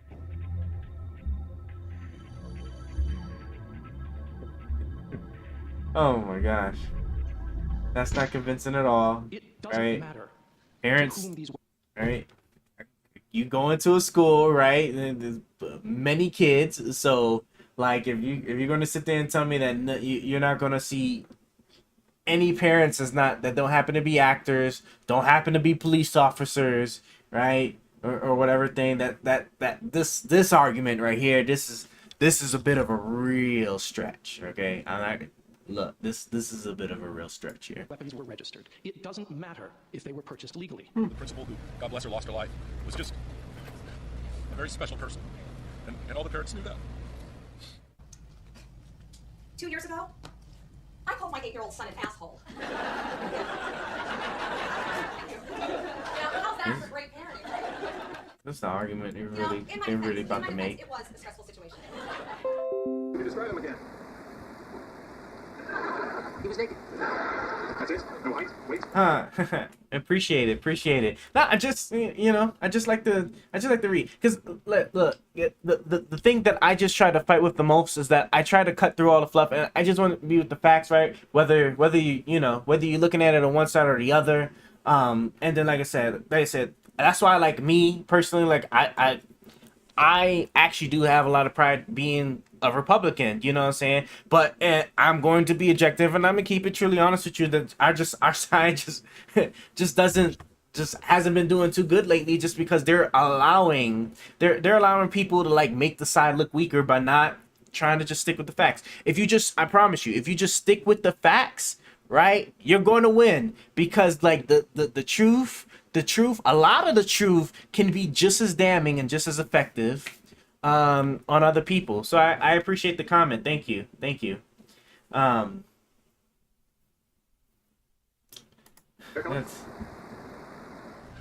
A very special person. And all the parents knew that. soon out behavior and reactions by many of the people affected by the shooting. Oh no! Please don't make this argument. Come on, we all know about the stages of grief, and we all know that the stages of grief, right, are stages that manifest themselves differently and at different times for different people. Please don't make this argument. It was awful. It was awful. You doing okay, hon? What? Cause she giggled and laughed. Running to the house to get her teacher a pair of shoes. What happened with the tires? They didn't solve anything. Only what she knows, which I don't know if that's accurate. So we don't have any information. I don't know. If that weapon had been in place, he wouldn't have had that gun.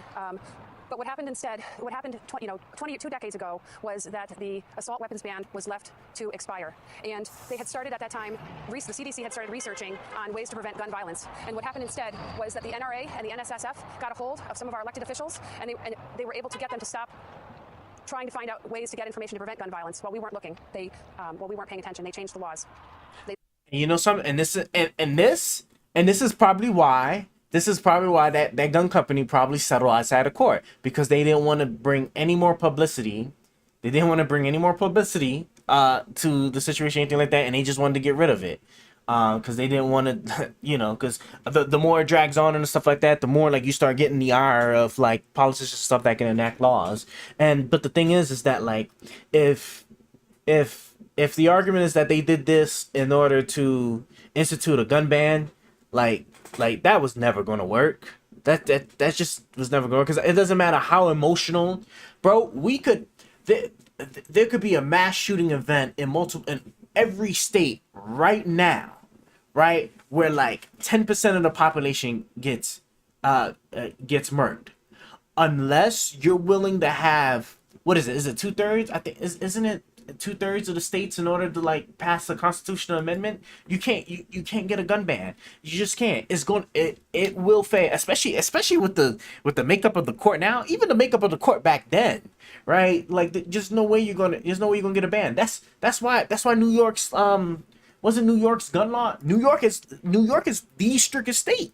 The strictest state with gun laws, and they had their stuff like overturned. Like you're not passing a full nationwide gun ban. I'm sorry. You could prevent the gun from being in certain places, right? Which has like governmental interest, because you don't want people you don't want people just walking up into the White House with guns for obvious reasons, right? But like like as far as like a gun appeal would go, like let me see, what was it, man? New York gun repeal, was it? End of session typically means more gun. New York entering the foundation. No. New York gun ban, Supreme Court. Alright, the laws was enacted in the Supreme Court at June, struck down New York's strict gun permitting regime, and declaring for the first time that the right to keep and bear arms are the constitutional person right, blah blah blah, public and safety, right? See, this is U.S. appeals courts allow many New York restrictions. Wait, what? Strikes down New York's concealed weapons. I was saying, like what the hell was I reading? Yeah. Decision guarantees the right to keep and bear arms protected.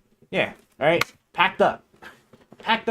Like there's no way why you would try to use an event like this, and then in fact it'd be counterproductive, because you know what was the chief, as a matter of fact, you know what the chief argument about this was? The chief argument was like why like teachers and stuff should have guns, right? Don't you remember that? Like they were saying like how teachers, we needed teachers to have guns now to be able to protect our students. Like that's what I'm saying. Like this, like that argument to me is like particularly weak, in saying that this was planned in order to like take gun rights away. That would have been so crazy. Well, I think that a lot of things that people hear aren't true, and I know the first couple days I was just.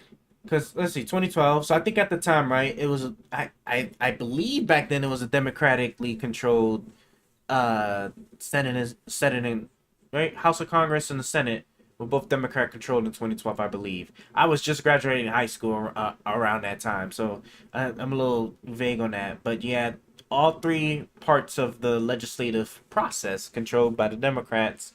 And even if they had pushed a gun ban, the shit would not have survived. Wouldn't have survived court, right? Very first thing that would have happened is it would have been challenged. There would have been grounds for relief, or somebody would have filed a motion for relief. I don't think that's what exactly it's called, but basically that, hey, this is gonna harm me. Please prevent the law from coming into effect until it goes completely through the court. And the court would have been like, yeah, because this is probably going to violate the Second Amendment. Therefore, this law is unenforceable until after the court proceedings go all the way through. Getting angry because I was hearing things that I knew didn't happen. Take us back to that moment. When did you first know something had gone wrong? Hearing loud popping noise, so I could see him from the knees down, see the legs. Right in front of you. 20 feet away. facing his boots were facing my desk. And then he turned and walked away? And then it was seconds, and then turned and walked out. And you were there for the next 4 hours? Nearly, yeah. It was 1:15 before, we were petrified, and we didn't know how many there could have been. A school nurse probably treated him nice, and that's why, if I'm listening to that correctly, so like what, the guy came up to her, right, and then let her live. He just walked away. But what happened instead, 22 decades ago, was that the assault weapons ban was left. You don't remember that joke where it was just like, like if like in school, like you see somebody getting bullied and stuff, and then they tell you, they be like, yo, you better like chill out, because you don't know, like one day something could set them off, and then it's a wrap. And then they'd come to him, they'd be like, hey, look, I just want you to remember that, I was always treating you right, bro. I ain't never like, I ain't never like made fun of you, nothing like that. I said, just keep that in mind. You don't remember that joke? So to expire. And that shit got some truth to it. The CDC had started researching on ways to prevent gun violence. And what happened instead was that the NRA and the NSSF got a hold of some of our elected officials, and they were able to get them to stop trying to find out ways to get information to prevent gun violence while we weren't looking. We weren't paying attention. They changed the laws. They let these things expire. Well, I think that a lot of things that people hear aren't true. And I know the first couple days I was just getting angry because I was hearing things that I knew didn't happen. Take us back to that moment. When did you first know something had gone wrong? Hearing loud popping noise, so I could see him from the knees down, see the legs. Right in front of you. 20 feet away, facing his boots were facing my. Yeah, I mean, exactly. That's my question. Like, if the Second Amendment protects it, why stage this at all? Because, like, it's just like, and this is what I'm saying, and this is why, like, I'm just so skeptical about a lot of this, saying that it was just planned, because like the planning is just so shitty, because like you have so many different like facets of where information can be leaked out of, that like somebody would have got busted a long time ago, and then even then, right, like you can't, like it should take 2/3. What does it take to amend the Constitution? It should be 2/3 of 2/3 of the states, right? So it takes 2/3. So United States by what is it? By political party, right?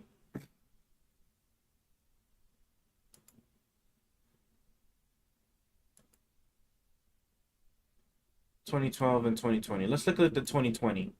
If we look at well, you know what? To be fair, let's try 2012, right? Let's go to 2012. This was the 2012. Jesus Christ. Here was the 2012 map right here. Let me zoom in some. Here's the 2012 map right here, right? So you need 2/3, okay? You need 2/3. And we know, like, typically speaking, right, Republicans are pro guns, right? So you're talking all these blue states, and like half of these red states will all have to agree, right? Their state's local legislative body would have to agree in having the Constitution amended to restrict to make an amendment to restrict gun rights. That's why like this is this is impossible. This is impossible. That's why even Mitch McConnell himself said I think this is in regards to like immigration, that if you wanted to change the immigration laws, it would require a constitutional amendment, which is just impossible. It's just not going to happen. It just really is not going to happen. It's not even so much as you need everybody in Congress.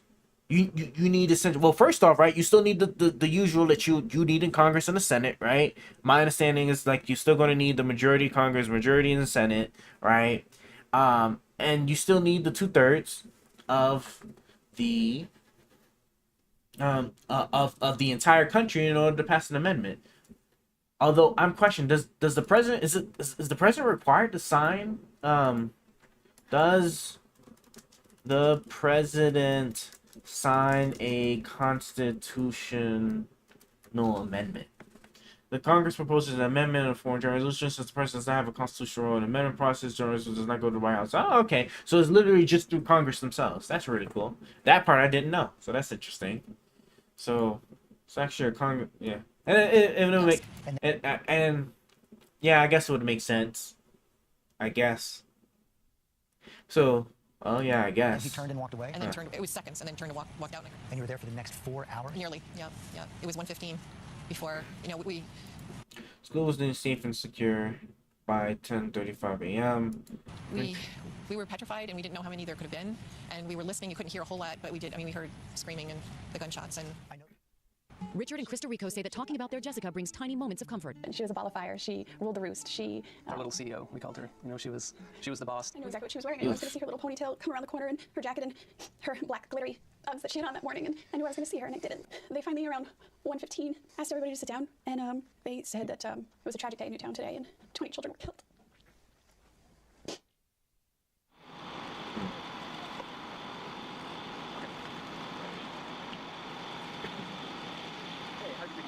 I was amazed at the strength that Grace's parents showed. They say it is Grace who is guiding them through these difficult days. What do you want people to know about Grace? Well, Grace had such a great spirit. She was a kind and gentle soul, and she was just the light and love of our family. And I remember that morning putting her on the bus. She had a habit of blowing kisses, but then she'd give me a big little liver lip, like, But then I knew she was so happy to go off and get there. So sure, we have anger and we're upset and we don't know why. So we'll just take the lead from them, and we will not go down that road, but we'll let them guide us. It's a hard thing, though, isn't it, to not feel that? We're going to go on, and we're going to use her positive energy to help guide us forward. So we'll see if Robbie Parker, I assume he's going to come out to the microphone. Wait, did they have like triplets? Robbie Parker, I assume. Damn, I think they had triplets. So we'll see if Robbie Parker, I assume he's going to come No, out to the microphone. I think they're so. I think they look like they're like within a year apart. They're getting ready to make to come to the microphone, so we'll listen to them. Okay.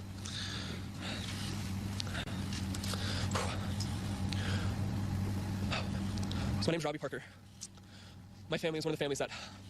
Okay, lost a so child yesterday we are still in making like elementary school shootings here in Connecticut. the behavior argument. As the deep Okay. pain begins to settle into our hearts, we find comfort, reflecting on the incredible person that Emily was.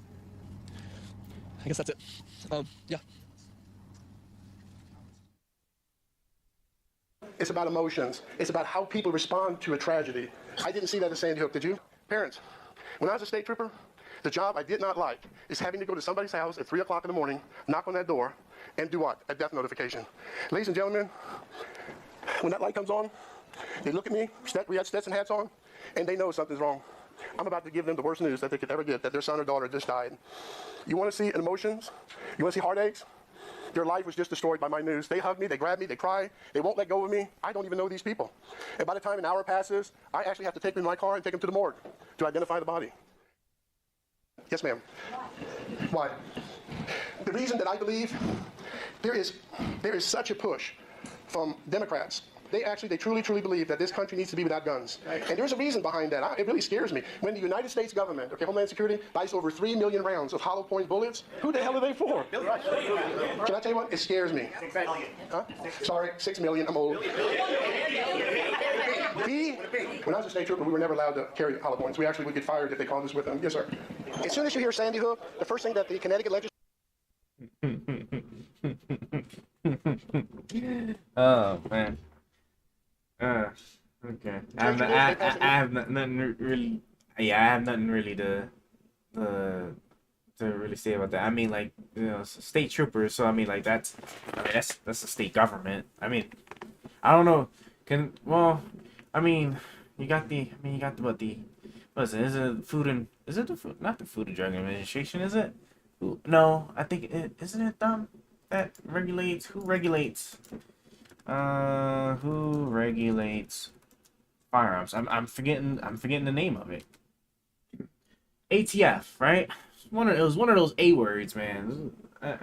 Yeah, ATF, right? I don't know if they have a ban on like hollow points. Yeah, I mean, like I said, at the end of the day, if you believe it's fake or not, man, you gotta be able to prove it.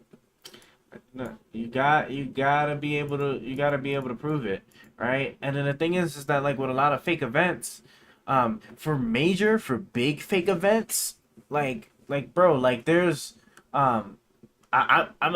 this is why I'm usually like especially skeptical, because like the amount of control you have to exercise over a huge event so that there's no informational leaks whatsoever. Like, for example, if this was a government job, why didn't the Republicans, once they were in office, right? Because they had all three too, right? The Democrats had all three. The Republicans had all three. You know, Trump, the Senate, and and the House, right? They could have just as easily have found you. Like, it's just too much. It's just too much to sit there and say like somebody wouldn't have leaked some information or whatever, unless there's just this big shadowy government. But I'm not necessarily convinced, because like big shadowy government would have been busted in some way, shape, or fashion when it comes to like actual what's the word I'm looking for? Like sightings or whatever, right? Like think of like the goddamn, what do they call it, Area 51, right? Think of think of like Area 51, right? Actually, that's a perfect example, right? Just think, right? All this move and stuff about like aliens and all the stuff at the Area 51, this and that, and then remember, like we finally started, wasn't it like a year or two ago? We started getting like some legit movement on like the actual stuff where there's congressional hearings and stuff. Like I said, like this stuff can't, it doesn't be kept secret forever. This stuff eventually comes out. So like I'm not convinced. I'm just not convinced. I just don't see the evidence. I'll say this. I just don't see no evidence to say that because they didn't register their guns. This isn't These it. are people who own their guns. They bought them. They owned them, and now they're supposed to turn them in. The tragedy at Sandy Hook Elementary appears right now to have been a tipping point for a national conversation about gun violence, one we've not seen in a long time. They can fire 100 bullets in a minute if people know what they're doing with them. We have to convince the Senate to come together and pass common sense gun responsibility reforms that will make our communities safer and prevent more. Now, and then see this right here. This be what the contention is. This right here is exactly what like the contention be, right? That I just don't understand like why this become a problem, right? Like some of the stuff that they're asking when it comes to like gun, you want to call it gun restrictions, is just like sure, like I don't see what the problem is. What you want a mental health check so that like if you're if you're one of those like few people, right, that got like some crazy stuff going on that you probably shouldn't be owning a gun, like the red flag laws, sure, right? As a matter of fact, I think like some of the ones that was introduced also had like a judicial process established where like then you would able to also challenge it if you felt like it wasn't the case. But like the thing would be triggered by the actual like medical documentation stuff, right? If you're not crazy and you don't have those type of problems, it shouldn't be a problem to you. It's just stuff like that. It's like those type of like things that would make sense for like gun restrictions. Like, okay, cool. Outright bans and stuff like that. Well, unfortunately, it's the Second Amendment, right? You can't ban firearms. Period. I mean, it's just it's nice that you feel like people shouldn't have machine guns or automatic rifles, but the Constitution says otherwise. So it kind of, it is what it is. I'd be interested in seeing like if people could potentially make the argument with explosives and whatnot, but then those are not firearms, right? So those would be that'd be a little bit more difficult to argue. And then maybe you can argue that the stuff you have is meant for like what was it, bullets, right? Because those are actual like miniature explosions. But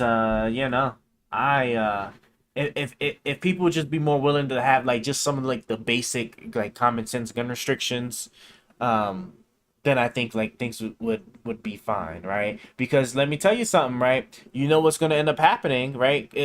If they can't restrict you having certain guns, they can require all the guns to have the fingerprint scanner thing. There are actual guns because I think they literally just went in the market sometime this year. Gun with fingerprint lock.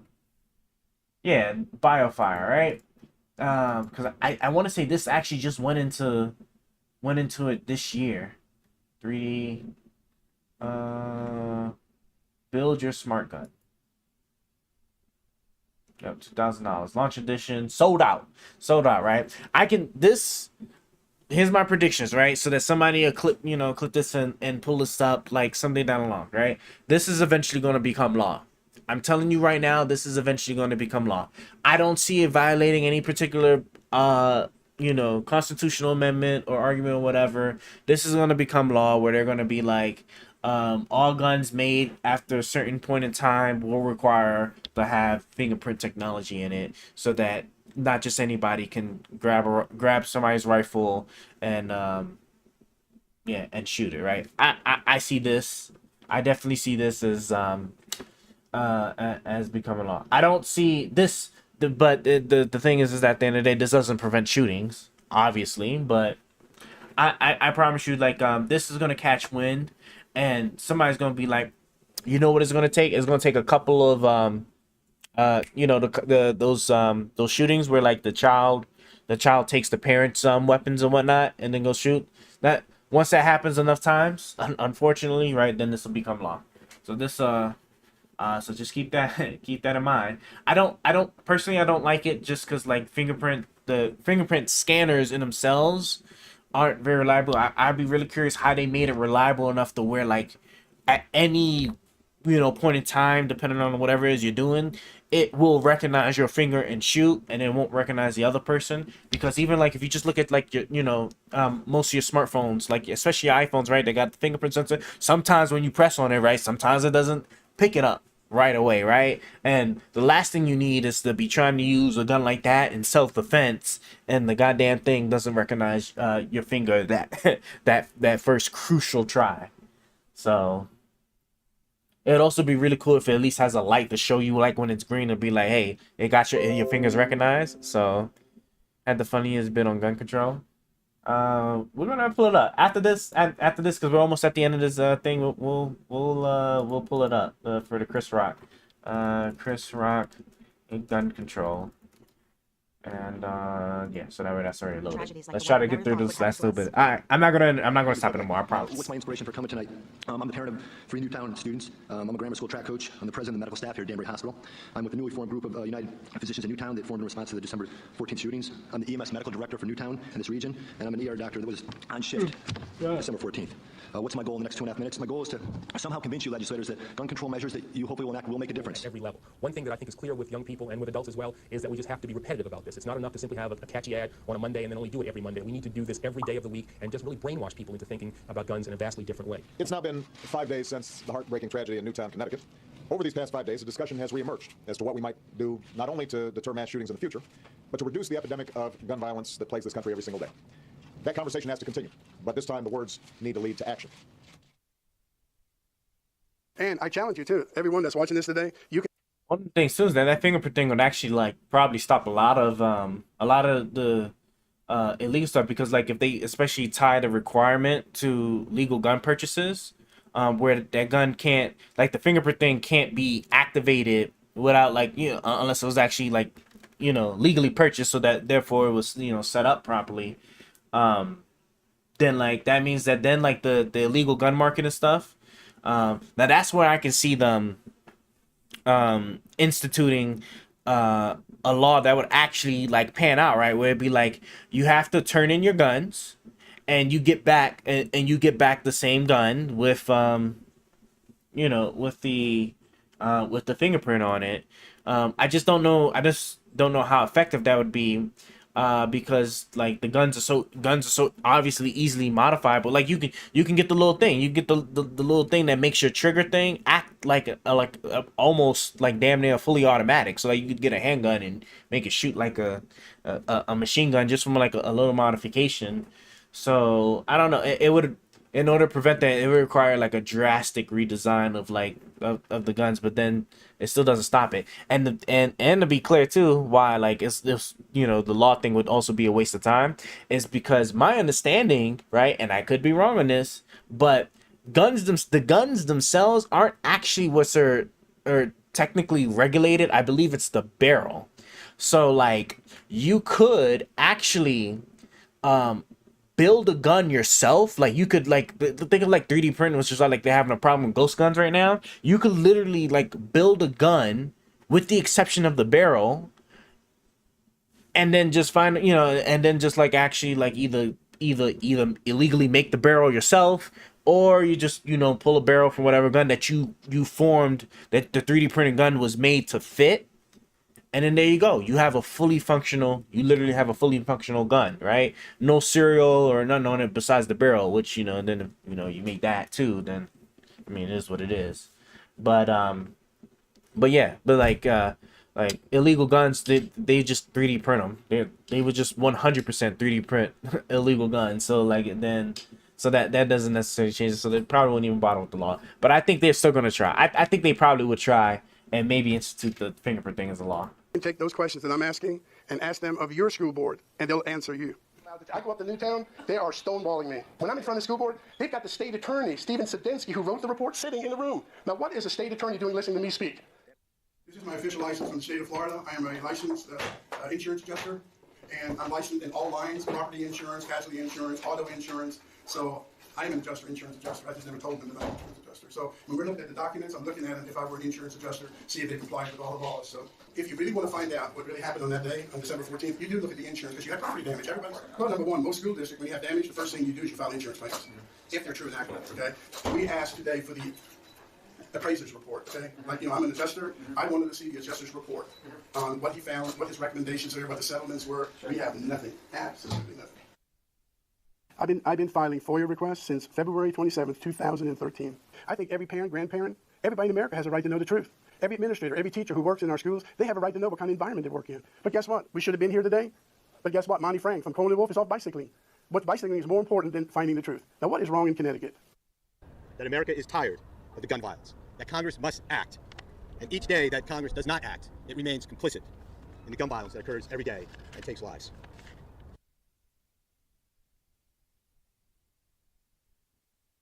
How do I feel about the insurance claim thing? Well,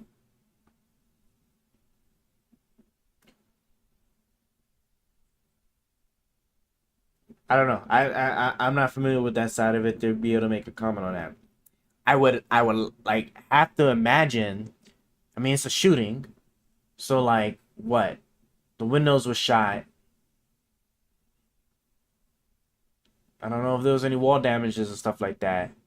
I mean, assuming if funding stayed the same, it'd be shitty, but they just put some drywall over the bullets.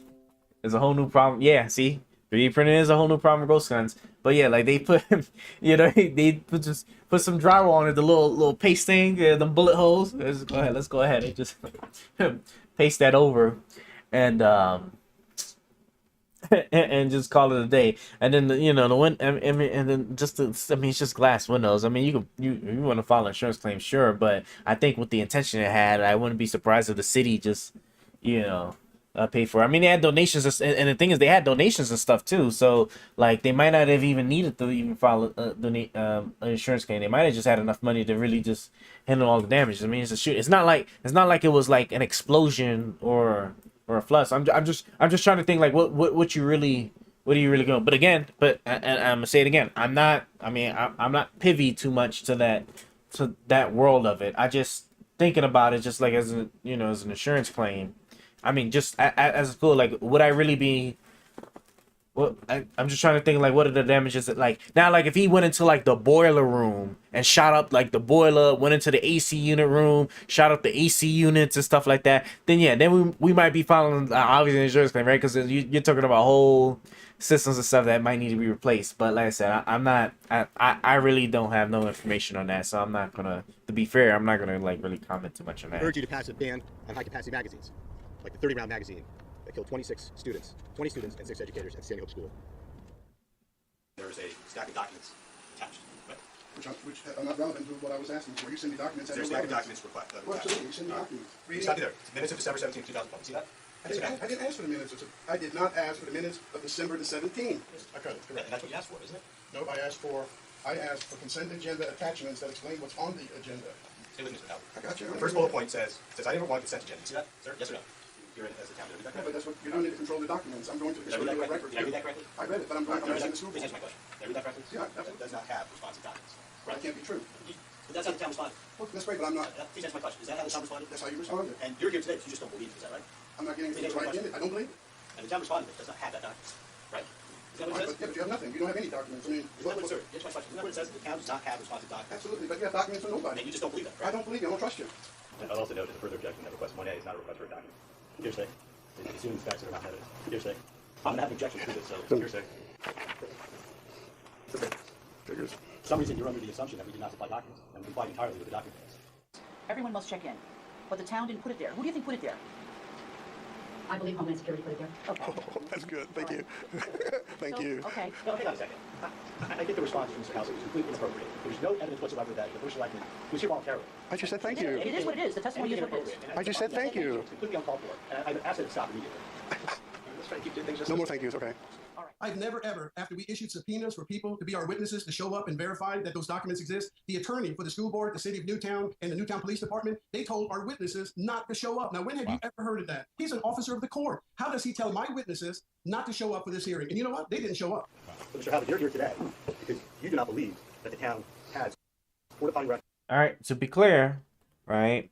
It would have been nice if he went through like each person that was told not to show up, right? If they were told not to show up, he could have had those people say that themselves, right? Maybe, you know, because they could have gotten some kind of correspondence or whatever. Like if they a phone call, they could have said it at that. But the big thing too is that like just because you request a witness, right? The court system does not need to allow the witness to come up if the witness will not materially.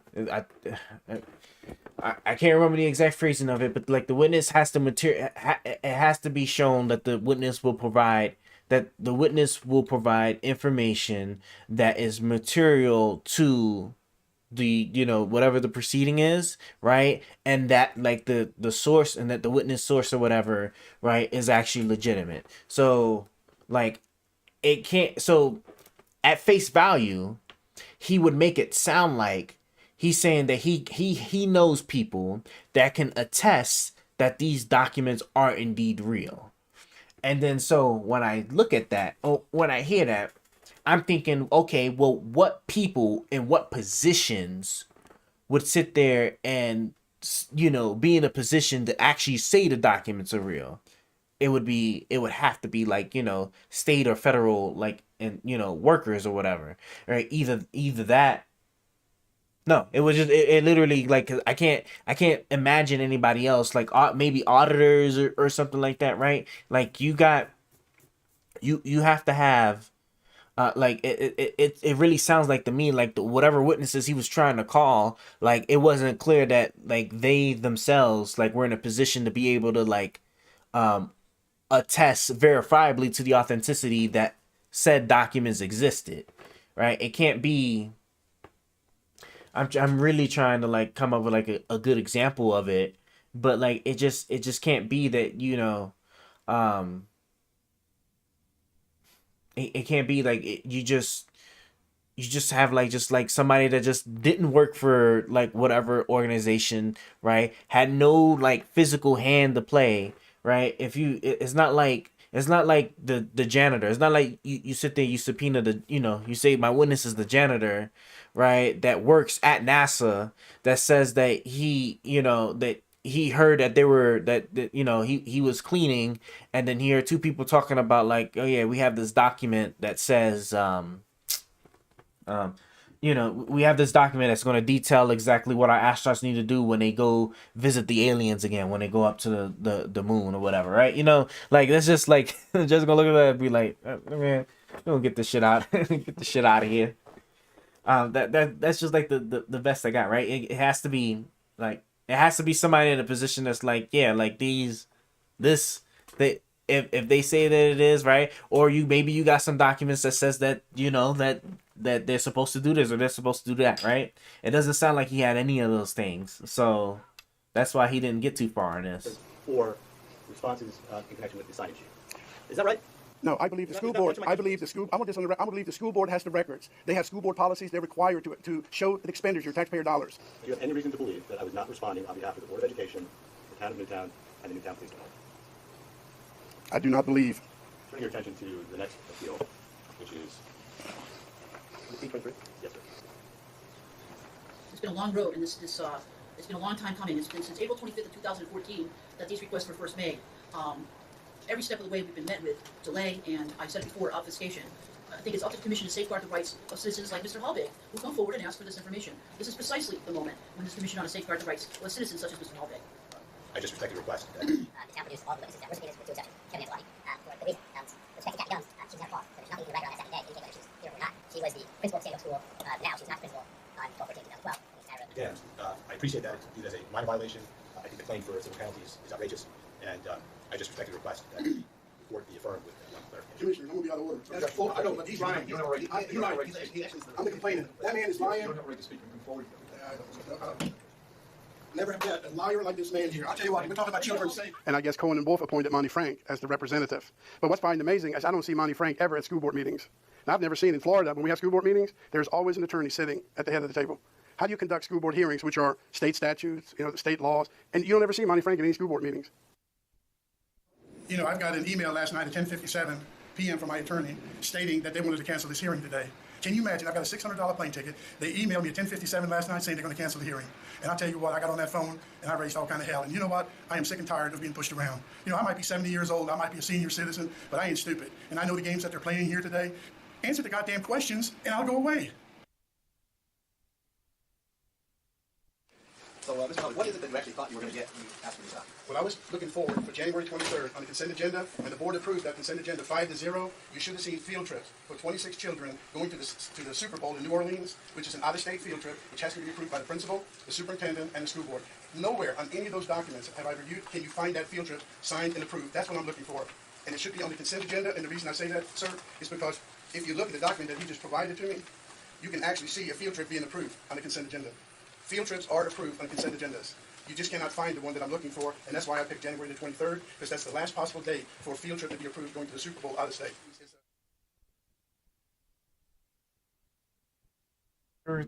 Less than 2 months after the shooting. Less than 2 months after the shooting, saying at the NFL Super Bowl.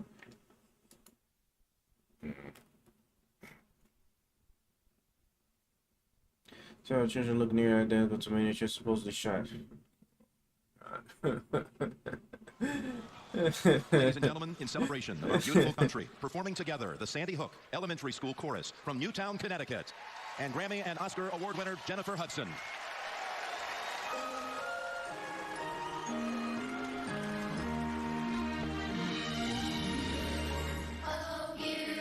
Oh shit, what's the name? What's the singer's name? I was about to say Kelly Clarkson. Oh my god. I don't remember her name. Oh well.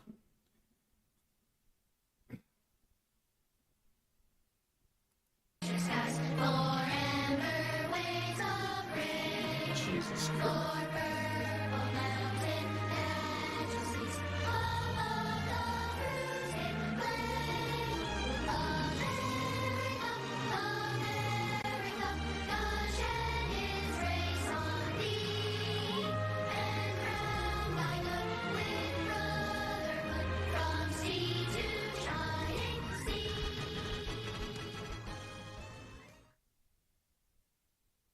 Here's a question I have for everybody who's listening. Where are the 26 kids from the Super Bowl? Where did they go? What are their names? Why were they given a gag order by the NFL and CBS Sports never to talk about what they saw at the Super Bowl? Who gives little children a gag order? Board member, superintendent, a little over a year ago, I sat in this chair, and I asked you for help about asking questions about an incident that happened in your community. I'll be fair, right? On the one hand, right? Okay, right? That can look that can look kind of crazy. On the other hand, though, if I want to give it like the actual reasonable lens, right? This was 2 months after the shooting. I'm sure I don't know when exactly, but it seems like the conspiracy stuff started flying like pretty well after that. So it would, I don't know, like to the nature of the NFL gag order and by who, but it would make sense to like hide and protect the identities of the children. To me, it's like I could see like why they would. I personally, I would have thought they would have canceled field trips like that coming up, but then on the other hand, it's like, okay, yeah, sure, you know, patriotic show, you know, especially since you just had the school shooting. But yeah, like you know, when it comes to children identities, like you're always gonna get pretty stonewalled on that. So I don't know, maybe someday like one of those kids might. And here's another thing too, right? These are children, so like I want you to just imagine. Right, this is what I mean by like the level of sophistication you would have to go through to like successfully hire somebody, right? Because you know you have all these children involved. So what stops the child when they become an adult to actually speak on what they saw and heard? Like they're all like this was a elementary school, right? Like they're all like I remember this happening kind of thing, right? The citizen is obviously faking this tongue illegal. Yeah, I mean there's always gonna like legal red tape is just what it is. But you know. Some stuff here, like I identity of children stuff, bro. You're just that's just never gonna fly. Anything to have anything to do with children is just never gonna fly. And then you know what I was just saying just like seconds ago about the what the hell is this shit called? Lost my train of thought. But I was just saying about like just the level of secrecy you have to go through to sit there and like you know keep these children from ever saying anything ever again. As they get older, like it's just like I don't know.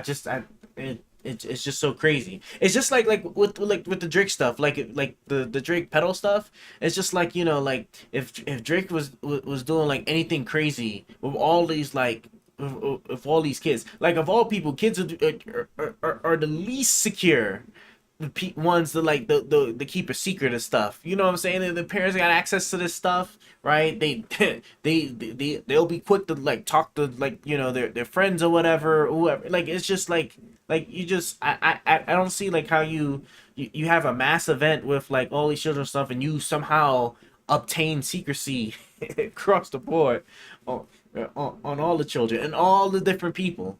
Like, I don't know. Oh, no. Let me go back. Don't do this to me. Yeah, there we go. Go back. I saw at the Super Bowl. Who gives little children a gag order? Board member, superintendent, a little over a year ago, I sat in this chair, and I asked you for help about asking questions about an incident that happened in your community. Tonight, I pass out one page, and it has to do with your board agenda tonight. It talks about celebration of excellence. I cannot tell you how proud I am tonight. I got goosebumps. When I see a boardroom as a former principal, when I see this boardroom packed, standing ovation. When you got children in this room and you recognize them for all the good things they've done, I mean, I'm telling you, I got goosebumps. That's what you're about. That's what you're about. You got kids here, parents. That's what we want. Standing ovation, standing ovation. But I'm upset, and it bothers me to this day. Board members, you allowed, under your watch, 26 children from the Sandy Hook Elementary School Choir to go on a field trip all the way from Sandy Hook to New Orleans to sing in the Super Bowl. Can you imagine those 26 children, the pride that they brought back in the healing process of Sandy Hook and Newtown? Those 26 children sang before over 100 million people around. Oh no! Don't tell me he's gonna say it, but like they their identities are unknown. Let me see this. The world. These kids brought love back in your community. But I look at your school board agenda, February the 2nd, 2013. They sang at the Super Bowl win, February the 3rd, 2013. You know not one of your board members said one thing about their performance. Read your school board minutes. Not one of you acknowledged the fact that they did a great job, that they were excellent in what they did. I don't understand that. That's what your job is. How could you ignore that? I mean, I'm about to fall out of this chair. These are somebody's children who traveled on a field trip. They represented you, and you don't even acknowledge their singing? And then, how in the world could you not bring them, those 26 children, the chorus teacher, and their families into this boardroom and reward them with excellence? They represented you. When they are introduced as the Sandy Hook Elementary School Choir, they're representing the school board. They're representing their parents, their community. And you know what? You can ignore me. You don't have to look at me. But I tell you what, you didn't bother to bring them into this room, to shake their hands, to hug those children. Excuse me. My 3 minutes up. Your 3 minutes are up. Yes. I agree with you. But let me tell you something. If I were you, I'd do the right thing and bring those 26 children here, bring their parents, bring their chorus teacher. Why would you not recognize their excellence? I'm ashamed of y'all. He wanted to be able to see the children so he can actually identify them. Because the next step would have been like, you know, what's your background? Let's see. Oh, God. All right. That's when it starts to get a little, stranger danger. NFL's have to release the names of the 26C. What did I tell you? How did I know this? How did I know this? Right? It's gonna get into the fact that they can't I mean, you guys never identify been talking the and they didn't children. send those 2 homicide investigators. And I'm going to tell you what, they threatened me. They said if I don't stop asking questions about Sandy Hook, they're going to, the Connecticut State Police were coming to my home and they're going to arrest me. Then I had 2 deputy sheriffs come to my house telling me that the Newtown police chief wants to know when I'm coming to Newtown. And then they ask if I own any handguns. I said, it's none of y'all's business. My wife, my grown sons have been threatened. I have a school safety consultant, former Florida State Trooper, who has been investigating Shannon, took his website offline after threats were made against his family. They've contacted their school. When was this? 2016. Okay, so this is like almost like 4 years after the event. So this is your conspiracy stuff is like in full Superintendents, swing. board members, they've contacted community leaders and trying to get my sons and my wife fired from their job. I got a demand letter. It's called extortion or blackmail. If I didn't get rid of my website by end of August, if I did not get off of Facebook, if I did not get off of Twitter, they have directed me, this group of people have directed. Let's see, MontyFrank.com. Let's use the Wayback Machine. All right, hold on. Let's use the Wayback Machine here. Way back. What's this guy's website called? MontyFrank.com. Monty Frank. Sounds like he succumbed to the pressure, cause oh yeah, look at that. Somebody already got MontyFrank.com 2016. Had a lot of traffic. Shit, yeah, traffic all the way to 2022. So he didn't take it down. Is it still available? Probably not. Let me see. I should have probably tried it first to see if it was even still available. Oh cool, our AC finally like stopped. Oh, let me lower that down a little bit.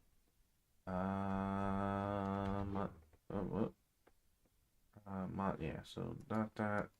Let's go. Well, I'll be interested. What was he having when he was getting takedown requests? Let's not in December. Let's do November. Sure.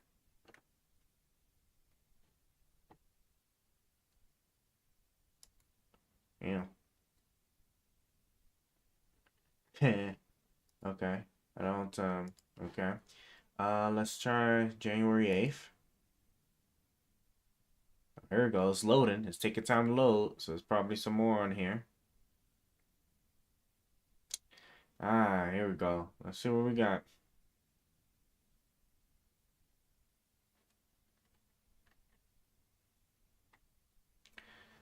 Admitted in his own email that he has the power to dismiss witnesses subpoenaed by a postal counsel at will. Mr. Frank has left. His ethics mind should be ashamed amongst his peers. Yes, but there's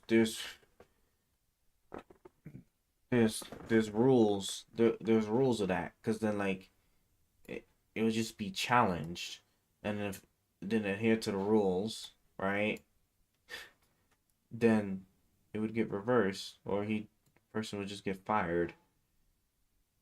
Let it be known that a grievous complaint has already been filed with the evidence attached to the complaint. We'd also like to thank Cohen and Wolf for the large amount of funds they received to cover up a situation involving treason, fraud, extortion, racketeering, and illegal use of FEMA funds. Yeah, Frank, prior to suggesting that the hearing is mute, we're going further. Please notify your client. So under prior subpoena, that the hearing is at 2 p.m. is going forward, and that they are under subpoenas and have not been released from those subpoenas. Thank you.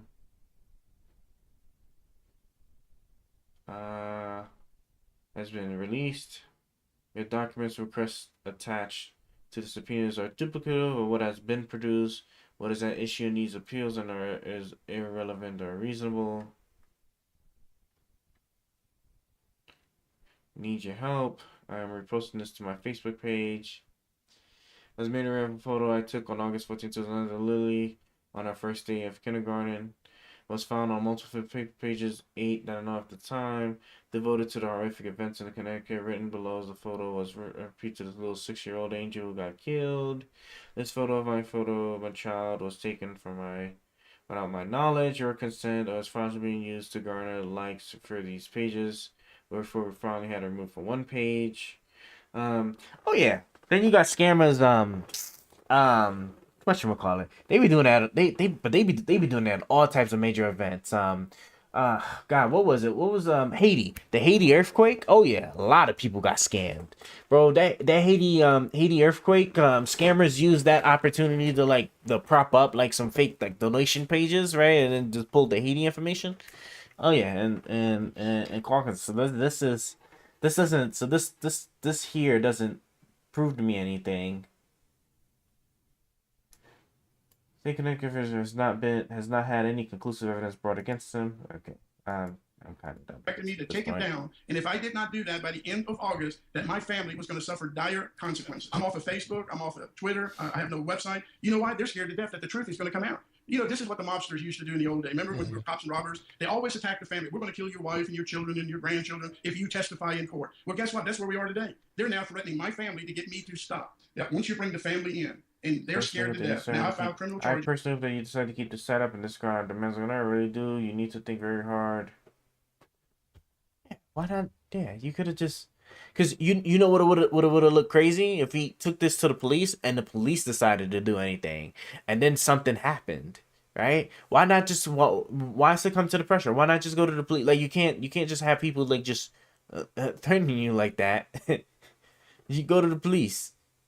And then if you get it on record that they're not trying to help you and it won't help you and stuff, and then shit happens, well, then you actually got, you know, the grounds to sue and stuff. But and then of course, you know, it sucks, right? Because that is your family that you gotta let it go. But at least if you report it to the police, it should be taken care of. I'd like to hope. I mean, people get like death letters and death threats and letters and messages all the time. With the FBI, I have filed criminal charges for the civil rights of the Department of Justice, and I'm hoping that somebody within those departments actually cares about their country. When I raise my right hand, we go into the job knowing we're never going to be rich. We're never going to be multimillionaires. We go in there because I think we want to make a difference in people's lives. It's our calling.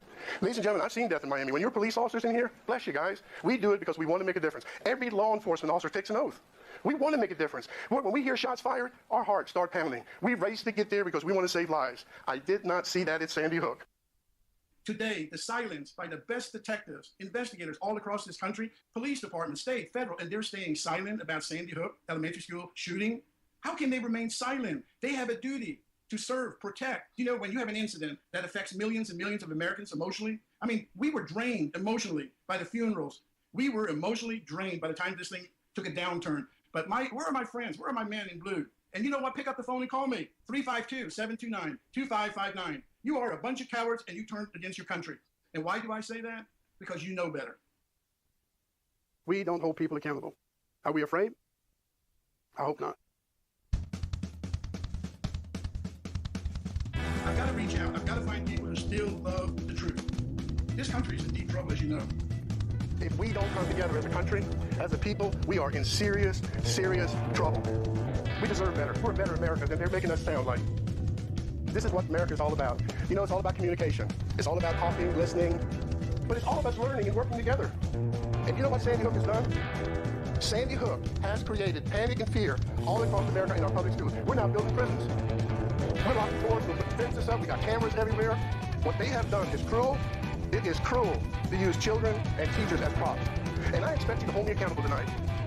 Don't you walk out of that door without asking me the toughest questions. Now is the time for us to come together. Now is the time for all of us to be on the same page. Now every single lookalike. You know how many Tupac lookalikes that we come across on the internet every so often? Oh my God, man. There cannot ever be another Sandy Hook somewhere else. What this government has done, and I pray to God that I'm wrong. And if I'm wrong, I'm going to march right into the mental hospital. I'm going to enroll myself. When you walk out of here tonight, every one of us is hopefully going to be on the same page. Talk to each other. Three different dash cams. I'll read the name. OFF Chaffman 98. All three simultaneously pulled over 3 different vehicles.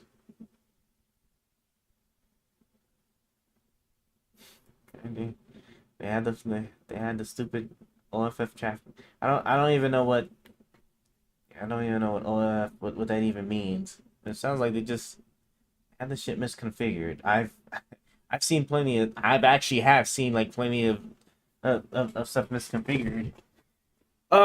When it comes to law enforcement, I mean, And this is back what? This is back in 2012, isn't it? Yeah, this is back in 2012. So this is definitely early enough. Be on the same page. Talk to each other. CNN Center, Saudi Arabia. It's all about communication. It's about trust. It's not about a power struggle. And we need to spread the word because Sandy Hook is the domino that make this government fall. Hey, did you ever sign the appearance notice? You didn't sign the appearance notice at the hearing. You want to break the law? Sorry.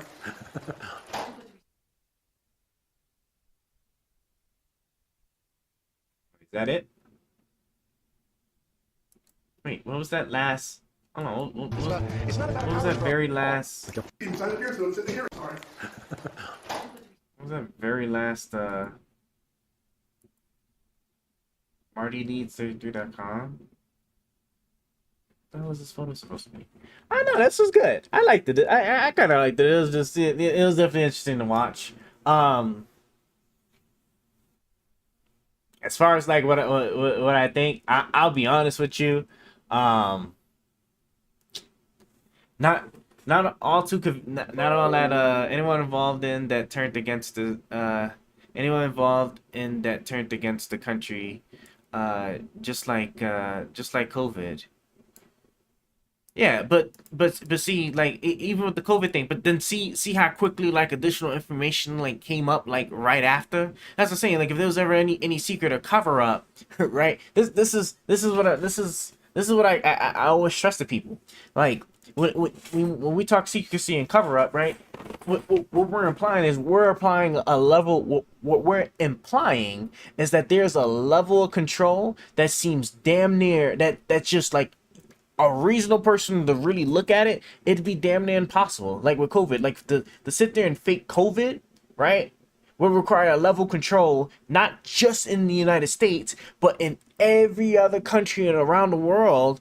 And then the thing is that like there's quite a handful of some really powerful countries that hate us. So like if this was some like secret shadowy organization over here, right, that's that like all US ran, or like some government in the US is doing this, right, then why isn't I can understand like China not saying anything. Sure, if we're gonna go with that, they're the lat leak is right there, but why not Russia, right? Because especially as the vaccine, right, they didn't even, as a perfect example, right, China and Russia, I believe, both made their own vaccines. So, and and of all people, the Chinese government, they hack shit all the time over here in the US. Why haven't they leaked it? The Russians leaked the goddamn Hillary Clinton emails, right? So you're telling me that these adversaries that would have every single reason, right, to sit there and expose us something terrible, aren't exposing any of these things? Like that's just like what I found out to be. And then like to sit there and have like every other country's government, every other country's people to also go along with it. Like I'm just sorry, but like that level of control is just impossible. There's just no way. There's just no way. Hell, you can barely get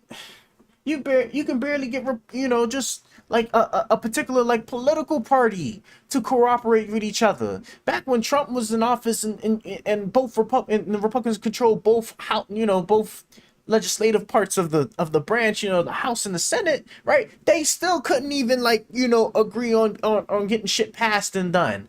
Like that's like I'm so unconvinced.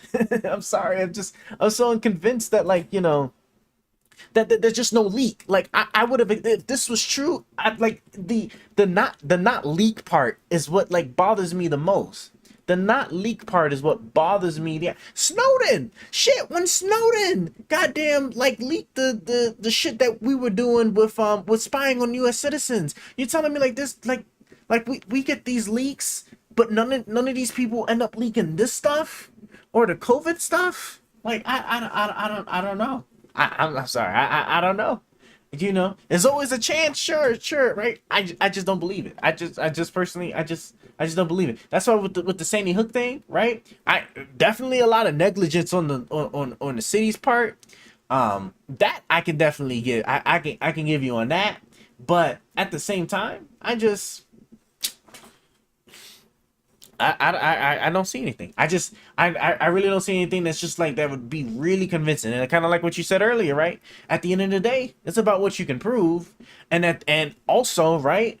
You know, like with the amount of moving parts involved for there not to be a single leak anywhere, you got this. Imagine.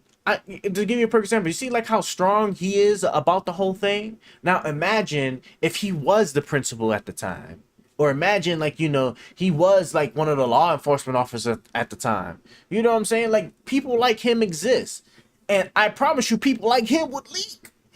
He 1 trillion% would have been quick to leak some information if he thought that wasn't right. That's what happens, right? When people don't think that something is right, they at great risk of themselves, they will leak the stuff, right? Snowden can never come back into the U.S. and he's fighting every day not to come back in the U.S. because he knows he knows the federal government about to give him that business if he ever comes back. That one military person, right? That was part of like Trump's phone call when he was like on the phone with like Zelensky or Ukraine or whatever about the whole foreign aid thing, like withholding it and whatnot if they didn't investigate like Joe Biden or like his son or whatever over there and stuff, right? He leaked that. He leaked the phone call, or in matter of fact, he didn't even leak it in the sense of like what everybody else do and put it in public information. He went to the goddamn what was it? He went to like, you know, the inspector general or whoever it was, you know, that did it. What's this? What happened to treason? Most of this is what happened to treason. Most of this is bullshit. Well, I mean, treason. What's the word I'm looking for? Isn't treason just isn't that the act against like the United States itself? Isn't that right? Treason definition, right? The crime of betraying one's country, especially by attempting to kill the sovereign or overthrow the government. Yeah, treason. Yeah, that's what it is, right? So. Snowden was a good actor for me. Well, I mean, whatchamacallit, Snowden also is he can't he can't that's a terrible job to have, to act, and you no longer get to come back into the United States ever, or you'll get prosecuted. And not only just the United States, but he can't go to a lot of countries, right, to have extradition treaties with the US. So like you know that acting is good, but like depending on how far right you are, right? You know, as far as like some of the people that didn't what's his face? Didn't Tucker Carlson interview him? Tucker Carlson. No, let me just say Snowden interview. Snowden interview. Ever Snowden Trump. Who was it that interviewed this man? Was it Tucker Carlson that interviewed him?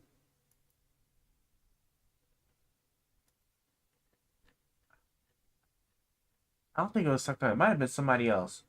Who's the people that interviewed Snowden? I don't know, because I'm not about to do a deep dive into this game. Maybe next time. But that's the thing, right? Like that's the thing. Like there's an active warrant, right? So if he goes into the U.S., if he goes into well, obviously U.S., but Canada, Mexico, Great Britain, France, Germany, there's so many countries he's now no longer able to visit, right? And if it was all an act, like that's a terrible way to kind of lock your life to now only be able to travel a handful of countries before you otherwise you're going to get the business of probably never see the light of day again if you ever step foot back over here. You know, it'd be really cool like well, I ain't saying cool in the sense that I personally support it, but it'd be interesting if like now if Trump gets back in the office and he ain't got nothing to worry about as far as his last presidency, like, oh yeah, Snowden, pardon, right? And then he pardons him, and then after that, then that's it, right? Then the government can't do anything else. But you best believe he can't do shit. He can't. He better not so much as jaywalk in the U.S. or somebody's gonna be on his ass later. But yeah, John Oliver interviews Edward Snowden. Oh yeah, so it was John Oliver. I think somebody had somebody. Oh, well, maybe it was probably a joke. I think this was probably a joke, right? I think it's probably a joke. No, somebody though. Somebody definitely interviewed him. But yeah, no, that's a full interview. Edward Snowden, when was this taken? 4 years ago? This was on MSNBC. I remember watching like some of this or part of it or whatever, and I just, you know, yep, don't know what to tell you there. All right, but we're gonna go ahead and we're gonna look at that one. It was Chris Rock, gun control, and then that'll be that. Then we'll go ahead, we'll end the stream. Chris Rock, gun control. Watch that and let's wrap this up because it is 2 o'clock and I gotta wake up in like a couple of hours to work out and get ready for work.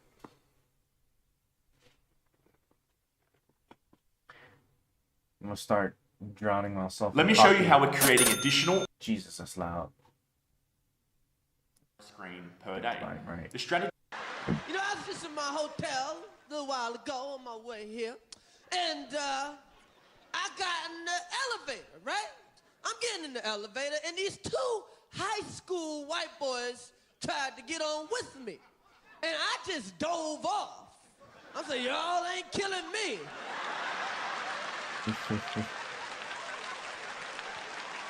I am scared of young white boys. If you white and under 21, I am running for the hills.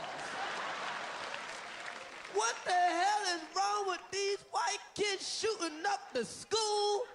They don't even wait till 3 o'clock either. Killing people in the morning, that ain't right. It's that trench coat mafia.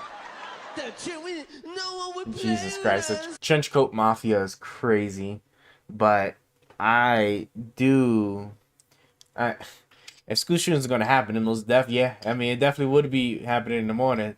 So it's have I ever been late to school? I think I've been late to school like a handful of times. Knowing exposed to surveillance of the average citizen, pardoning him would be a boss move. Yeah, you know. That's what I'm saying. Like, you know, it'd be interesting if Trump was to actually end up pardoning him, as you know, since let's say he'd win a second presidency, so it'll be all good after that. We had no friends in the trench coat mafia. Hey, I saw the yearbook picture. It was 6 of them. I ain't have 6 friends in high school. I don't got 6 friends now. Shit, that's 3-on-3 with a half court. What the hell is wrong with these kids? 3-on-3 with a half court. Me, come on, Chris, come up to a school, talk to the kids. I'm like, fuck the kids. Do you got a vest? Maybe I'll think about it. And everybody want to know what the kids was listening to. And what kind of music was they listening to? Or what kind of movies was they watching? Dog, let me tell y'all something, right? Like this, there ain't no joke on this, cause like, look, shit, man. When did I go to a brick and mortar college? 2012. As a matter of fact, it was 2012. Holy snap. Yeah, it was 2012. I was in a physical college. I say physical because like my bachelor's degree is through a school that's like completely online. But I went to a physical college in 2012, and then crazy. And I think maybe it was actually because it was actually the Sandy Hook thing. Like, fam, I bought an actual bulletproof vest. Like, it wasn't illegal to own one. But I most certainly got me a bulletproof vest, bro. And like I'd have like, you know, my regular clothes on, or at least I'd have a sweater or something, bro. And I'd have the vest underneath, so that, you know, if anything kicked off, bro, I know that shit. I might have some broken ribs or something, but not shit, nigga. I'll be good. I'll be good, bro. And I remember because like there was this girl I was talking to, man, and she came up and she hugged me and she's like, "What the fuck you got on?" And I just showed her. I was like, "Shit, cause you will never know." You know what I'm saying? I ain't have to worry about getting stabbed or shot, but I ain't wear it every day though. I just, truth be told, I probably wore it for like a good maybe week, maybe 2 weeks. And I was just like, I ain't putting this shit back on. But my school, I don't recall my school ever having a shooting. But I was just like, shit, nigga, better safe than sorry. You know what I'm saying? As a matter of fact, whenever I went to the clubs or whatever, like, bro, I'd have the vest on. And then, bro, let me tell y'all the story, man. Like, see, these, like, boy, man, these things will save your life. Cause once I owned that vest, I told myself I would never go to another club or house party without it on, right? One day, you know what I'm saying? Like, I wasn't trying to go to this house party, but my friends kept on egging me to go on this house party. It was like, bro, you gotta come, you gotta be there. And I'm like, ah, fuck, man. All right, fine, I'll go, right? And I was like, but the thing is, like, back then, I was like, bro, I would never go anywhere without my vest and my taser, right? You know what I'm saying? Like, bro, I wasn't particularly big, so like I'm kind of big now, but like back then, like I wasn't very muscular or nothing like that, right? So you know I needed to have the protection on me, right? I mean, no matter how big you are, you ain't protected from bullet, but at least with a taser, if somebody try to jump me, you know what I'm saying, I'll be quick with it. But like, look though, right? So look, so like, you know, they tell me you gotta come, all right, cool, bet, and as I go, right, my cut, I don't know if he was my cousin. I don't remember what he is. He was some type of family relation. I just don't remember if it was a cousin or something that also happened to go to school. And he was like, he knew I had a taser. He was like, bro, I really need your taser tonight, bro. I need to get it, bro. You know, I need it for, you know, myself. And I was like, I bet. When I gave him the taser, I was like, well, I guess I ain't going no more now. So now I definitely ain't going, right? So I go to sleep, right? We have roommate. This is like freshman year, right? So you know we're sharing a room with like, you know, another. I got a roommate, and I think this is like what, like maybe 12 o'clock, maybe 1 in the morning, right? My roommate comes into the room. I always complain. He knows I do not like it when he either leaves the light on or he leaves the door open, right? And I think he did both. He left the light on and left the door open and left. Right? I was like, bro, what the fuck is this man doing, right? And he came back in. I was like, and I said, I was like, nigga, what you doing, man? You know, I don't like that shit, right? He had dreads on, right? Bro, dog, like, nigga had dreads on, right? It's just so like, and he had a lot, so like it would cover his face, right? So he just turned to me. He was like, nigga, I got jumped. And his face, bro, it was swollen so bad. Like, bro, they beat his ass so bad that his face was swollen, like, but only half of it. So it looked like he was in a constant state of smirking. He had like the Joker grin, like the entire time, because like his face was just so like badly swollen. And I was like, oh shit, my bad, dog.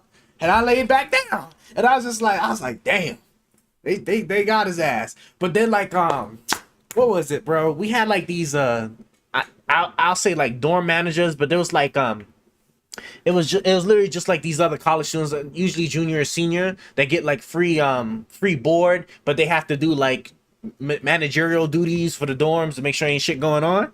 So goddamn so one of them like came up and was like dog, you all right? We're gonna have to take you to the hospital or whatever. And so like so, you know, I said, I was like, all right, fine, you know, I'll help, you know. So I got up and, you know, got dressed or whatever. And, you know, we found the car and took this man to the hospital. Now here's the thing was, right, I saw his face, right? So look, I saw his face and it didn't really hit me until we took him to the hospital. We waited a few minutes and he came back. And I just would stare at him, and then I would turn away, bro, because dog, I was dying on this. I was going to laugh at this in this man's face. I was in danger of getting my own ass beat. All right, cause dog, like the shit was so funny to me, and I was like struggling so much to hold on to not laugh at this man's face, and I'm saying like. I'm like listening there like audibly, like being right, and then it was like, bro, you all right? I'm like, yeah, man, I got allergies, you know, pollen fucking me up, dog. You know, and dog, oh my god, bro, like I felt so bad. I felt so bad for her, but at the same time, bro, oh man, this shit was crazy. Shit was crazy, and that reinforcement. Like, see, nigga, this is why, nigga, I come with something gotta protect me, dog. And then here's the fucked up thing about it, right? So that house party that they had went to, oh my god, bro.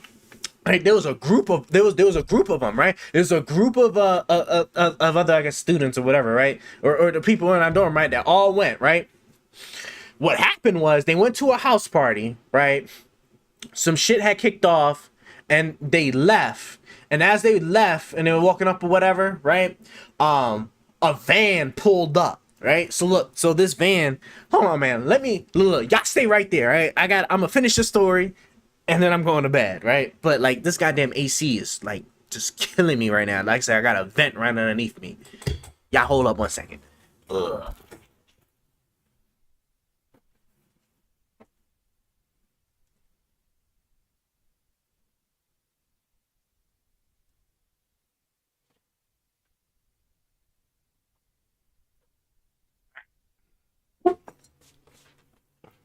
All right, look. So look, this van pulls up. All right. All right, cool. So this van pulls up, right? They said that this van pulled up, right? And it had the thing is like there was like, I think there was like 2 of them. There was a group of them, right? Let's say there was like 8 to 10 of them, right? But 2 of them were like, they weren't like too far up ahead, but they were just up ahead enough to where like a van pulled up in between them, and then it was a van, like an actual like van, and it was a bunch of football players that came out, right, and started jumping the shit out of him and somebody else, I believe. But the thing is that like, now, like, here's what the fucked up part, right? The fucked up part was like when the bullpen up and the people got out and began to like jump him, everybody else peeled off and left his ass, right? These are all people that live in the same dorm, right, as all of us. So like they sat there, they got jumped, right? And after it was on, like he said, he it was like 4 or 5 of them that beat his ass. One dude kicked him in the face, and after the kick, he's like, he just stayed to just like not do anything else, hoping that they just like would go away, and they they ended up going away and whatnot. But like but after all that's all said and done and stuff, right? Like 4 of those people that peeled off, bro, they didn't show back up to the dorm for days because people were hot. People were mad hot that they got that they got left, right? Because you had that whole broker, right? You see your boys get jumped. You supposed to get in with them. And let me tell you something. Like I'm built. I was built. I wasn't really muscular, but like if shit kicked off, right? It is what it is, right? I had to get down, but I ain't trying to get down like that. You know what I'm saying? So I'm glad I wasn't in this situation.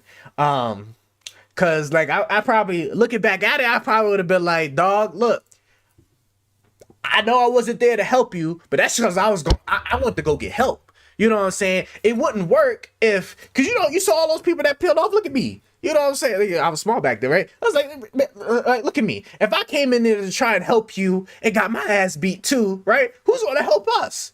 It'd be better if you got your ass beat, I went to go get the police or some help, right? And then that way, your ass beating hopefully doesn't last too long, right? Because then the police would have quickly arrived, and that would have been that. That would have been. I didn't have to go through none of that, right? Because my ass didn't go to begin with. So that's what it was, and it was just so crazy to me, right? That I was just like, that could have been me. I could have been up in there, but because I had that rule, thou shalt not leave without body armor and something. In that case, the taser, right? I escaped from that. So that's my little story. Let's go ahead and let's just finish up this quick little Chris Rock video. I'm trying to go to bed, man. Y'all got me up for too long. That's a fuck what they was watching. Whatever happened to Crazy?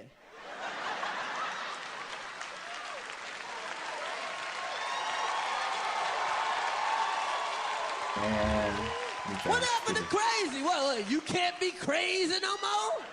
Did we eliminate crazy from the dictionary?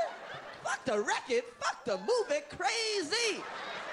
When I was a kid, I used to separate the crazy kids from everybody. When I was a kid, the crazy kids went to school in a little ass bus. They had a class at the end of the school, and they used to get out of school at 2:30. Just in case they went crazy, they would only hurt other crazy kids.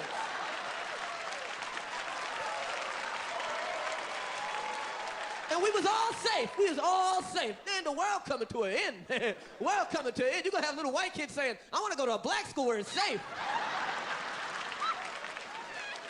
That's right, man.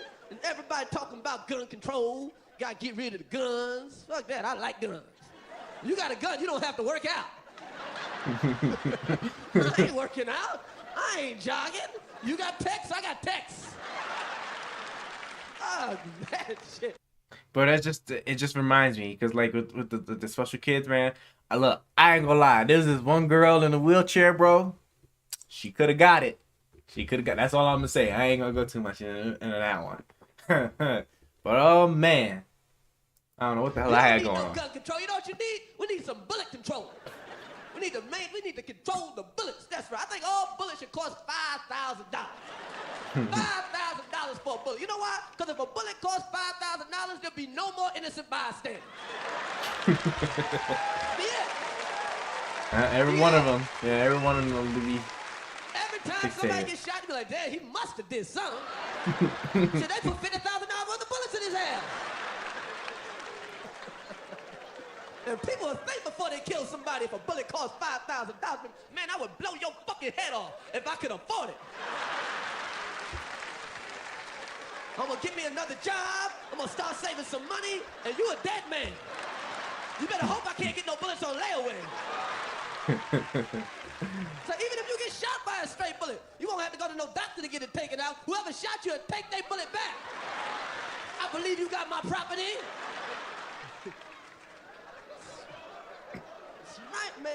See, everybody blame the kids is fucking crazy, and everybody want to be mad at the kids for shooting up the school. What about the parents? The parents is really fucked up, man. The damn parents need to go to jail for some of this sucking shit, man. You know. I just got paid $60,000 for my car. And you know what's crazy? That's a great age because like oh, that's it? It's done? Oh shit, it's done. Okay. That thing about like the parents should go to jail. Ain't that what happened? They what was it? Like a month or two ago, right? One of the shootings, right? Didn't the mom give the child the gun or something like that, or got the child the weapon? Yeah. They I think it was the first prosecution ever where like the parents the parents got the business for the child like doing the shooting. And when I looked at it, it wasn't just because like, you know, like the child just went out their way to just do it. Like the parents actually had like a lot to do with enabling him to even do it. Like they provided this man like the weapon, everything. It was crazy. But yeah, no, that was fun. You know, it's cool. You know, the documentary thing was cool to watch. Yeah, this Candace Owens, Piers Morgan thing, we'll try to look at another time. What I am going to do tomorrow night is 1000% work on my video this time, right? Because I got this router video that I need to get, and I do need to get done. That I've been trying to put together. Yesterday I was super sleepy. Today I got, you know, it was nice though. I'm not regretting it. It's just I can get done. So tomorrow, or technically today, right? Tonight, all right. It's definitely going to be strictly just doing the video, get the video done, and depending on how long that takes us, then we'll see what it is. This will probably take me a couple days because I'm still like new to all this. So it's not like I'm gonna be able to edit it all too fast, but we'll see what happens. But thank you. Thank you, Robin Goodfellow. It was cool chatting with you, And thank you everybody else that's also stopping by, especially on all my on all the other ones, because I see you guys on Twitch and X. I can't tell if it was anybody on YouTube. I don't think so. But yep, thank you guys all for peeping by. Like I said, we're gonna try and get like some more productive stuff going.